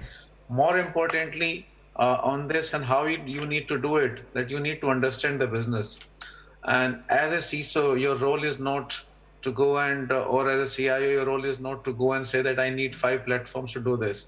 You first need to understand the business strategy. In business under strategy, you need to understand the business, what we do. As one of the panelists was talking, that you have customer, you have partners, you have service lines, you have internal operations. Everywhere there are many things, and you need to understand the entire business gambit if you really want to be an impactful and a CISO or a CIO, or to deliver what business is needing. Things are changing on day by day. Keep learning, keep growing, but most importantly, have the business perspective, not the tech perspective. If you need money from the board, otherwise you will always be, I should say, said out of the board, coming out of the boardroom and say that people don't understand me. But the truth is just reverse, that you don't understand the business, hence you are not getting the money to deliver it. And the Excellent. last is, which is more of behavioral, be perseverance in pursuing your ask. Don't give up by just leaving it if somebody says no and you give it up. And I'll share a very practical example on this. In one of my transformation journey of cybersecurity, we went with a bomb of, let's say, few crores to the CEO. But prior to that, we had CFO discussions and everything, and everyone agreed, and it was part of the strategy roadmap. And we were sitting for a discussion, and I opened this chart, and the CEO says, rubbish, take it off and do it. So let's say if it was around 5 CR, he said do it in 25 lakhs. So which is just peanuts in comparison to this. And we thought, why he's saying so? Because he was too bullish to have a cybersecurity strategies. What it mean? He wanted to check the conviction that what you have, and can you relook at it from a different perspective as a last thing. And we came back, we did our analysis, we did, and we reduced a very minimal amount in this. But as we were very, very convinced, we wrote a mail to him. He was flying to some international trip, that Mr. So-and-so, we are going ahead and this is what minimum we need. And we didn't ask. We simply said that we are doing, as a leader, sometimes you need to be firm in your call. And this is more of behavior, and it differs to individual to individual. So I'll not say this fits for all, but be persuasive in your, so this is something, Alan, my submission to it. And with this note, Alan, I am running in a workshop. I'm already late by 10 minutes. I said I'll be there for 30 minutes. If you allow, shall I move on? That will be great for me. And thank you so much, everyone, for good Thank insights. you. I'll take them along. Thank you. Thank you, Navratam. You introduced a notion that is moving away from cost to speak the language of business, and the language of business is risk. And if there is one domain where the risk is central to all the activity in the ability to evaluate and to calculate the risk, I would say it's the insurance sector, Surab, right? Yeah. So you are a master of evaluating the risk and creating actual new processes in the risks. So how would you advise, because you masterize both, right? The insurance domain and as well the IT and security domain. Do you bridge the gap between these? And how would you suggest we do it? Yeah, and I think you put it the right way. See, my business or my insurance business that we are in, we also underwrite a lot of cyber risks for different organizations, right? And there we are the risk underwriters, right? While of course for the organization, we have to manage that risk. I guess the key point is what Narottam was saying earlier, the key point is around prioritization. There will be hundreds of risks. You know, we if you would have heard about the Allianz risk, it gets published. Our joint venture partner is Allianz, and there we have a risk barometer which is there across the world, and it's a very famous identification of whether it's a climate risk, whether it's a cyber risk, whether it's any of the other risks. Cyber has now consistently taken the top spot, right? And even during the pandemic, right, cyber was right up there, right? And the way the whole classification happens is, as long as you know what is the risk versus the impact of that risk, it's very simple. See, we try to make it more complicated. You know, end of the day, it is the severity, multiplied by the impact. Right? As long as that is understood in your context for your business, I think the gap or the bridge can be easily built. The second is looking at it very minutely. See, nothing can be done in isolation today in terms of looking at the architectures or topology without the users in perspective. And the enterprise boundaries have expanded, right? So look at it again from a user standpoint, look at it, prioritize it that way, and then the bridge can be easily looked at. The third would be, I guess, the biggest or the weakest link, right? When we look at risks or the risk, are the people involved, right? So it is the enterprise, it is the people element, it is the enterprise needed to be done awareness aspect.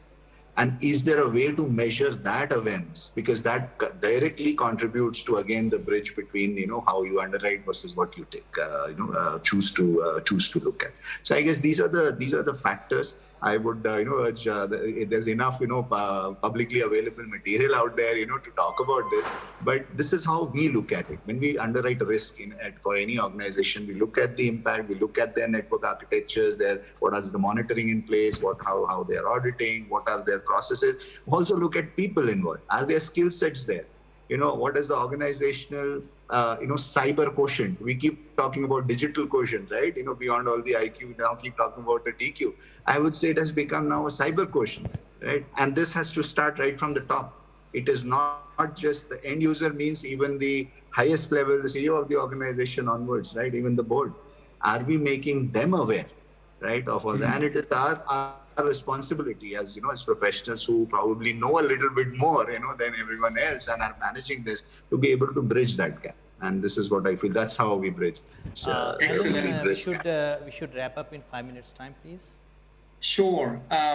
Before we hand over to Kesar for concluding that, I would ask any of you to take 10 seconds, no more than 10 seconds. And we see all the perimeters to dissolve, right? The topological, the physical, business and IT, external and internal, OT, etc.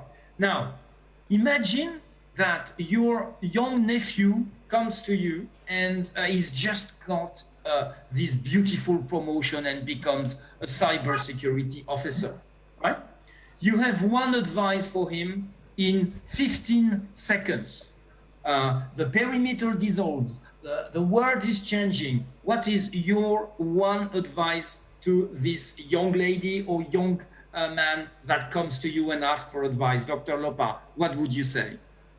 Understand your business, understand the entire attack surface, understand the tricks, how it is impacting business, and if it is within the business appetite or not, accordingly take the decision to enable the business. Don't become a showstopper. Excellent. Certainly a great advice. Dr. Macarand, your advice to a young, brilliant person coming to you and say, I've just been promoted CISO. Give me something to do when I'm in the office on Monday. My only advice to him would be, or she should be, that you first understand the context in which the business operates, and anything and everything that you do in terms of protecting that business should be in the right context. Thank you. Very good. Surab, up to you. Less than 10 seconds, I would say use common sense, right? Don't get by, you have learned, you have studied hard, you have already, made it, but use common sense, because most of the decisions are not that complex as long as you're using common sense to take this. Thank you, all of you, for Alan, this sterling contribution to the debate. You've brought something that is not only the deep experience of your industry, but also the human dimension of the challenge of securing our world. And I think this is, for me, full of teachings. I hope it was for the audience. Kaysar, back to you for the overall conclusion of this debate. I think it's pretty comprehensive, and I can see the audience getting enchanted with the beauty of knowledge and experience and distilled wisdom. I think that is quite self explanatory. It's wonderful panel that we all have watched. I would request the audience to give a big round of applause to a wonderful, highly experienced, and we as Indians are very proud of our people. India is a place of knowledge. Alan, nice connecting with you, really appreciate, and all the panelists, Dr. Lopa, Mr. Saurav, Dr. Savant, and Alan, you, really appreciate interacting with you, and thank you very much for being a part of this wonderful discussion. Thank you. And event. Thank you very much, really appreciate it. Thank you very much.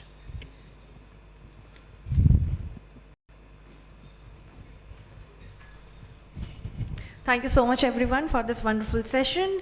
And now let's come to the next part. This is the keynote address. Please put your hands together. We have Dr. Pawan Duggal, Supreme Court lawyer and cyber law expert. Can we please put our hands together to welcome him on stage? A very warm welcome to you, sir.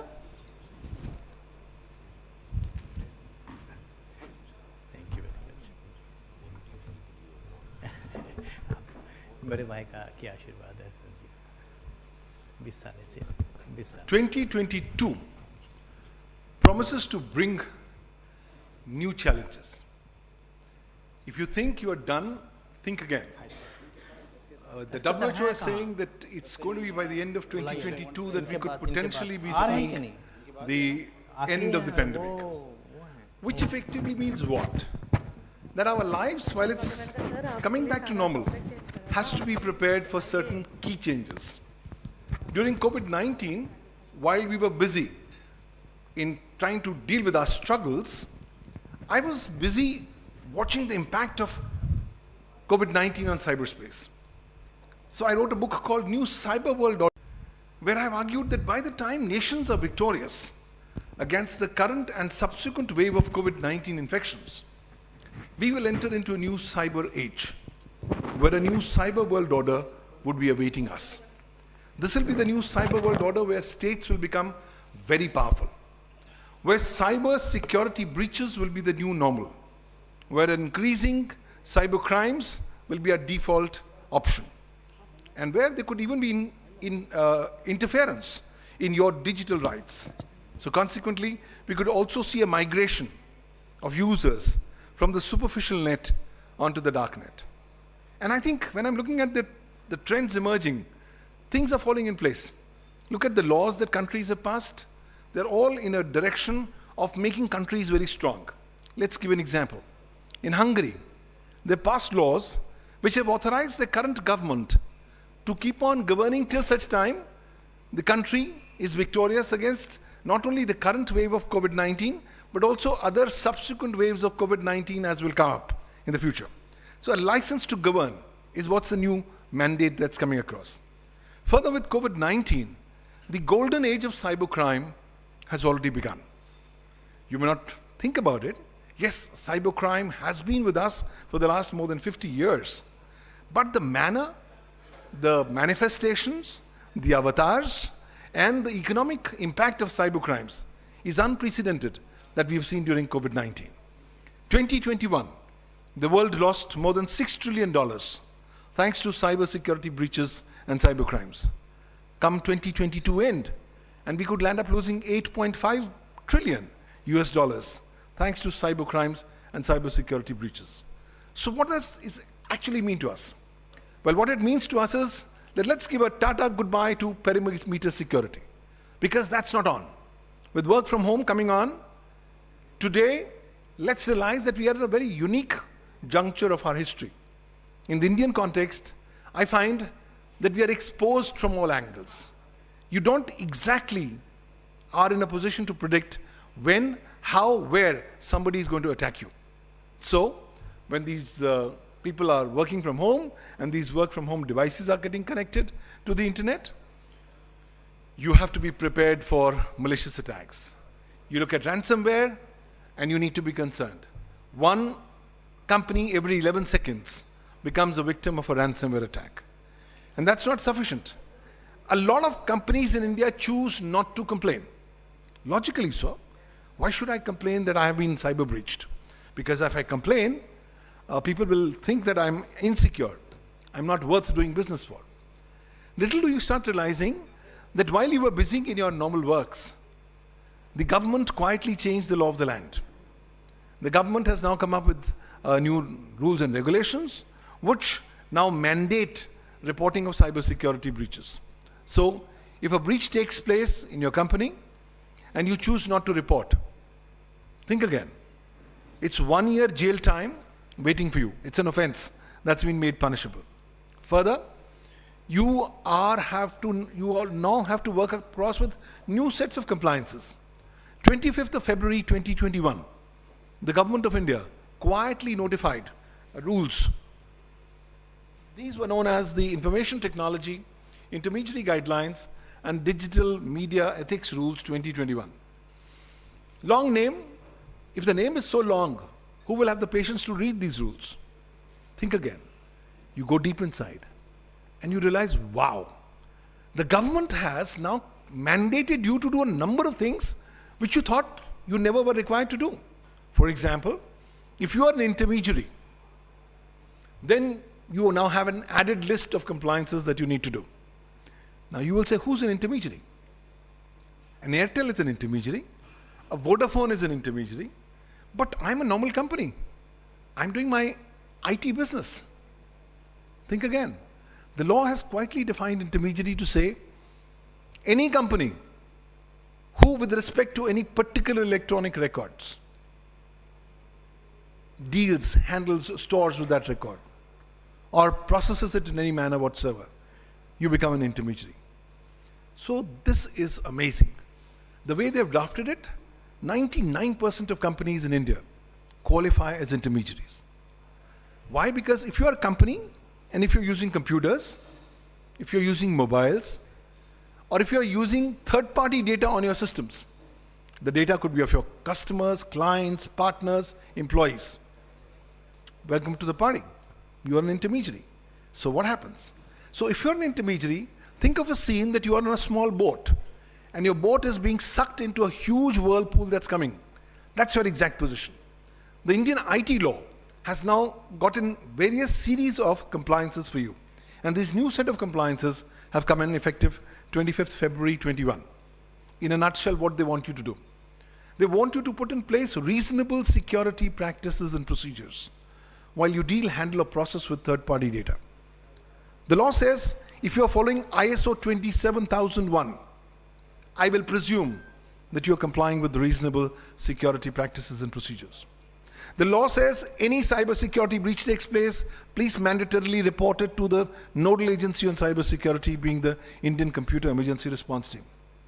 The law says if you find any cybercrime happening on a network, you have to instantaneously report. The law says if the government asks you, please preserve data, preserve it for a minimum period of 180 days. And of course, if they want you to extend the time, preserve it for an extended period of time.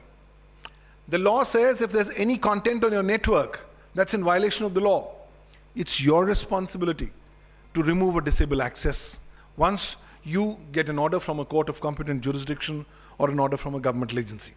You choose not to respond, and then you open up a Pandora's box of legal liability. So, if you think the government was busy fighting the pandemic, think again. They've also now started issuing letters to companies.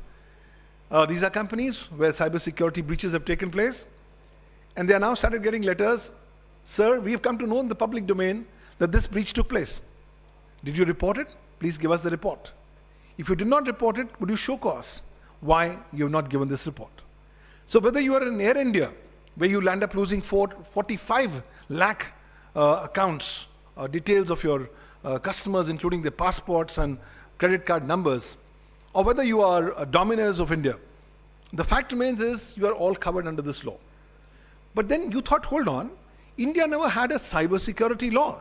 Yes, you are bang on target. India is at a very unique juncture of history. It's a transient time where there's a huge vacuum in policy. India only does not have in place, a cybersecurity law. It does not have in place a data protection law. It also does not have in place a data privacy law. So you are free to do what you want to do, but really think again. The dynamics are quickly changing.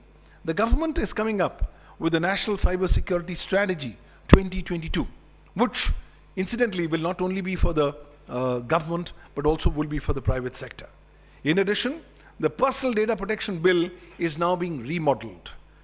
From just mere concentration on protection of personal data, they are making it as broad to say an umbrella legislation on data protection, including personal data and non-personal data. If you think Aadhaar is good enough, think again. Aadhaar breaches are happening left, right, and center. The Aadhaar ecosystem is constantly unsecure. Well, yes, the central identities data repository, where your and mine biometrics are located, that's safe. But the moment the government said, let's join other things up here, whether it's income tax, whether it's bank records, whether it's your other records, you started creating an ecosystem around Aadhaar. This ecosystem is a porous ecosystem. It's leaking all the way. So thumb rule is, if as an individual, you're asked for Aadhaar, your first option should be, I don't want to use my Aadhaar.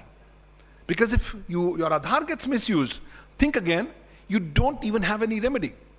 Look at the Aadhaar Act, and the Aadhaar Act strips you of even the basic right to get a FIR registered in the event your Aadhaar gets compromised. You cannot file a criminal complaint. Only the Unique Identification Authority of India can file a complaint. So, if as an individual, you can avoid using Aadhaar, that's one of the best ways you can do good service to yourself, till such time the ecosystem becomes more secure. But I think the government is doing some remarkable work. We are likely to now see some new legislative development impacting cybersecurity. Till such time that happens, let's realize that we are in the Bollywood industry nation. Bollywood films are fantastic. We love them, right? But the Indian policymakers also love Bollywood films. So they have been massively impressed by the Bollywood masala film formula. So they'll end up coming up with legislations that are typical like a Bollywood masala film. Look at the Indian Information Technology Act 2000, the Indian Cyber Law. You thought that was one legislation that's going to be a sector-specific legislation? Well, that's everybody thought 22 years back when the Parliament passed this law. Nobody had the slightest imagination, not even the Parliament, how over a period of time, the Information Technology Act 2000 is going to become one of your 3 fundamental laws in the history of independent India. The other 2 being the Constitution of India and the Indian Penal Code. Why? Anything electronic in India gets covered under this law. Close your eyes, ask yourself, any action done using computers, computer systems, computer networks, computer resources, communication devices, as also data and information in the electronic form, you get covered under this new law. This law is 22 years old. And we have not been very successful in amending it very quickly. We only amended it once in 2008 after the Mumbai attacks. Since then, technology has been moving very rapidly. But unfortunately, we have not been able to keep pace.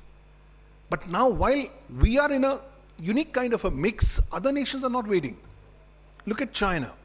China has now come up with 3 distinctive national laws on cybersecurity over the last few years. Look at a small country like Vietnam. Vietnam has now come up with a new cybersecurity law that comes up with a fantastic concept. The concept is that of a national cyberspace. Hold on, we thought cyberspace was universal. It was a heritage of human mankind. It doesn't belong to anyone. But Vietnam law says the entire internet is my national cyberspace. So anything that happens in the internet will be subject to my laws and my jurisdiction.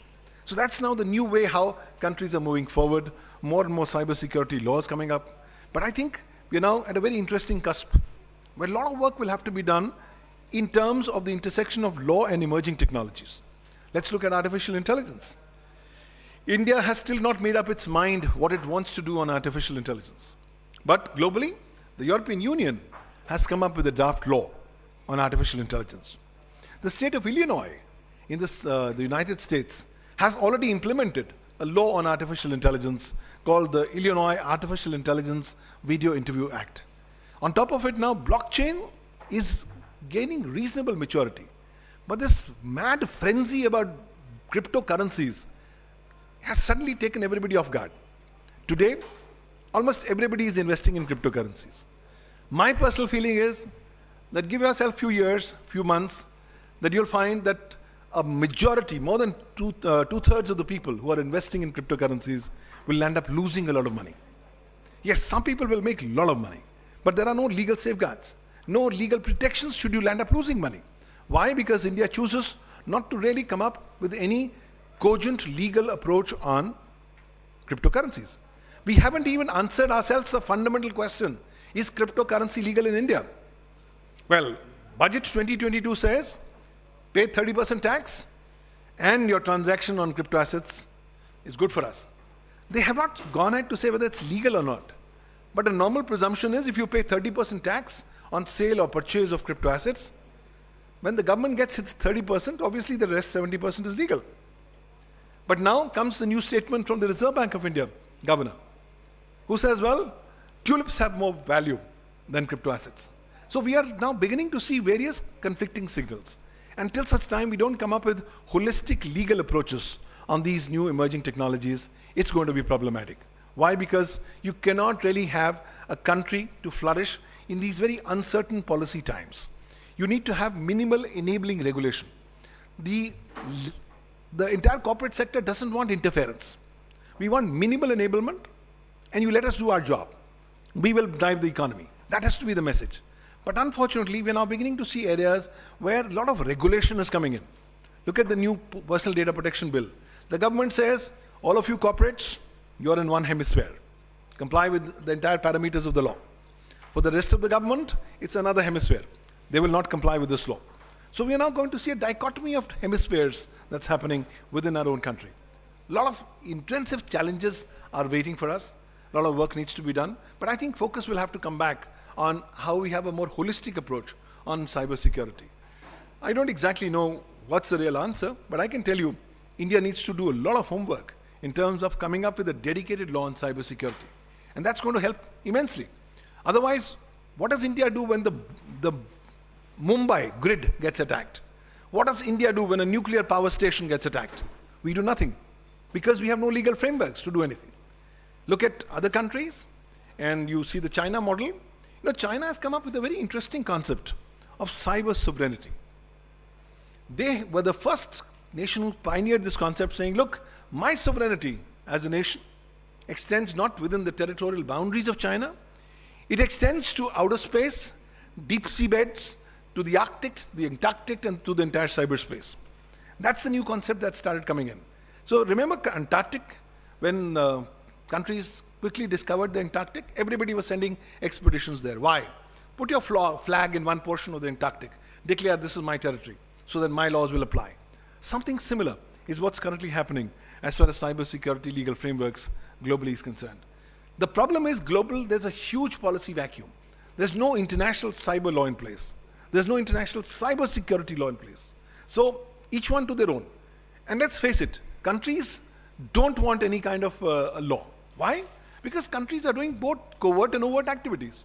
Nobody really wants a naming and shaming process where somebody can be named and shamed and saying, look, this person did this or this country did that. So in these transient times, let's brace ourselves to have a new mindset. The mindset will have to go on cyber resilience. The mindset will have to keep in mind the emerging Web 3.0 and this new decentralized economy that's coming in. The emerging mindset will have to look at edge security. If you think that you can ignore edge security while you're talking about cyber security, you're grossly mistaken. Because more and more, the focus of the arc light of cybersecurity is going on edge security. A lot of work needs to be done, but capacity building, I believe, is of crucial necessity. We've created an online platform called cyberlawuniversity.com, where you offer online courses on cyber laws, cyber crime, cyber security, and AI to stakeholders across the world.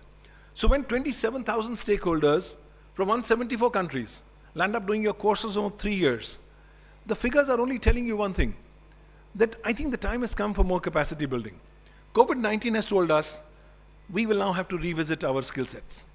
We don't know how to deal with the new future. And the best way will be to constantly keep on reworking on our cyber skills, our soft skills, because it's hard to predict how things are going to happen. The next 24 months is what is expected to be the minimum time frame by the time we could see the end of the pandemic in all complete measures. So in these kind of scenarios, we'll have to focus back on more holistic approaches. We'll have to fight through very strange times. But I think while industry is slowly limping back to normal, it'll be the onus responsibility of legal frameworks, of policymakers, to come up with enabling legal frameworks that does minimal compliances, does minimal enablement, and let the ecosystem grow on its own. I hope we should see some very cogent developments in this regard. Till such time that doesn't happen, please remember, you are in deep sea. You are surrounded by sharks all around. The onus is on you. Protect yourself, protect your data, imbibe cyber resilience as a part of your day-to-day ecosystem. Otherwise, you can very well say tata bye-bye to all kinds of potential cyber security approaches that you will have in your mind. It's a different world. Cyber criminals are laughing all the way to the bank. Initially, we used to have a Jamtara in Chhattisgarh. And we said only there's one Jamtara. That area where, everybody was doing cybercrime. But did you realize during the pandemic, there has been now cottage industrialization of Jamtara. The Jamtara model has now started getting proliferated in different parts of the country. In small areas. Why? People have lost their jobs. They don't have any money. So cybercrime is a fantastic way on how you can go ahead and generate more money. So people are losing money. The other day I got a call from my teacher who had taught me history in school. Imagine an 84-year-old teacher, and that particular person got a call from supposedly his bank asking for some credentials which he gave, and within a minute 80,000 rupees were gone. We lodged an FIR. We were not able to get the money back because by the time we were able to get some work done, the money had been taken out of the system. So right now what's happening? We are saying, okay, let's now look at the legal approaches. And this is one last final point I want to talk before I leave. If tomorrow you or somebody in your network gets impacted by a cybersecurity breach or a cybercrime, you'll end up losing money. There's an unauthorized transaction into your account, or your credit card, debit card has been unauthorizedly used. Don't panic. The Reserve Bank of India has now come up with a new notification The Reserve Bank of India says if the transaction has been done unauthorizedly or that you have not contributed to it, then you must, within the first 72 hours, report this to the bank in writing. If you do that within 72 hours, the bank is duty bound to return back the entire money to you. If you report after 72 hours and within 10 days, the bank will return you 90% of the money back. And should you report after 10 days, then you will get only monies depending on the policies of the bank. So a lot of people don't know about this. In case this happens, and this is happening in every family that I know, please get your monies back. Please get appropriate claims to the bank. And don't forget, Indian banks are fantastic in putting you off. They are fantastic in telling you, look, I will come, I'll see this tomorrow, day after, or the next month. You'll have to constantly pester them, follow them. The law is there for you to get your money back, but much better than trying to follow money that's already been lost. It's much better prevention is better than cure. Try to be as duly diligent as possible. These are fantastic times, but also challenging times which require more challenging approaches, methodologies, and perspectives as we move forward. Thank you, ladies and gentlemen. It's been a pleasure talking.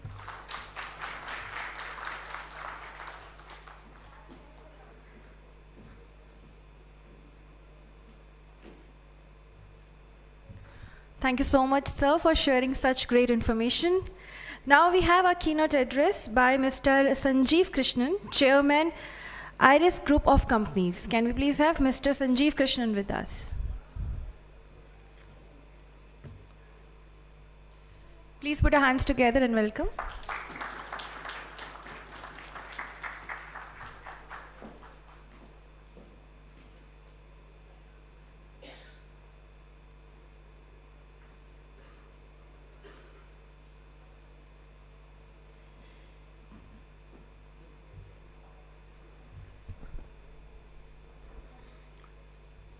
Good evening, ladies and gentlemen.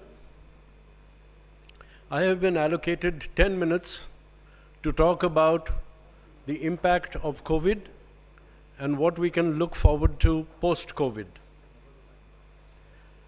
Has there been an impact of COVID on IRIS?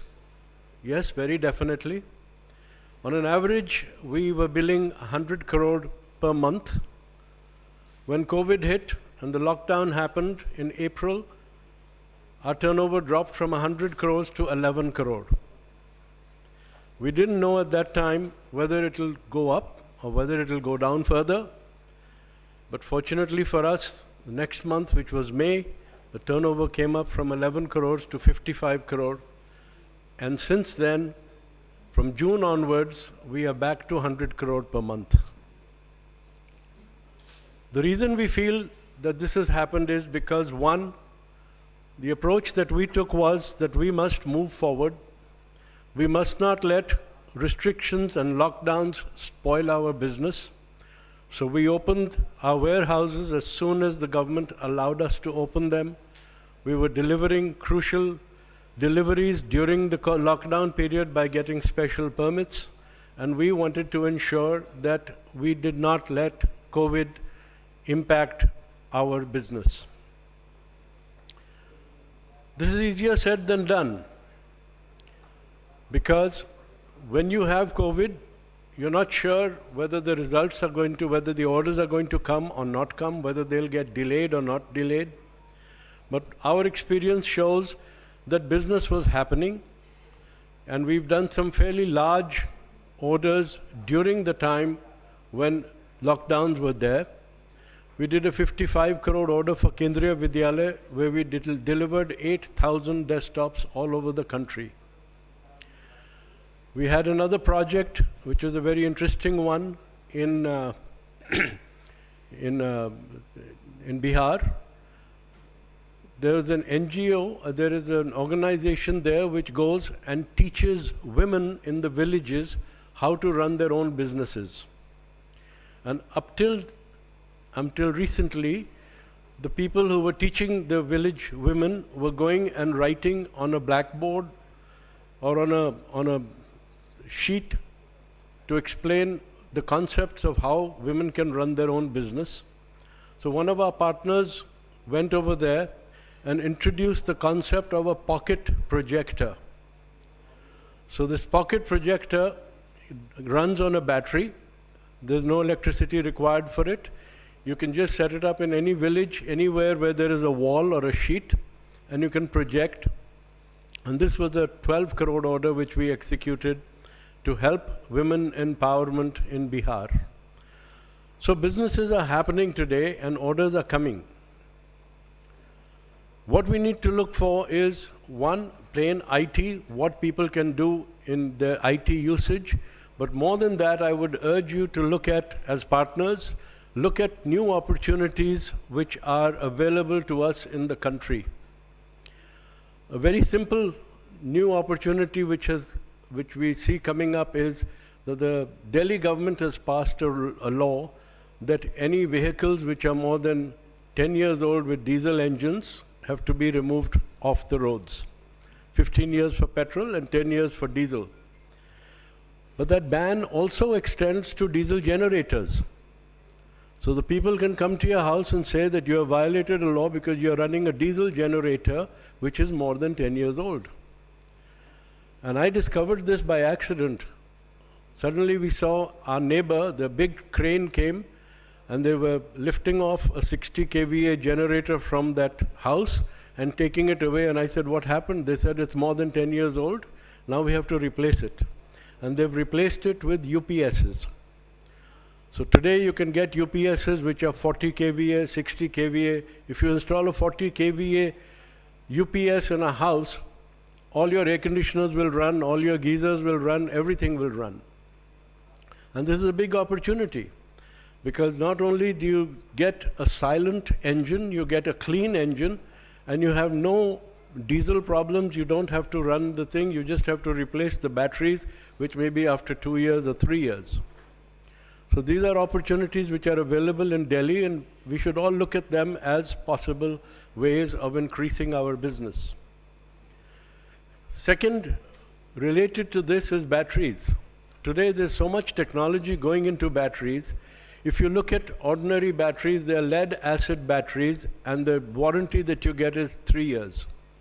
A new technology has been announced in India where 2-3 manufacturers are making these batteries, where instead of lead and acid, they have got gel inside the batteries. So the life becomes longer. Instead of 3 years, it's a 5-year period. It's a marginally increase in cost, but look at the headache that you save when you install these batteries, which are 5 years instead of 3 years warranted from the supplier. This is new technology. If you have the interest in this, get involved in this, because new tenders will come, and these are the kind of things that you can put into tenders so that you can secure the business. I was very happily surprised to find that the person who is making these gel batteries has received an order for $500,000 from APC Philippines. So that's the kind of opportunities that will come up as we go forward. The third area of opportunities which I see is CCTV cameras. There are a lot of cameras which are getting installed in the country today. The Supreme Court has passed a judgment that every single police station in the country has to have CCTV cameras, because the thought being that there's more crime going on inside the police station than outside. And sounds very simple, installing a camera in a jail, but when you multiply it by the number of police stations, and then you realize that whatever data feed is coming from the cameras, those all have to be stored. So you have large storage devices that are required. You need servers to manage the storage. So all this builds up, and we've ended up with a 60 crore order from Odisha to install CCTV cameras in the jails. And that is just one state. Multiple states are available, multiple opportunities are available. And the last point I want to cover is technology. Dell has announced storage, the Power Store, which are a change in technology. Earlier, a 1 TB drive could store 1 TB of data. Now that same drive, through using artificial intelligence, can store a factor of 4, which means 4 TB of data instead of 1 TB of data. So it's important that have a look at these technologies, position them with customers, and then make use of the fact that the world is moving, COVID is going to be behind us, new opportunities are coming, and I wish you all the very best in the future. Thank you.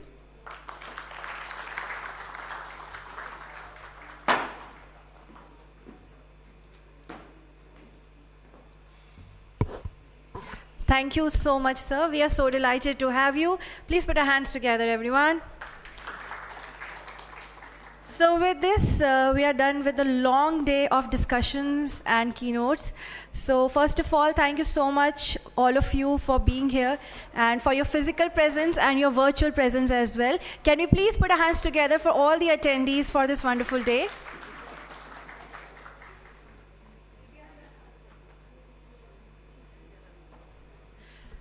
So now this is the time for the awards, and we will start our awards in next 5 minutes. So let's have a quick 5 minutes rest, and then we will start with the awards. Thank you.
request all of you to be seated. Everyone standing there, you can be seated, please. So we are all set to begin with the awards.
Can we please request Mr. Sanjeev Krishan, Chairman, Iris Group of Companies, to kindly join us on stage to hand over the awards.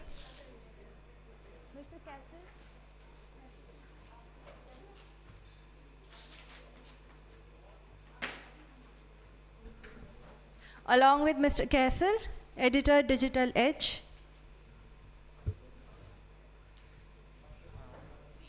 Before we start the event, ladies and gentlemen, once again, thank you so much for your patience. Thank you so much for your kind presence.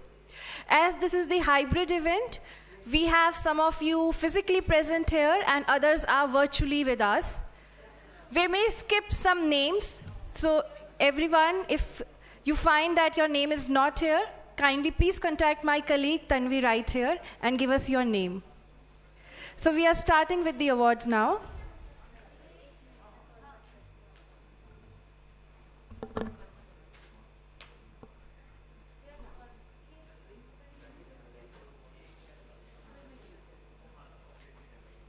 We request Mr. Kessler to also join us on stage. We are starting with the awards now, and the category is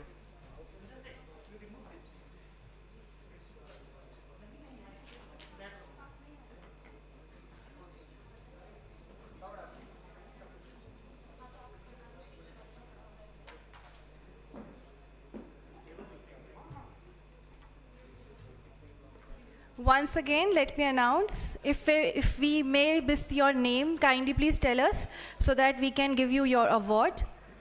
You can please contact Tanvi for that.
Well, I truly believe awards are the most special part of the day. It is for acknowledging your presence and association with us. Everyone, please put our hands together before we start the awards. Thank you so much. So here we begin.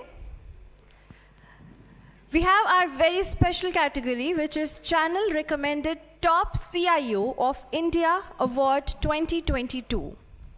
Please put our hands together, everyone. Can we please have Dr. Sushil Kumar Meher, Head Health IT, AIMS, New Delhi.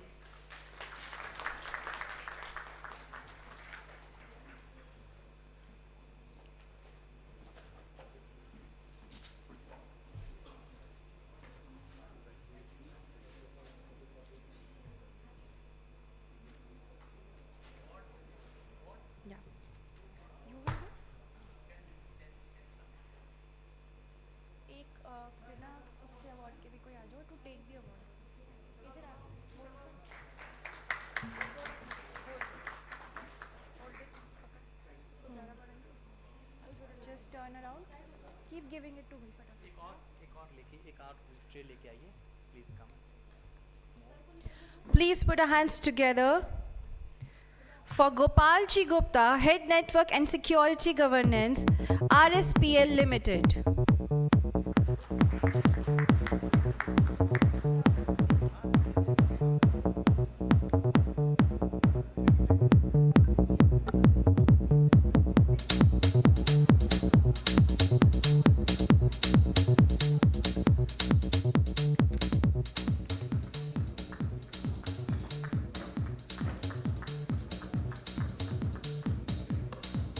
Thank you.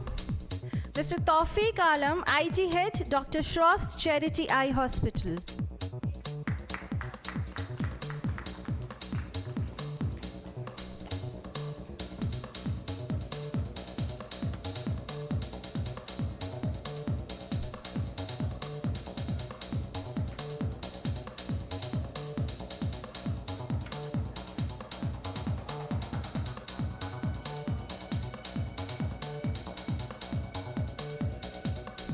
Thank you so much. Mr. Dheeraj Chawla, CIO, Shivdas and Sons Private Limited.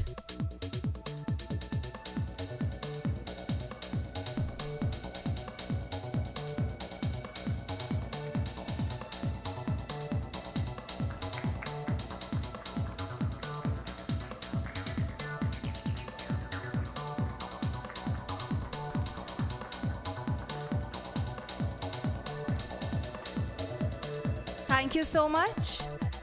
Dr. Sunil Kumar Pandey, Director IT, Institute of Technology and Science.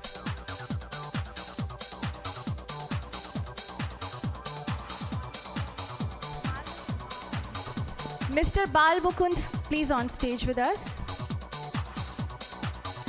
On behalf of Dr. Sunil Kumar Pandey.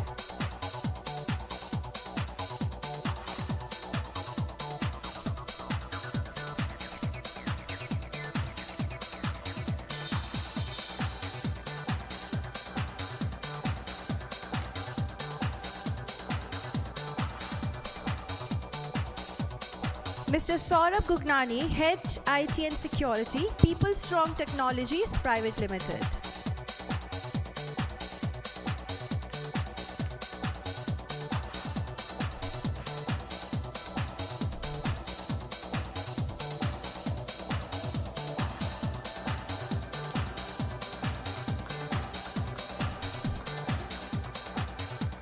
Congratulations and thank you.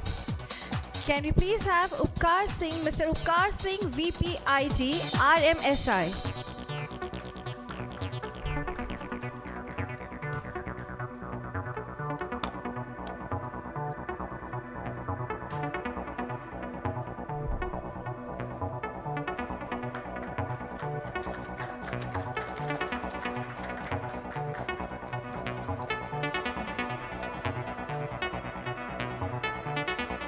Thank you so much.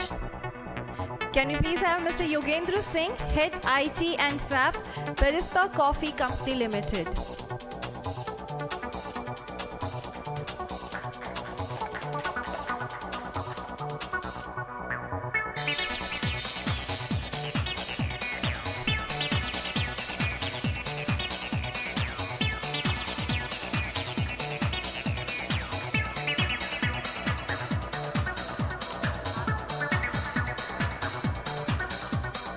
after such a long time, we are able to have some kind of physical event. So I really hope if you all can be louder with energy and your applause, everyone. Thank you so much. Can you please have Mr. Amit Sharma, GM-IT, VKC Nuts Private Limited.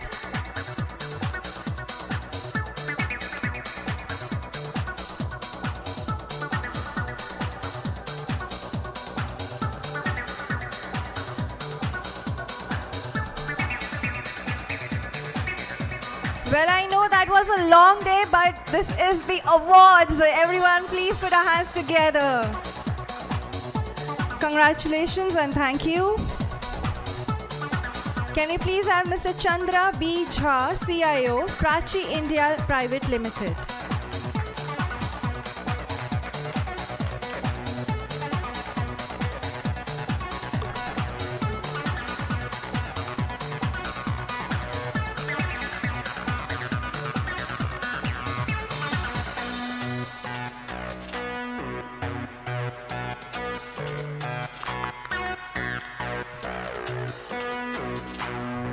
Thank you so much. Can you please have Mr. Rajesh K. Thanua, Head Technology and InfoSec, SMAS Auto Leasing India. We request Mr. Gaurav Vich to kindly join us on stage on behalf of Mr. Rajesh K. Thanua.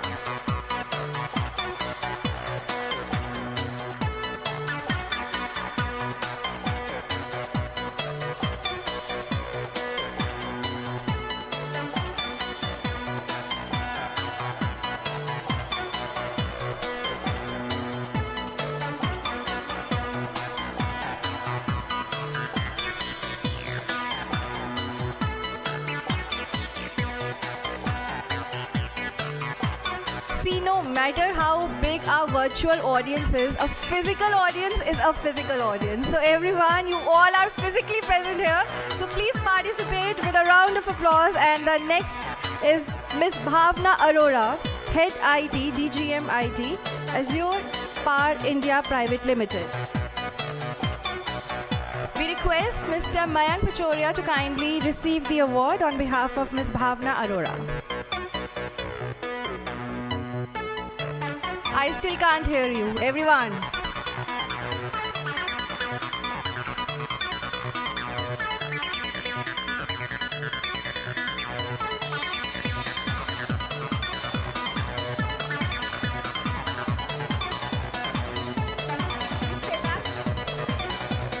Please put our hands together for Mr. Mayank Pachori, Director Manager IT, Carl Stores Endoscopy India Private Limited.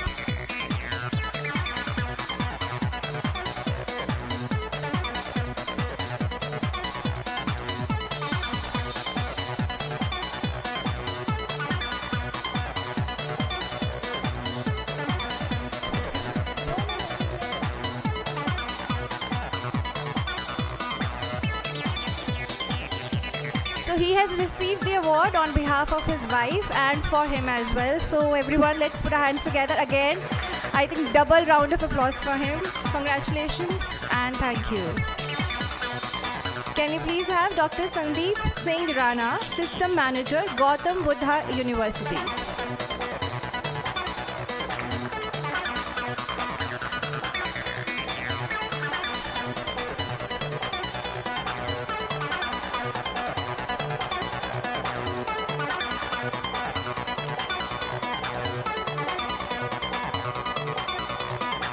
Congratulations, thank you.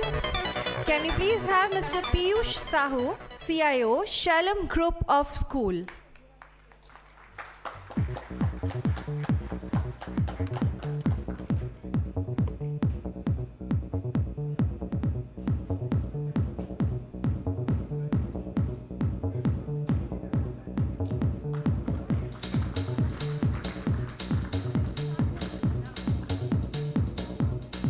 Thank you. Can we please have Mr. Gaurav Vich, Chief Information Officer, Stay Care Aboard Solutions Private Limited.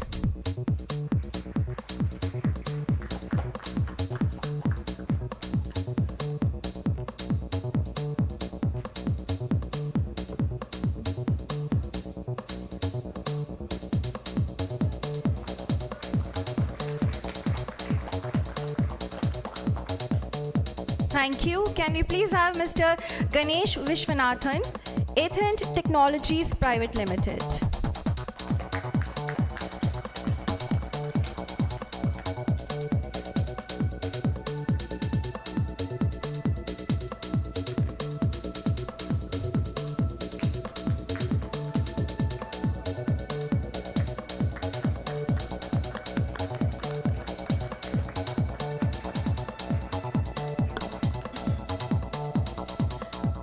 Thank you.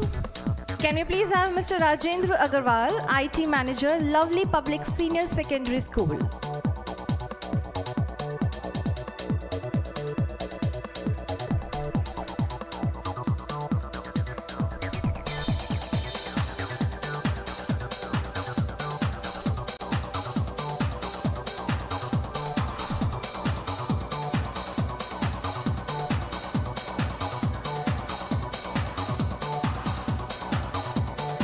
Thank you so much.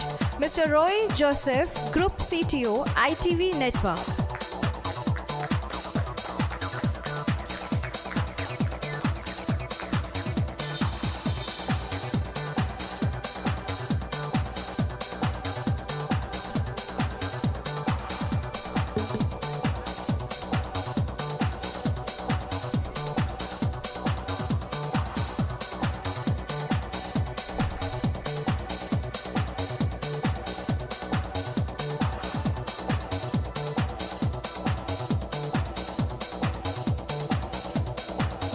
Thank you. Can we please have Mr. Shailendra Thakur, IT Head, Gold Plus Glass Industry Limited. Not physically present here. Mr. Saurav Das, CDIO, Aditya Birla Group, SL Mining.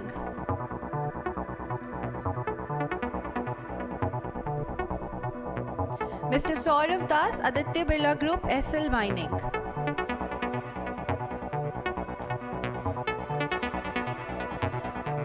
Mr. Saroj Pradhan, Head IT Infrastructure, ICO Technologies Private Limited.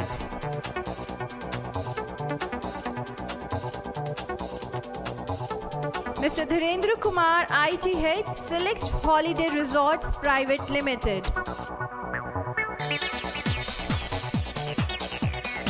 Please welcome Mr. Dhirendra Kumar on stage.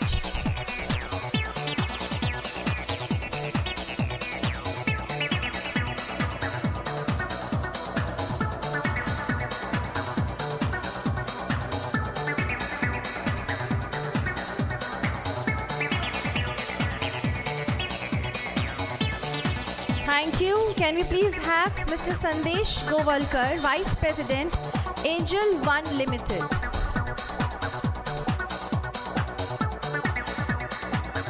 Can we please have Mr. Pankaj Purohit, Group CTO, Motilal Oswal Financial Services Limited.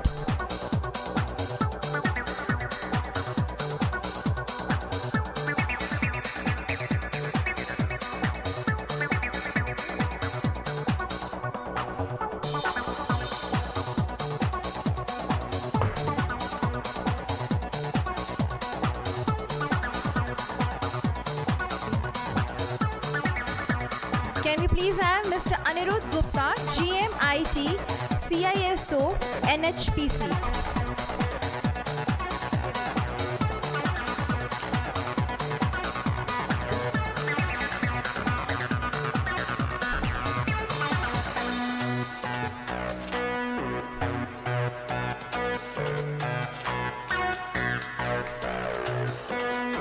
Thank you. Can we please have Mr. Ayush Kumar Sinha, DGM-IT, NHPC.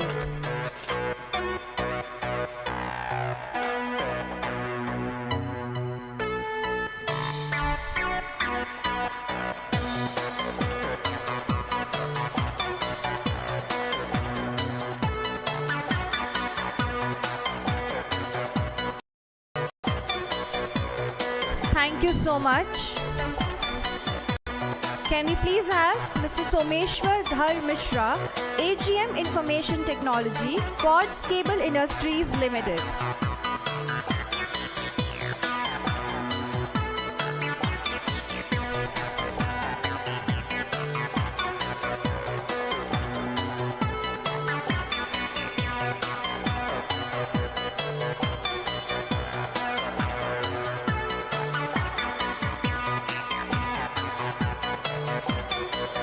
Congratulations. Thank you.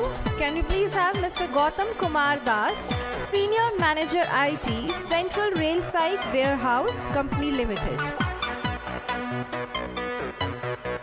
Mr. Gautam Kumar Das.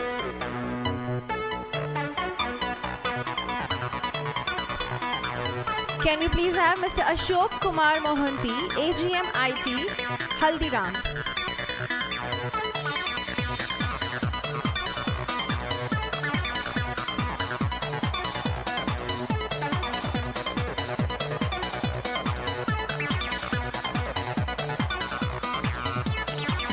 Mr. Vijay Kumar Vedyanathan, COO, Symmetrix Computer Systems Private Limited.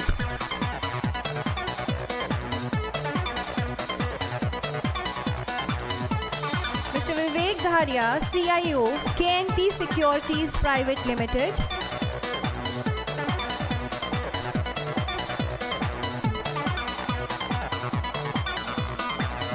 Mr. Sanjeev Kumar Jain, GCIO, Krishna Group.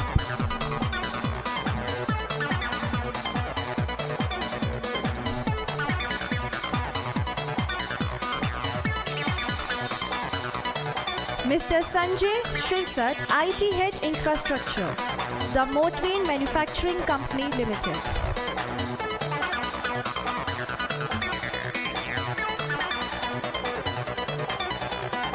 Mr. Saurabh Chatterjee, Bajaj Allianz General Insurance Company Limited.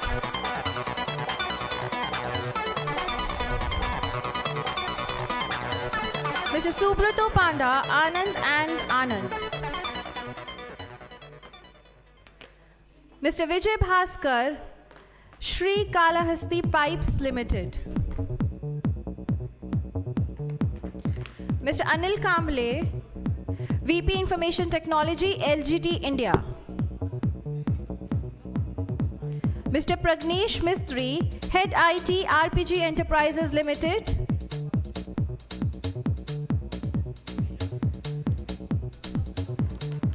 Mr. Roman Rafiq, VP Global IT and Security, IGT Solutions.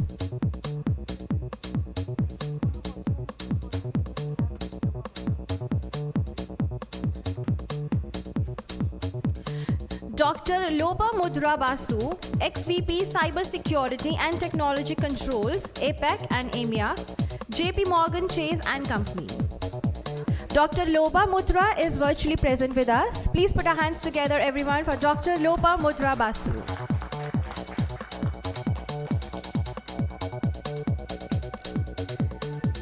Can we please have Mr. Vinay Hariharan, Chief Information Security Officer, CRIF High Market Credit Information Services Private Limited.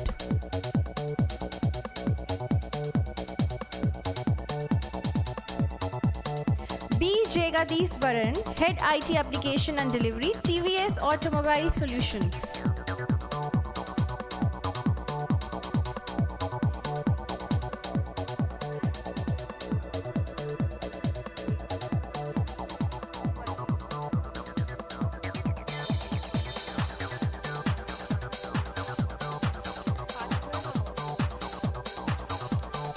So we believe all the physical attendees, we have announced our CIO awards. We will proceed with the virtual CIO award later. We will now have our partners award.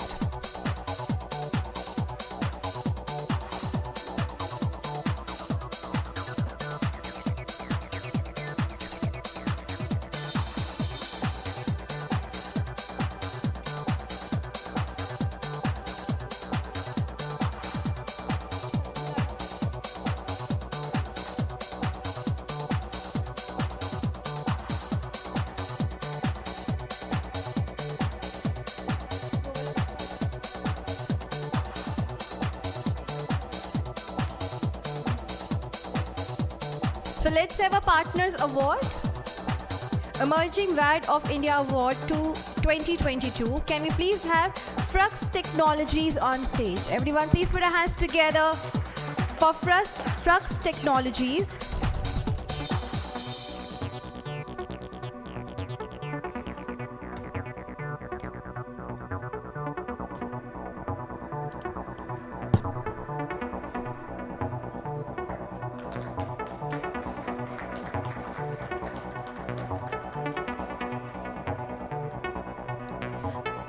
Thank you so much, Frux Technologies.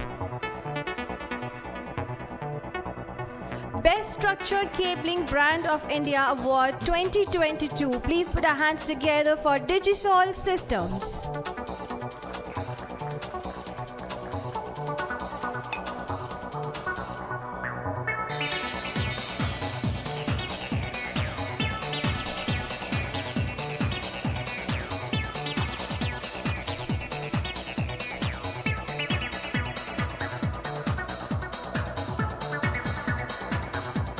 Everyone, please put our hands together for our networking partner, Digisol. Top VAD of India Award 2022, Crayon Software Experts India Private Limited. Can we please have Crayon Software Experts on stage?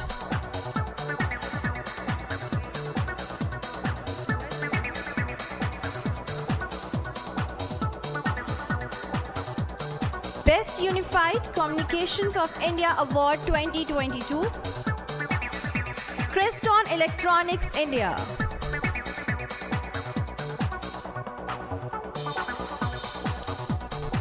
Everyone, please put our hands together for Creston Electronics India.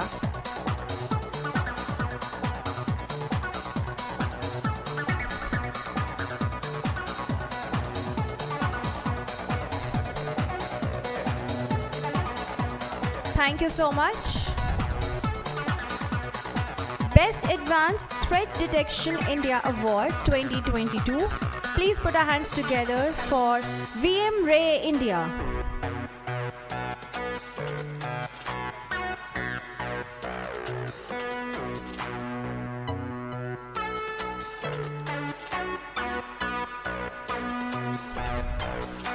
Can we please welcome our endpoint security partner, VMware, on stage?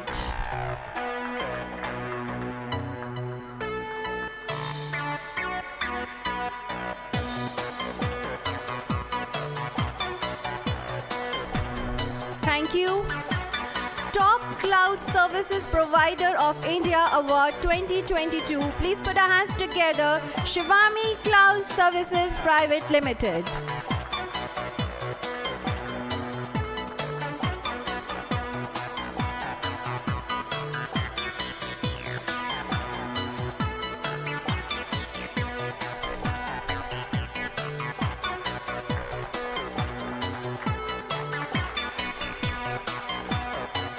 Thank you so much, Shivami, for such a great support. Next is Best SD-WAN of India Award 2022. Please put our hands together for Fortinet India.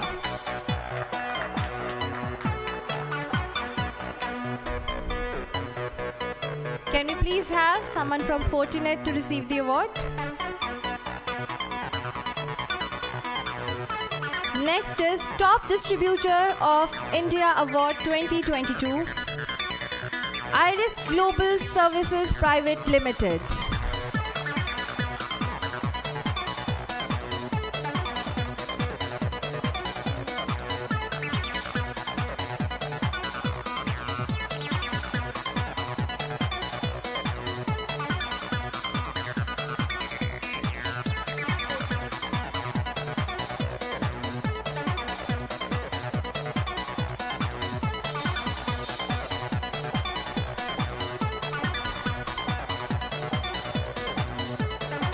Please put our hands together, everyone, for Iris Global India.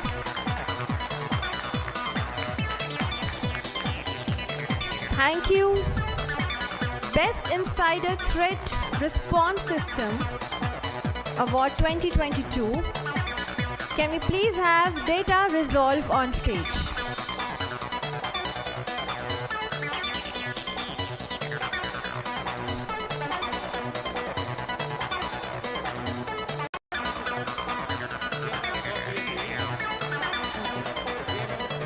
Top DLP of India goes to Data Resolve.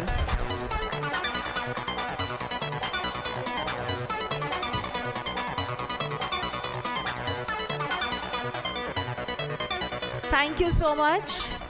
Can we please have Mr. Abhishek Gautam from National Research Development Corporation?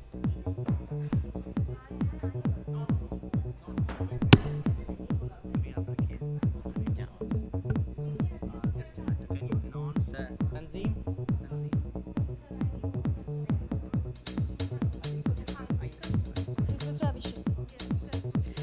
Can we please put our hands together for Mr. Abhishek Gautam, National Research Development Corporation.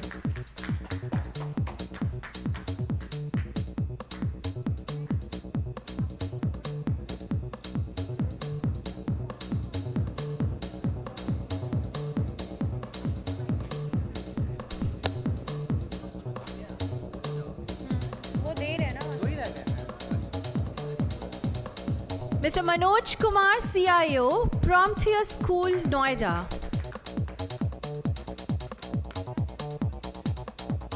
Everyone, can we please hear it from you?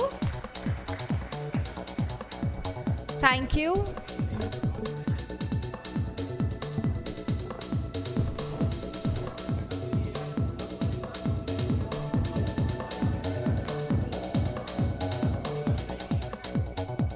Can we please have Mr. Parveen Kumar Sharma from VAR Group?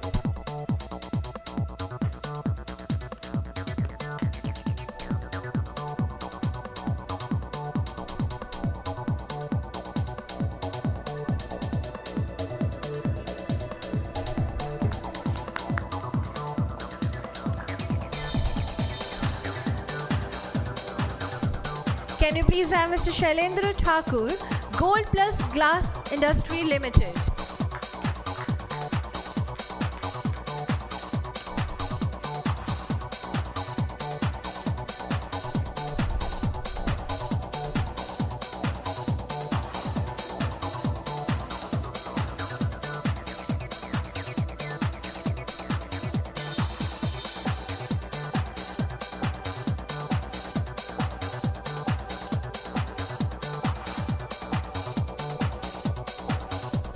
Thank you so much for your kind presence, everyone, and patience. We are left with few more awards.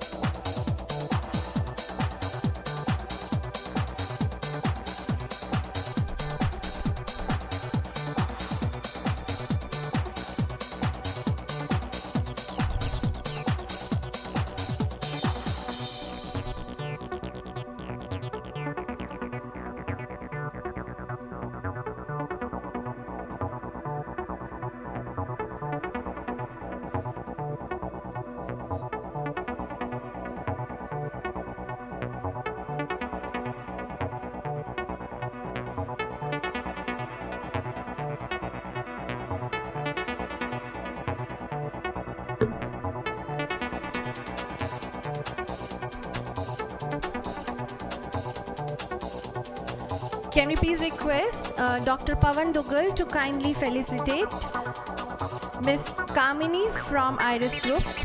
Kindly join us on stage, please, ma'am.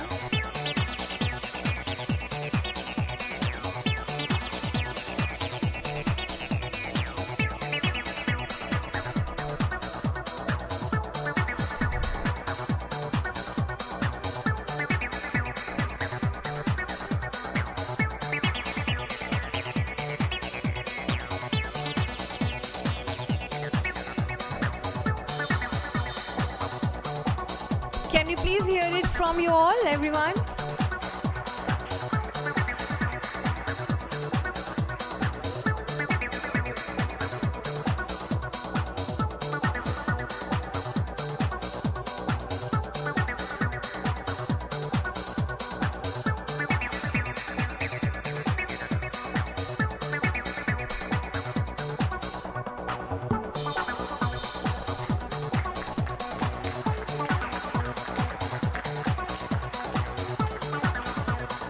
Thank you so much. Now we request Dr. Pavan Dugal to kindly felicitate Mr. Sanjeev Krishan, Chairman, Iris Group of Companies.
much.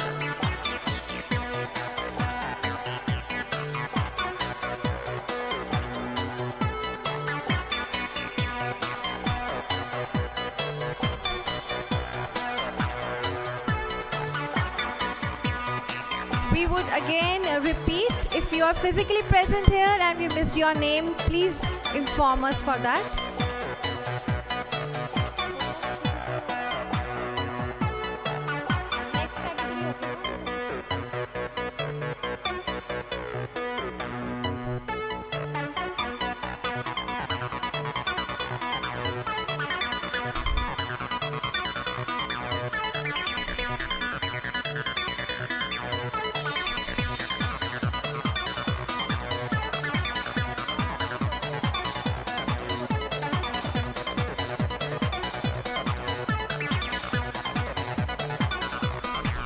So with this, our next category is Top IT Distributor of India Award 2022.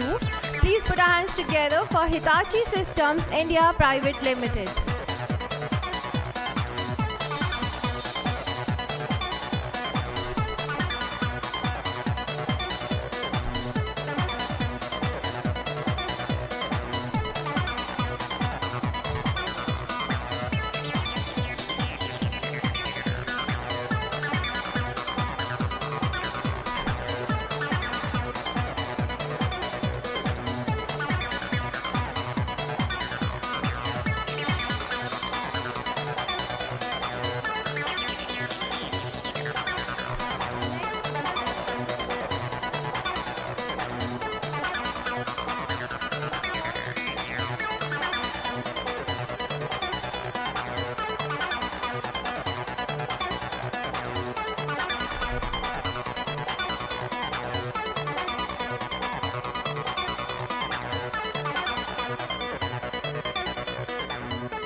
All right, till then, we would like to thank our partners for the event. Our presenting partners, Dell Technologies and Iris Global. Our gold partner, Shivami. Our network security partner, Fortinet. Unified communications partner, Creston. Networking partner, Digisol. Technology enabling partner, Crayon. Intelligence partner, Data Resolve. Endpoint security partner, VMware. VAD partner, Frux Technologies. National supporting partners, ISODA, FITA, Cloud Computing Innovation Council of India, MAT, PICAT and TED. And our media partner, Digital Edge. Let's have our next award.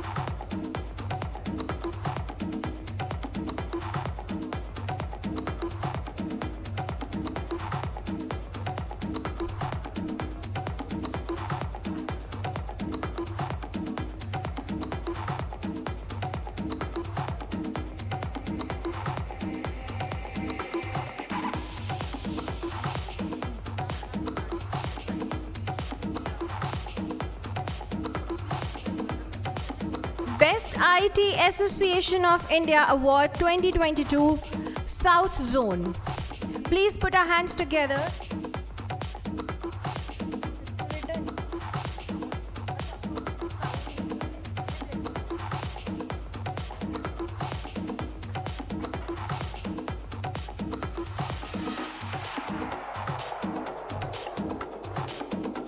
Top IT Association of India Award 2022 North Zone. Please put our hands together for Piquet.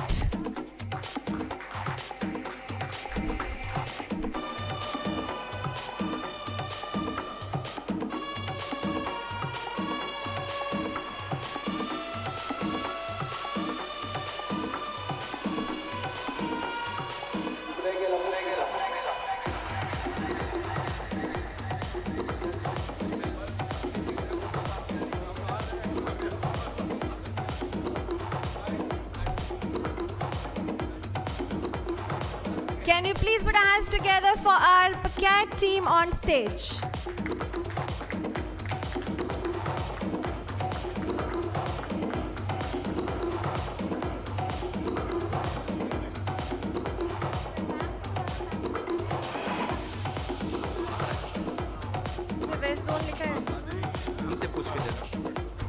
Top IT Association of India Award West Zone, TED. Can we please have TED on stage?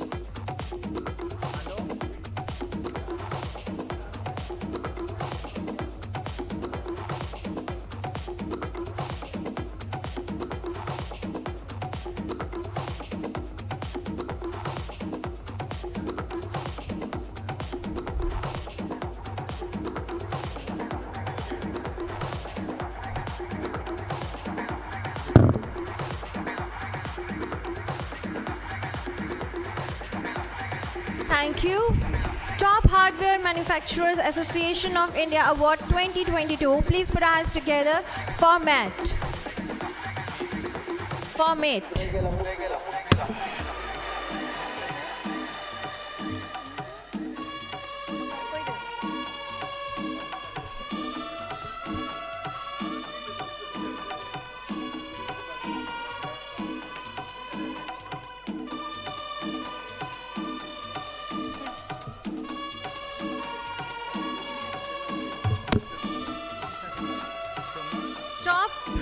Top Cloud Computing Association of India Award 2022. Everyone, please put our hands together for Cloud Computing Innovation Council of India.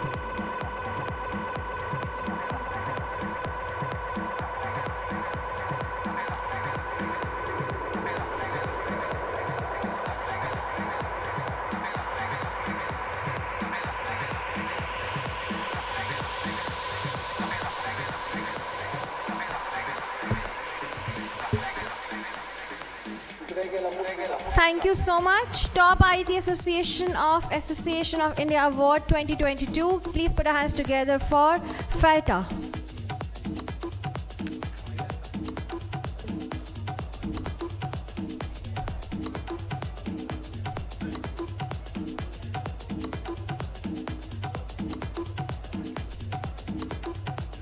Thank you.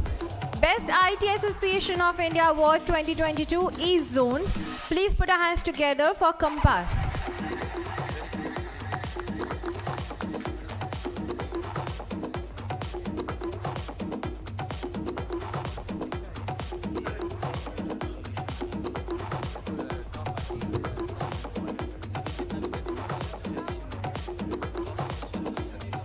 Top IT Solution of India Award 2022. Please put our hands together for Corporate Infotech Private Limited.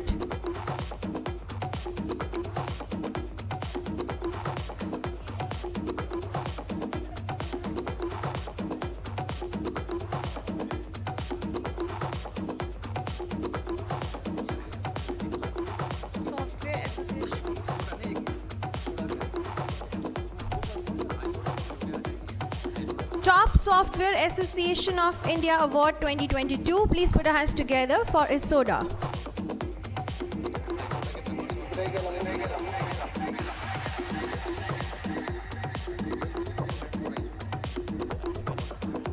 Can we please have a round of applause for ISODA, everyone?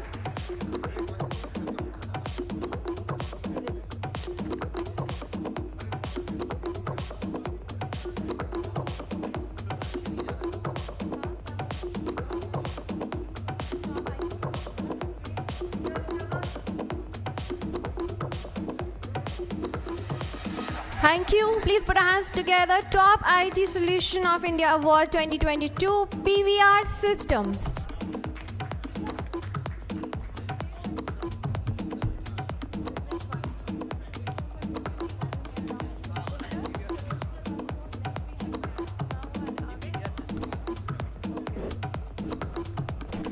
So Mr. Saroj is with us now. Please put our hands together for him.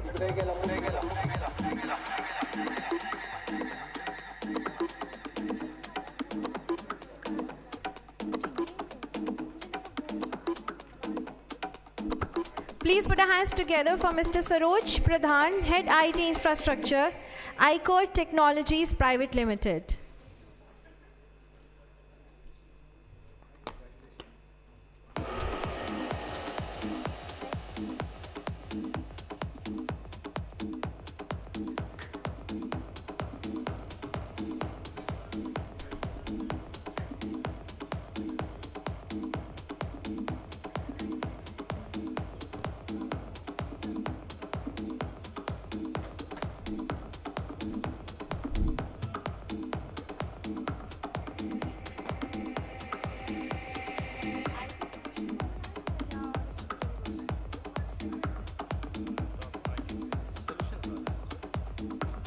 Top IT Solution of India Award 2022, Unified Data Tech Solutions Private Limited.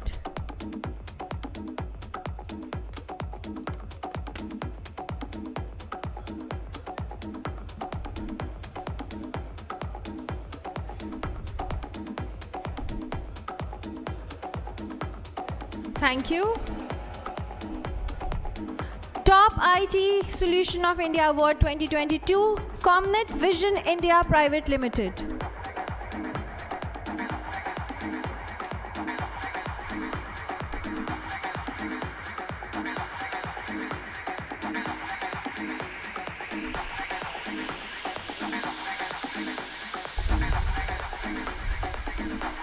Thank you. Top IT Solution of India Award 2022, Rafiki Solutions Private Limited.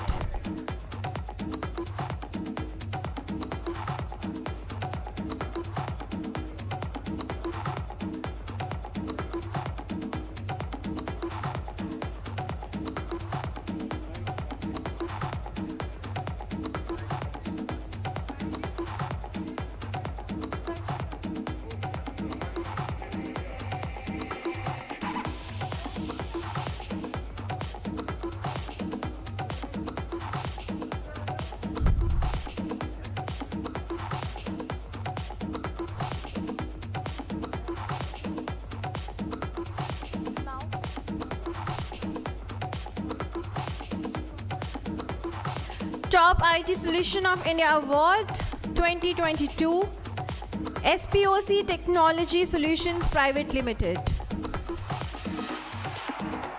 Please put our hands together for SPOC Technology Solutions Private Limited.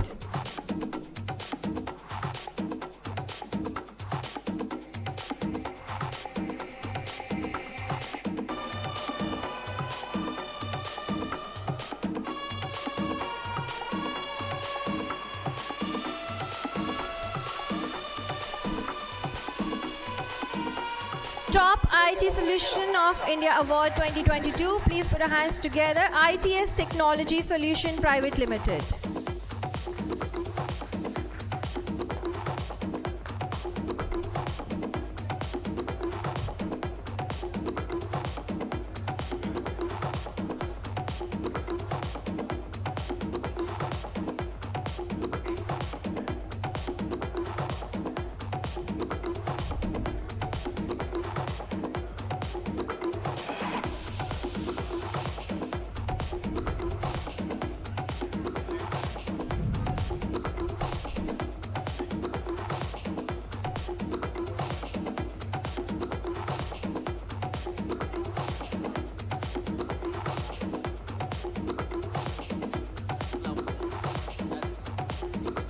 Emerging Cloud Provider of India Award 2022, L. Sarus Communication.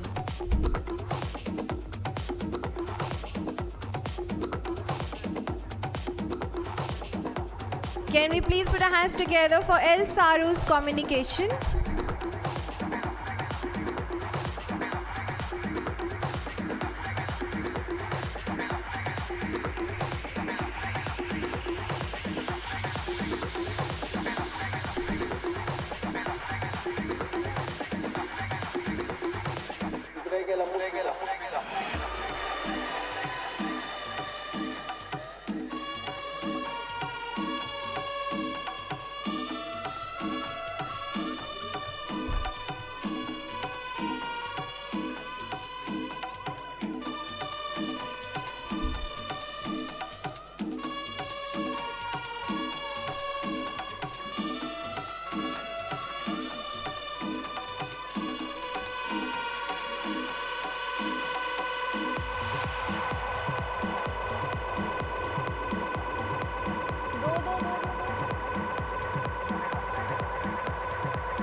Please put our hands together for Mr. Neeraj Mediratta, CEO, Ace Data Cloud Services for top cloud service provider.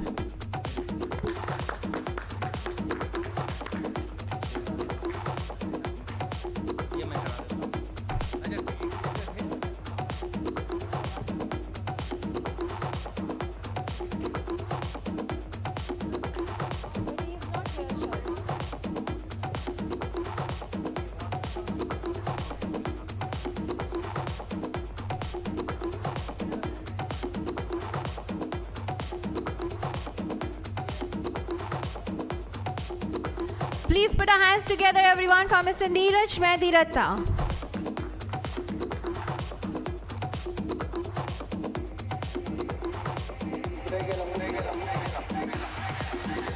Thank you so much.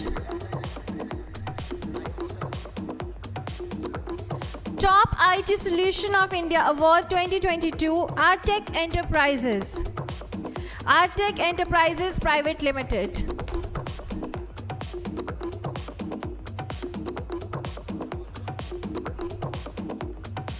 Can we please put our hands together for Artec Enterprises Private Limited?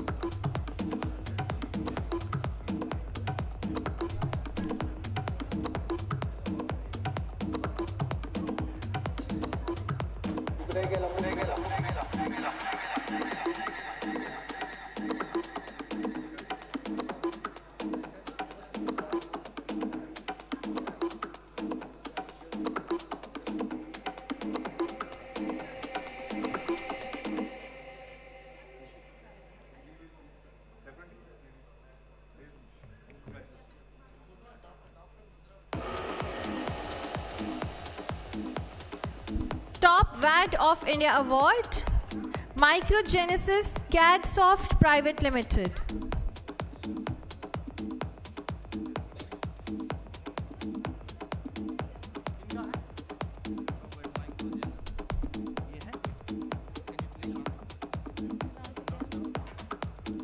Can we please have Microgenesis CADsoft Private Limited on stage with us?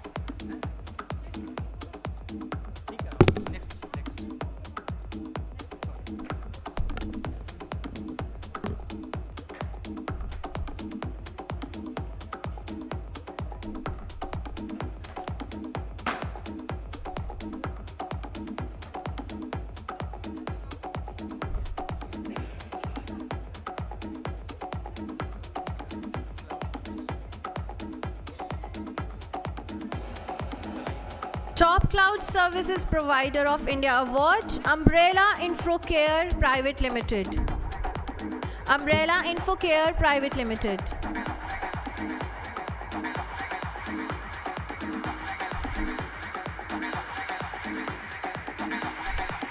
Can we please put our hands together for Umbrella Infocare Private Limited?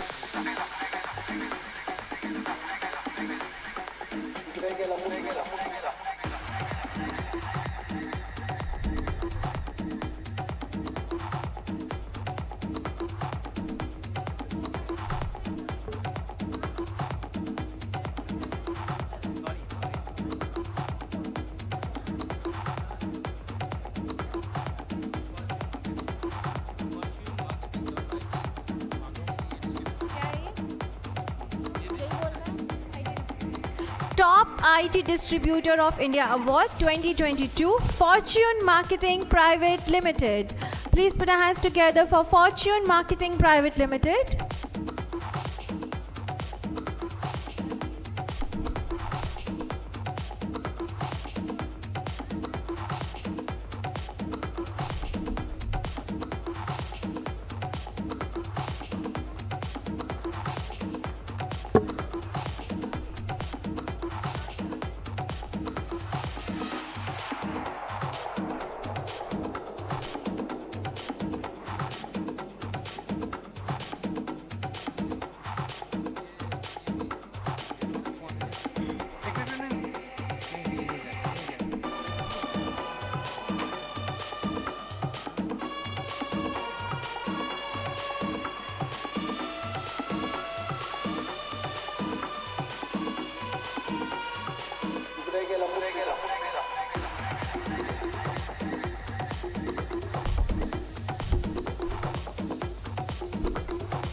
We really appreciate your cooperation and patience, everyone. If we missed out your name, please let us know.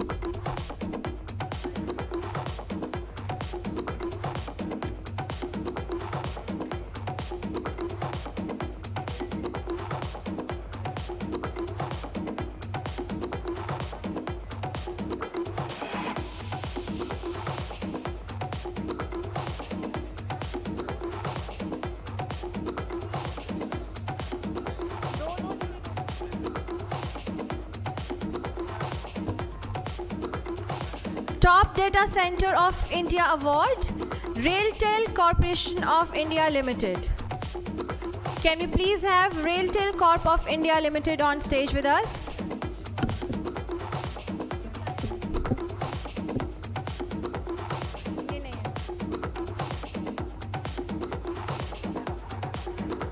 Top VAR of India Award 2022, Supreme Info Trade Private Limited. Can we please have Supreme Info Trade Private Limited on stage?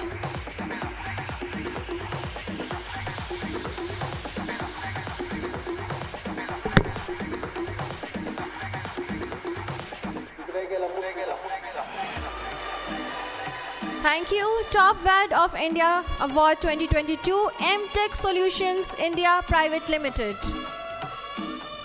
Can we please have M-Tech Solutions India Private Limited on stage with us?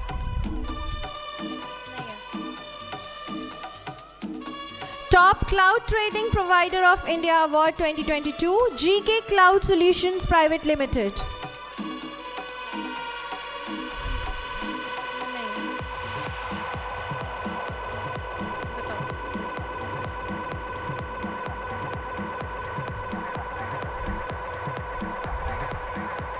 Can we please have Top VAD of India Award 2022, In Value Info Solutions Private Limited.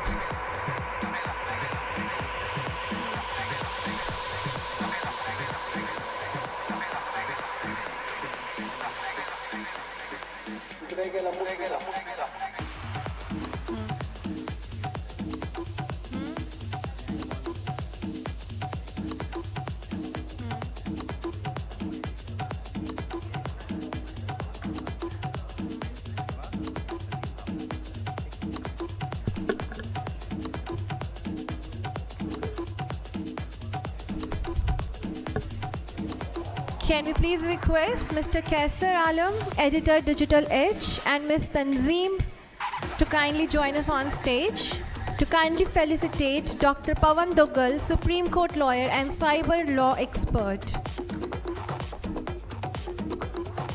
Please put our hands together for Dr. Pawan Duggal.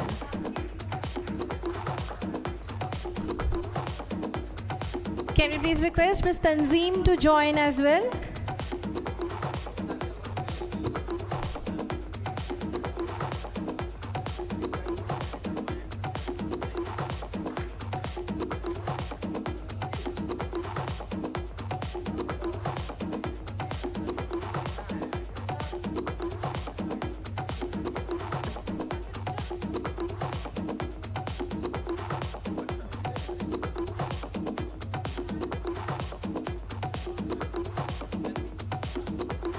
I can't hear you. Everyone, please put our hands together.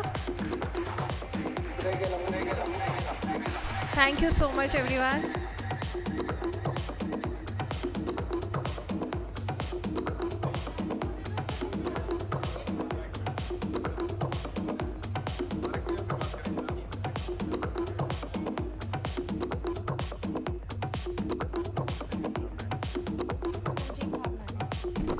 May we please request Mr. Sanjeev Bhavnani to join us on stage?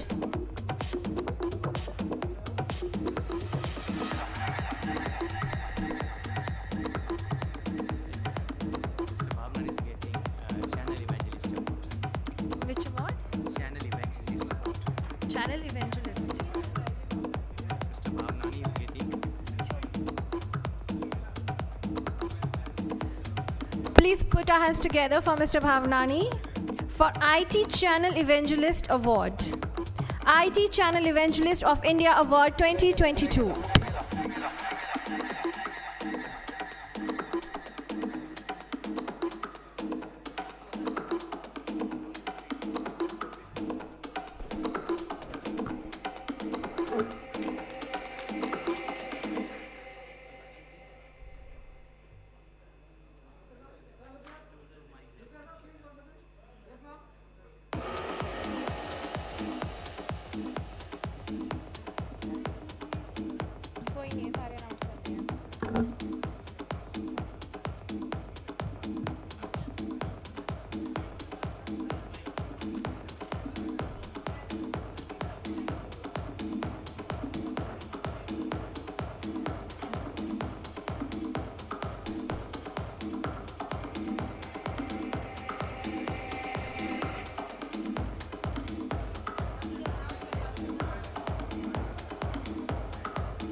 Top IT Solution Provider of India Award. Can we please have Versatile Info Security Private Limited? Can we please have Versatile Info Security Private Limited on stage?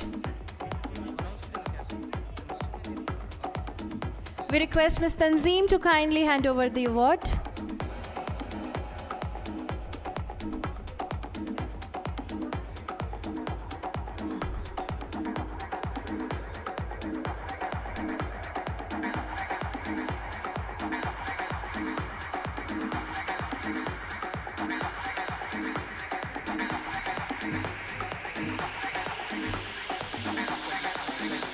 Top IT Solution of India Award, Targus Technologies.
Can we please have Top VAD of India Award 2022 RH Infotech Private Limited on stage?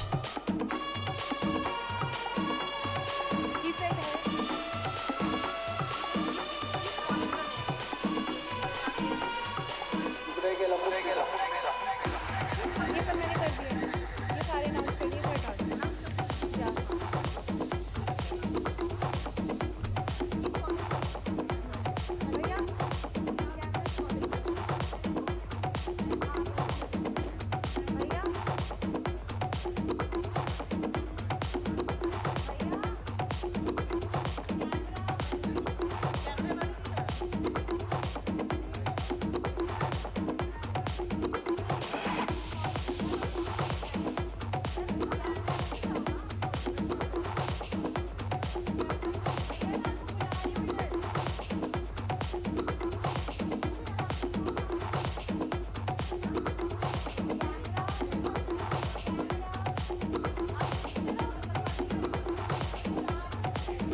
Please put our hands together. Channel recommended top CIO of India, Tejas Shah, Deputy Director IT, SVKM.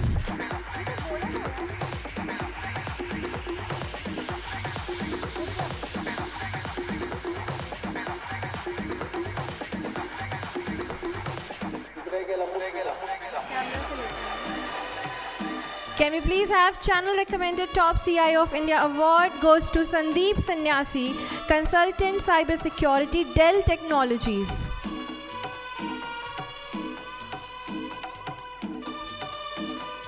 Channel recommended top CIO of India award goes to Brajesh Kumar Singh, IT and System Administrator, National Museum Institute.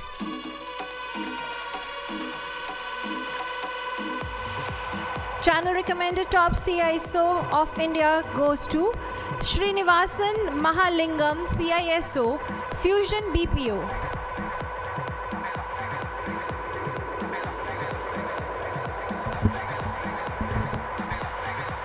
Channel recommended top CIO goes to Arvind Kaul, UNO Minda Group. Channel recommended top CIO goes to Abhishek Agarwal, Energy Efficiency Services Limited. Channel recommended top CIO goes to Mohammad Irshad Saifi, Shardul Amarchand Mangaldas.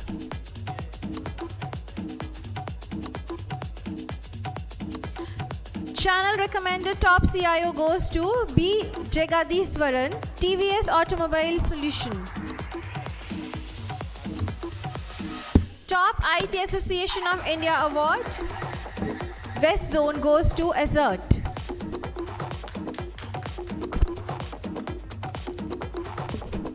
Can we please put our hands together for Azert, everyone?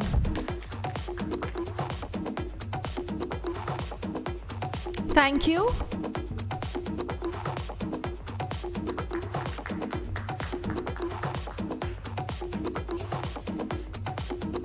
Channel recommended top CIO goes to Vijay Kumar Vedyanathan, Symmetrix Computer System Private Limited.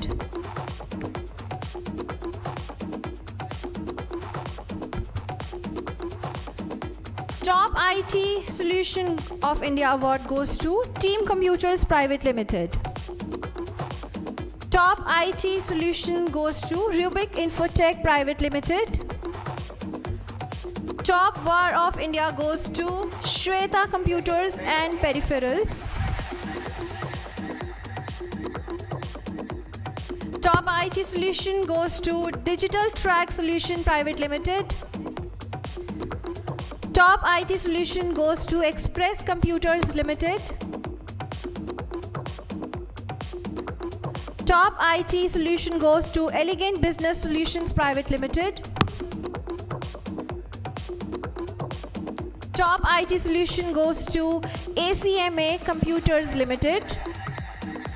Emerging Cloud Provider of India Award 2022 goes to Glary Solutions.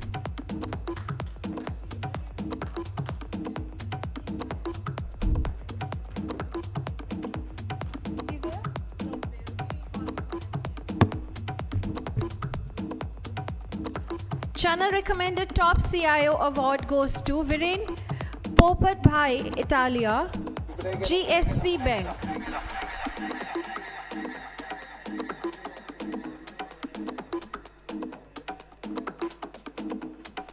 Emerging Cloud Provider of India, Tech Gyan.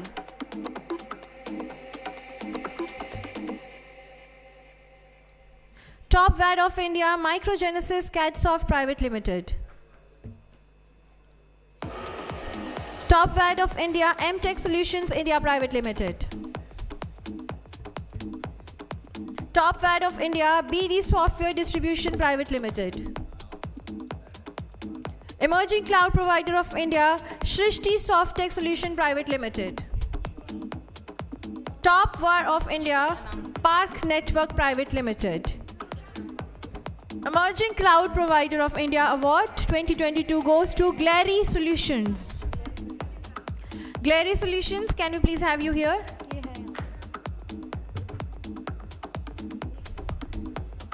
Top IT Distributor of India, Ingram Micro India Private Limited. Top VAD of India, Monarch Technologies Pune Private Limited.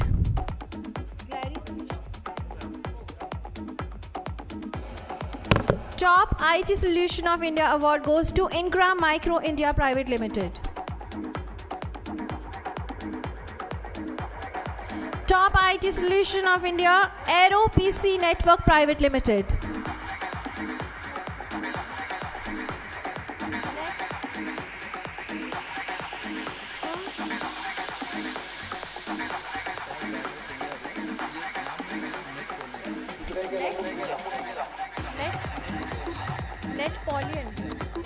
Top VAD of India Award goes to Netpolian Private Limited.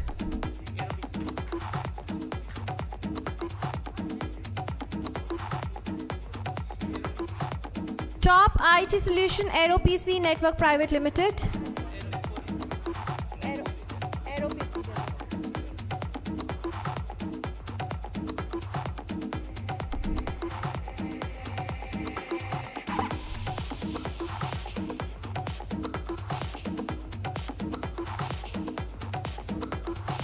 Top VAD of India, Monarch Technologies, Pune.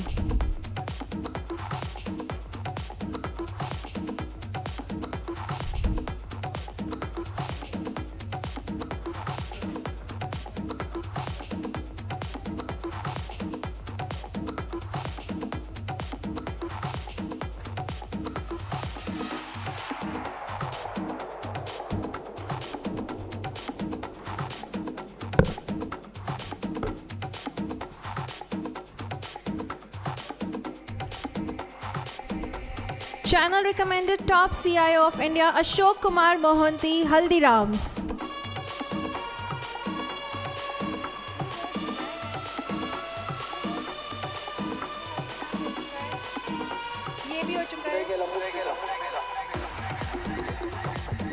Channel recommended top CIO of India, Dr. Makaran Sawant, Deepak Fertilizer and Petrochemical Corporation Limited.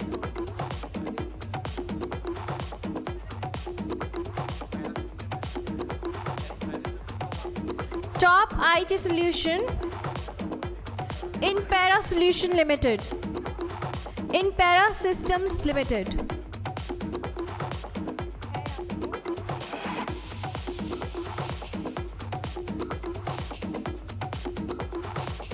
Channel recommended top CIO, Vivek Dharia, KNB Securities.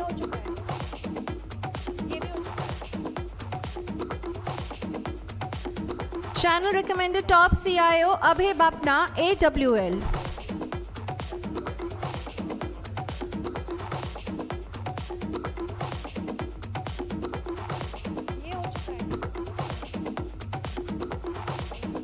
Channel recommended top CIO of India, Pragnesh Mistry, RPG Enterprises Limited. Channel recommended top CIO, Sanjeev Kumar Jain, Krishna Group.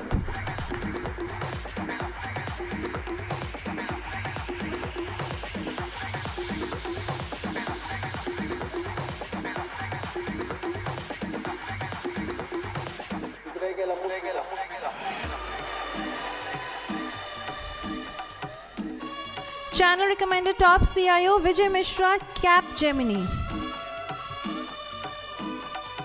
Channel recommended top CIO Vijay Bhaskar, Shri Kala Shastri Pipes Limited. Top VAD of India, RH Infotech Private Limited.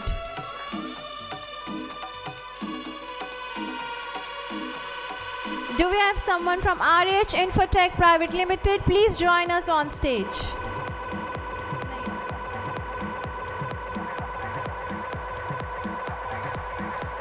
Channel recommended top CIO Gautam Kumar Das, Central Rail Side Warehouse Company Limited. ये भी हो चुका. Best IT Association of India Award 2022, Alpine Soft IT Solution. Alpine Soft IT Solution Private Limited.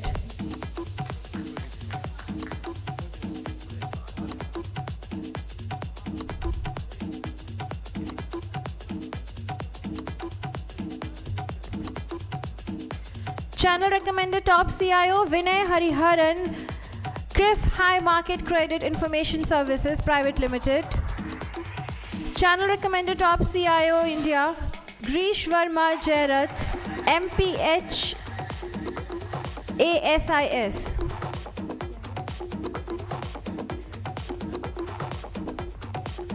Channel recommended top CIO John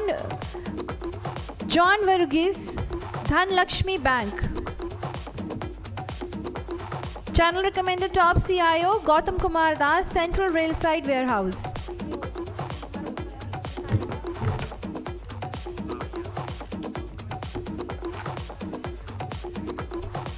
Channel recommended top CIO Sanjay Shirsa, the Motwain Manufacturing Company Limited.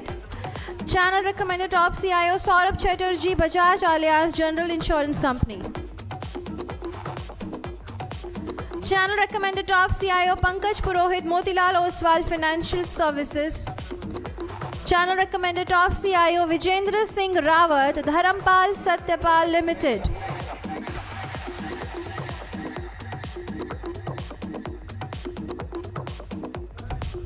Top IT Solution of India Award goes to Mr. Alok Gupta, Softmart Solutions.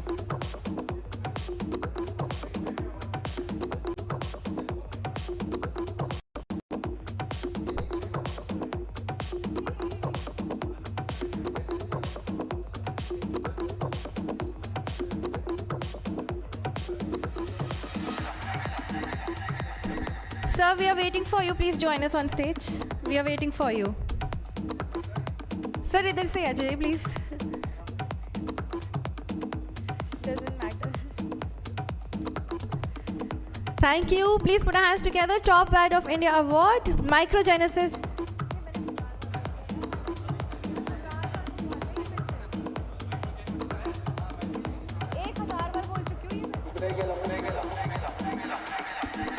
Please put our hands together for Microgenesis CADsoft Private Limited.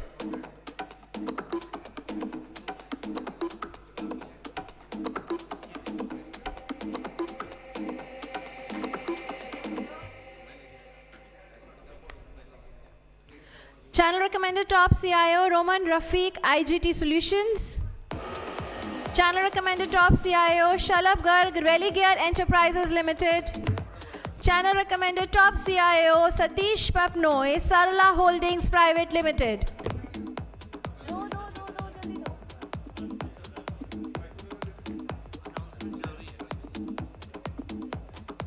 Channel recommended top CIO India Award goes to Tejas Shah, SVKM. Channel recommended top CISO of India, Srinivasan Mahalingam, Fusion BPO.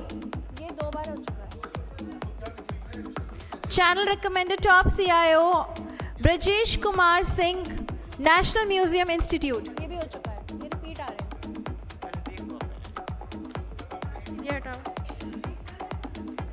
ये हो चुका है। ये भी हो चुका है। Channel recommended top CIO Anil Kamble, LGT India.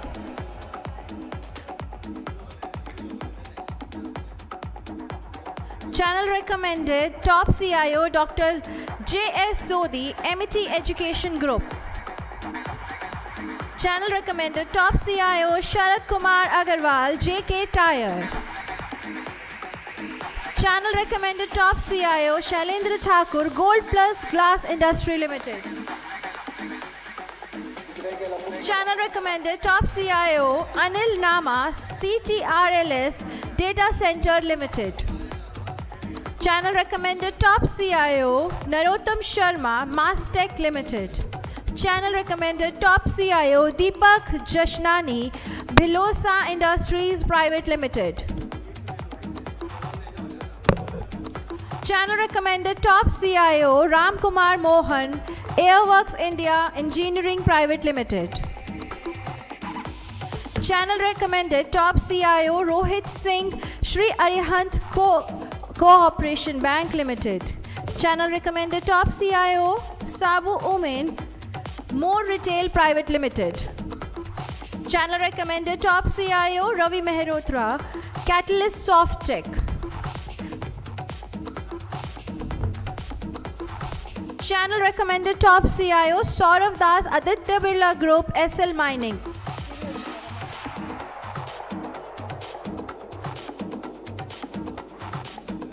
Channel recommended top CIO Arun Goyal, Sar Ganga Ram Hospital.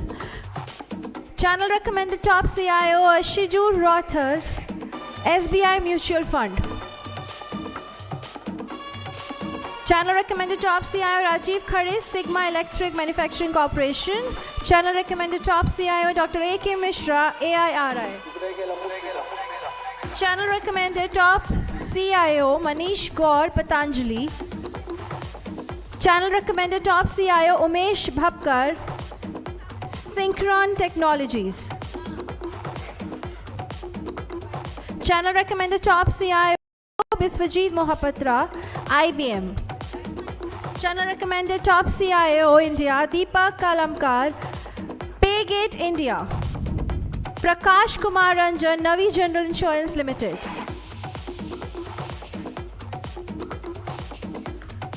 Shams Khan, Shardul Amarchand. Kamal Mata, Sonic Biochem Ext Private Limited. Krishna Dhumal, the Chairman Jewelry Export Promotion Council. Madhusudan C. Warrior, NIF Infrastructure Finance Limited. Priyank Sheth, Anand Rathi Group. Krishna Kumar Rajesh, ICRA Limited. Vijay Anand, Visionary RCM, Akoro Health Company. Ajay Yadav, SBL Limited. Tejas Kumar, IS Lab Electronic Company Limited. Abhinay Saxena, IITD. Sanjeev Kumar, JNU.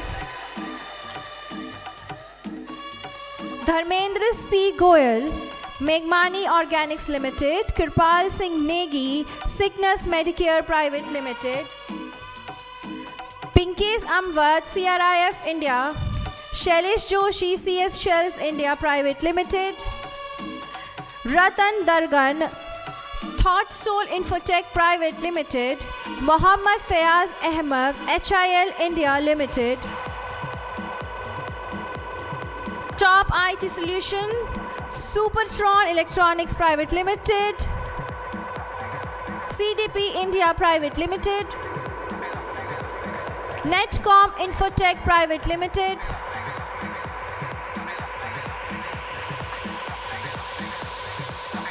Top Cloud Training Provider, GK Cloud Solution Private Limited. Top IT Solution, FutureSoft Solution Private Limited. Top VAD Award, iValue Info Solution Private Limited. Top Cloud Service Provider, Netcore Private Limited. Top IT Solution, Silicon NetSecure Private Limited. Best IT Association, PCAT. Mota Bhai Publication.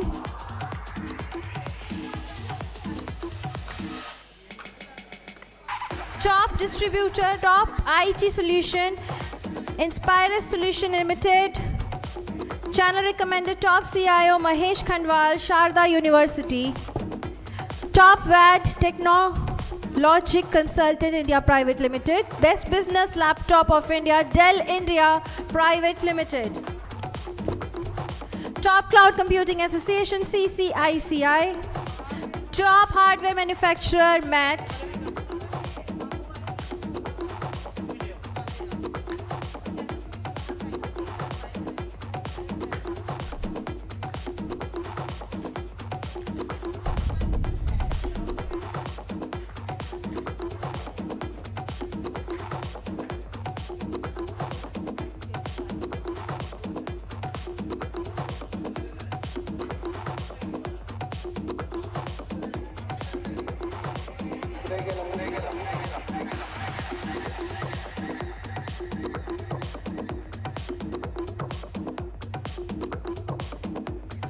Top IT Solution, Wintech Electronic System Private Limited.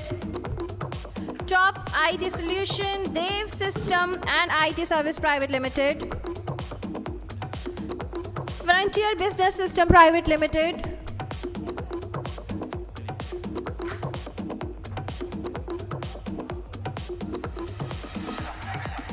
Tech Data India. Top IT Solution, Vistec System Technologies TIC Private Limited. Top IT Solution, Cluster Infotech Private Limited. Top IT Solution, Bluecom Infotech Private Limited. Inspira Enterprise India Limited.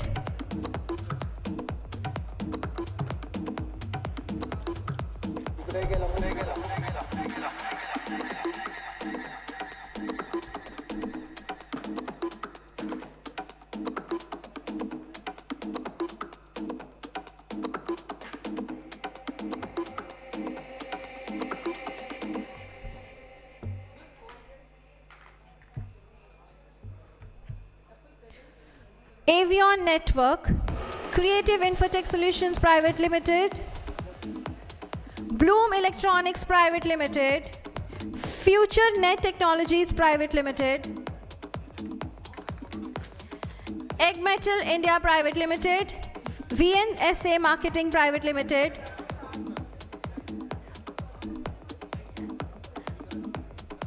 Grandize Venture Private Limited,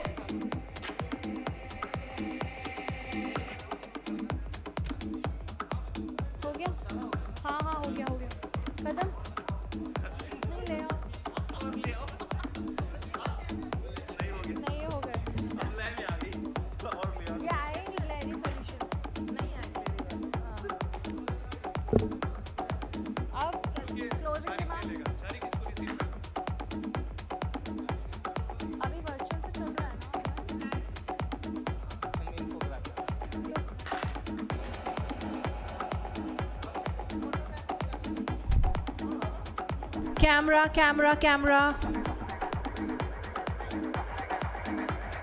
With this, we are done with the awards. Many congratulations to everyone.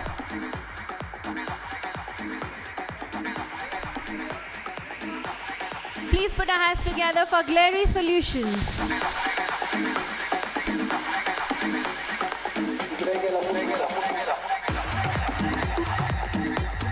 Can we please request Mr. Kaisar to kindly join us on stage to give the closing remarks.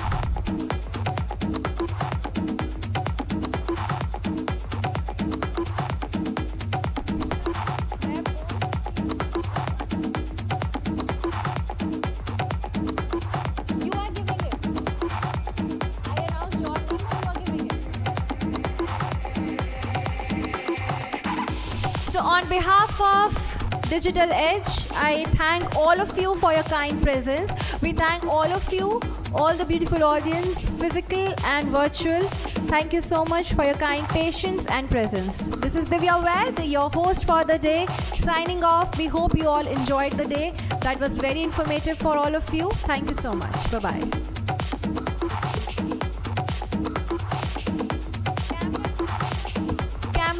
Camera.